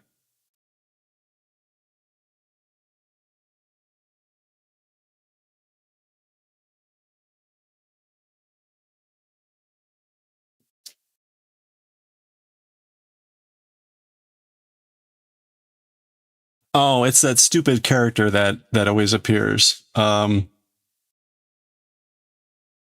gourd, the little gourd character, which strangely I don't see him in here.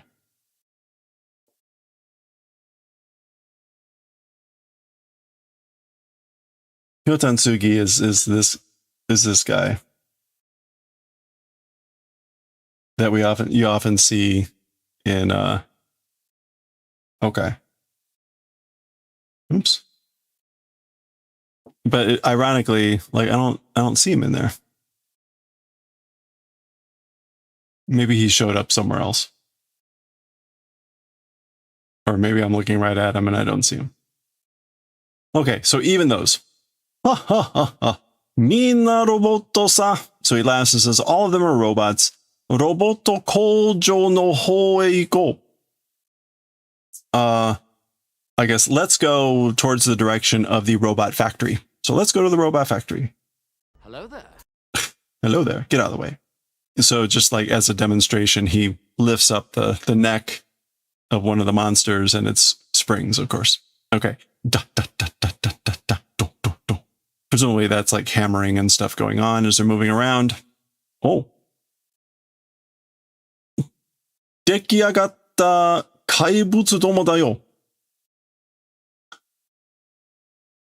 I guess this is like all kinds of creatures. It's all kinds of monsters.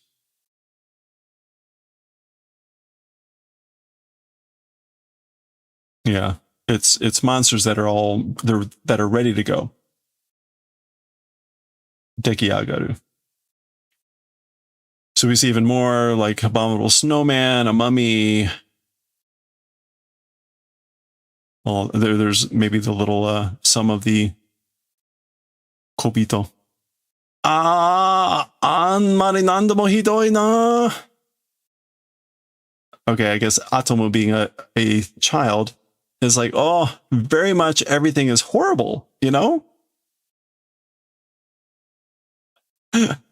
He's apparently, yeah, he is shocked, like, oh no. Mataku atomu no yutori ja. I guess completely Adam's way according it is. So it's like Adam's right. It's exactly what he says. Like it's very much everything is hidoi. Eh? Huh? Haido-kun. いくらなんでもロボットを人間のおもちゃにしてはいかんよ. So notice first of all that Ochanomizu calls him Haido-kun. So Haido, hide, however much even robots towards human toys as they're doing cannot go. So basically, you can't make robots into the toys of humans, however much. Omocha ni suru tte? Doing towards toys, you say? So making them into toys, you say? このロボットたちはここで一生暮らすんだ。結構楽しいじゃないか? Okay, these robots, as for these robots, in this place, entire life will live or must live. They have to live here their entire lives. Splendidly fun, isn't it? Or that's splendidly fine. Amusing, isn't it? 楽しくなんかありません. So fun, enjoyment, or whatever not existing. Like, that's not fun. Oh, it's a kappa. 中にはどうしてこんな変な格好をして生まれたのか。悲しむものもいるでしょう。Okay, so as for towards the inside, amongst all these, why this sort of a strange form doing, being born, question mark. Like sad things also existing, right? Or lonely. Yeah, lonely, kanashimi. No, sad. Okay. Nakaniwa. As for in the inside, or as for like amongst all this, why giving birth to doing this sort of strange form? Kanashimu mono mo iru desho. Yeah, like sad things also exist, right? Not quite sure what he's trying to say there.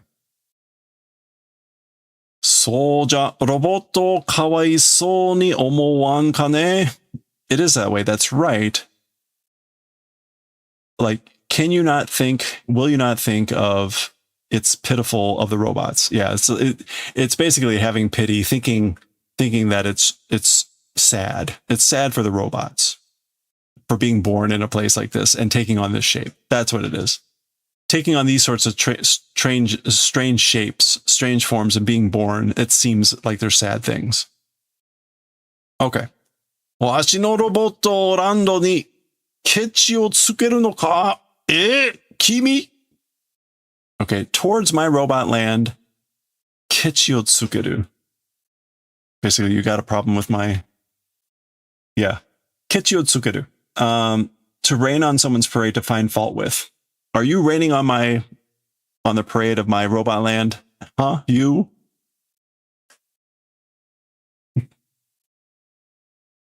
All right. How are we doing here? We gotta go another 4 pages.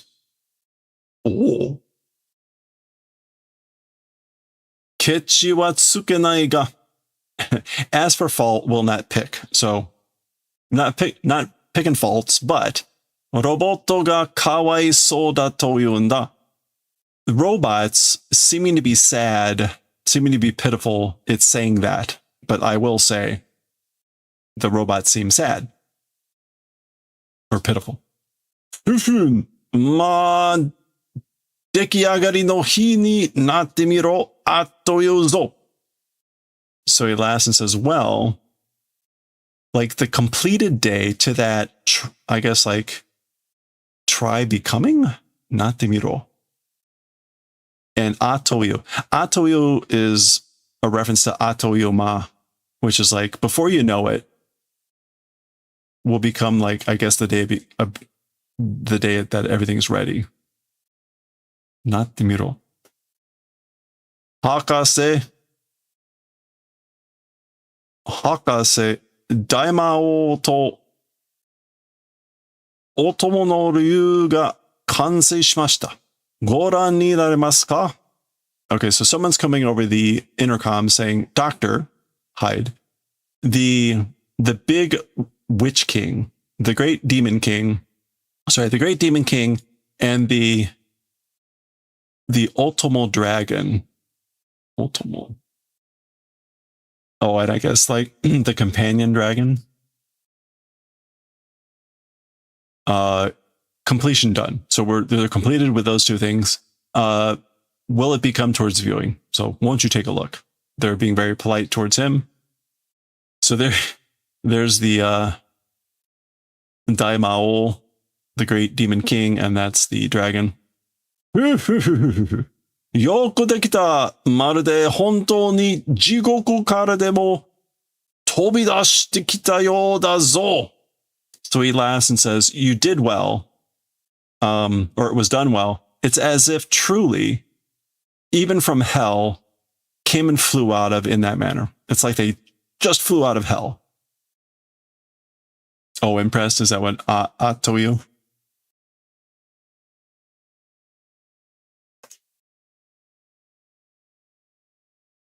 Well, Atoyu in a blink of time.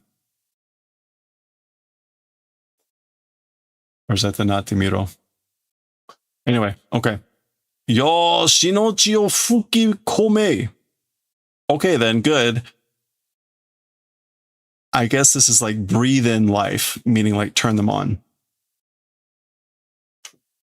Oh, it makes you say, ah, I get it. Like it'll make you go, ah, it's so amazing. Thank you.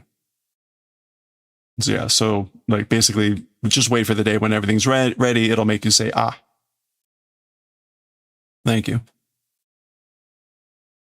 Fukikome. Yeah, so breathe in the life, meaning turn them on. Fukikomu. Pom, pom, pom. All right.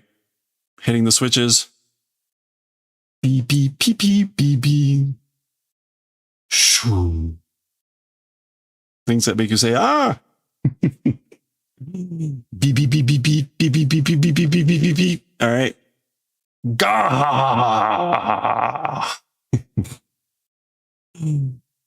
紹介たそうわしの片腕でロボットランドの取り締まり Okay. Like, doing introductions,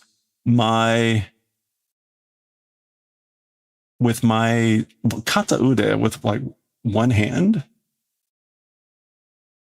Kataude. Yeah. Or right hand man. I'm not quite sure at this point. Robot lands Torishimari. Taking and squeezing? Oh, to take control of, to manage.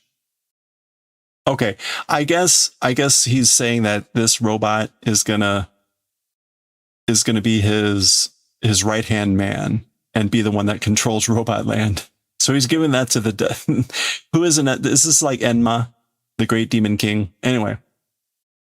そして童話の国の大魔王 Oh, Satan. This is Satan. Satan Samada. And in addition, it's the child story country's great demon king Satan, Lord Satan. Ha ha ha. Mada umareta bakari daga ne. He laughs and says, still just being born, you know? So he's just recently been born. Yeah, Mr. Satan. Shinpai suruna. So don't worry, don't do worry. Satan wa ningen ni wa nan ni mo shinai. So don't worry. As for Satan, as for to humans, will do nothing. So he's not going to do anything to humans.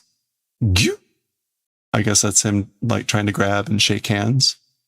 Ocha no Mizu seems scared and not happy. Uh-oh. I got like the evil eyes. Kozo Kisama no nawa.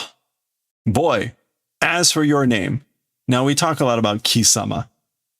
I don't know if in this era Kisama is yet an insult. It is today.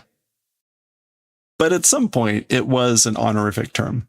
Is this meant to be polite? Probably not. But what's your name, boy? Atomu. Robotorando monoka? A thing of robot land? Meaning like, are you a resident? Are you a thing of robot land? Naze Satan sama ni aisatsu wo senu? Why, to Lord Satan, I guess, greeting not being done? Yeah, basically, why aren't you greeting? Why, without doing a greeting towards Lord Satan? Yamero Satan, stop Satan. Oh my gosh. I need to compile someday all of the horrific Japanese depictions of Satan. Satan wa ningen ni wa otonashi ga roboto ni taishite wa ginkoku na you ni tsukutta no da. Okay, so as for Satan, as for two humans, or as for by humans, otonashi, it is like docile or calm. So Satan is calm, docile towards humans, but towards robots, as for doing like counter or verses, it's in a harsh, cruel manner was made. So he was made to be harsh and cruel against robots, but docile to humans. Nani shiro roboto no daimao sama dakara na. Because in any case, because he's the Lord, great evil, great demon king of robots, any less.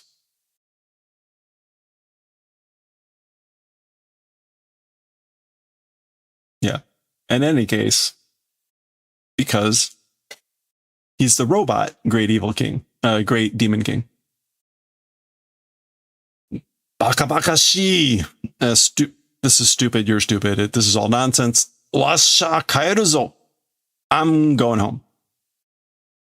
Konna koto wa kirai ja. As for this sort of event, it's detestable. Like, I don't like this. I detest this sort of a thing. Okay, this is interesting. Chukoku shitoku ga na. Okay, so advice will do in advance. Shiteoku. So this is Ocha no Mizu basically saying, I'll give you a word of caution in advance. I'll tell you something now, give you some advice. But you know, ano mao satan to yara wa sugu kowashita hou ga ii. That demon king Satan, or whatever you call him, as for him, soon, immediately, destruction event direction is good. Basically, he's saying you should destroy that Lord Satan robot as soon as possible. So shinakereba ima ni warui koto ga okoru zo. Let me try that again. So shinakereba ima ni warui koto ga okoru zo. That way, if not do, soon bad events will occur. Basically, if you don't do that, bad stuff's going to happen. And that's Haido, just kind of scoffing. Ikura ningen ni wa otonashikutte mo roboto tachi ni totte wa yappari akuma dakara na. I think that's still Otonamizu saying, as for however much to humans, even if being calm or docile, to robots, as for towards robots, as one would expect, evil demon, that's why. Yeah, so that's most likely Ocha no Mizu basically saying, even though he may be kind and docile to humans, as one would expect, he's going to be the evil king towards robots. And that's why he recommends this. Okay. それから3ヶ月経ったある夜のこと. So this is the narration. So from that, from what we just saw, 3 months passed, and the event of a certain evening. So on one evening, okay, there's the swan. Ha, ha. The swan seems out of breath, even though it's a robot. And that's where we're going to pause. So we'll pick up there. That's a good introduction, and that's a good pause point, and that's about 10 pages. So good start to Roboto Rando. We'll continue and see how the story progresses next time. Okay.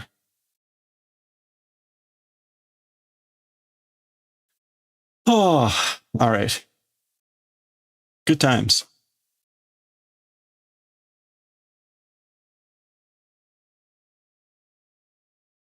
Oh, I'm going to leave it here. Hey, mad scientist, how you doing? Yeah, not today, Satan. Go bother some robots.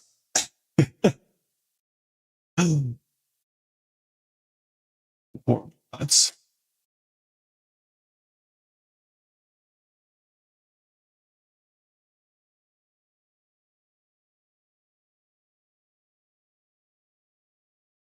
Oh, man. All right. Well, exciting. So we're ready to go with the Pico bind off for our shawl. So we're going to start the bind off for the shawl tomorrow. It may be a 2-day endeavor. We shall see. Don't forget, we're also conducting the raid train tomorrow. That starts at 8.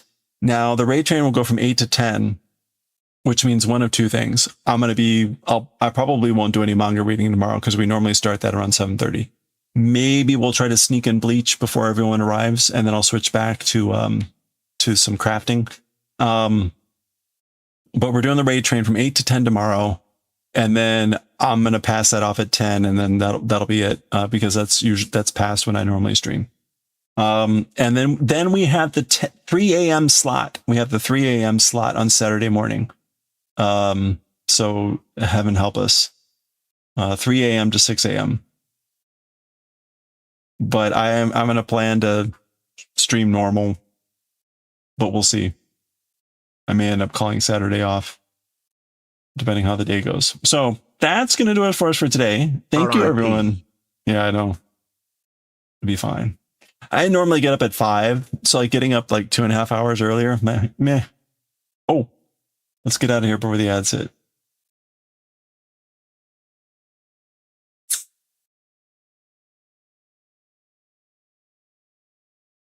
I keep forgetting when sumo starts again. Hey, thanks, Port. Thank you all. I appreciate it. Let's go raid Games Done Quick again. They're in a break right now, but it looks like maybe... What's up next? Oh, Wii Sports. Wii Sports, and then Earthbound. Earthbound is going to be after that. Earthbound Beginnings.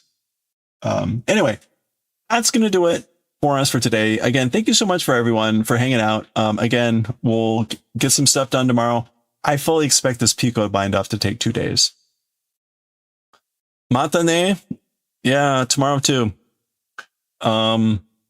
So I think that'll do it. I'm trying to think if there's anything else, but I think that covers everything. Have a good one. Stay safe, stay well, stay cool, stay hydrated, and I will catch you all next time. Thanks again. Let's go raid Games Done Quick, and I will see you later.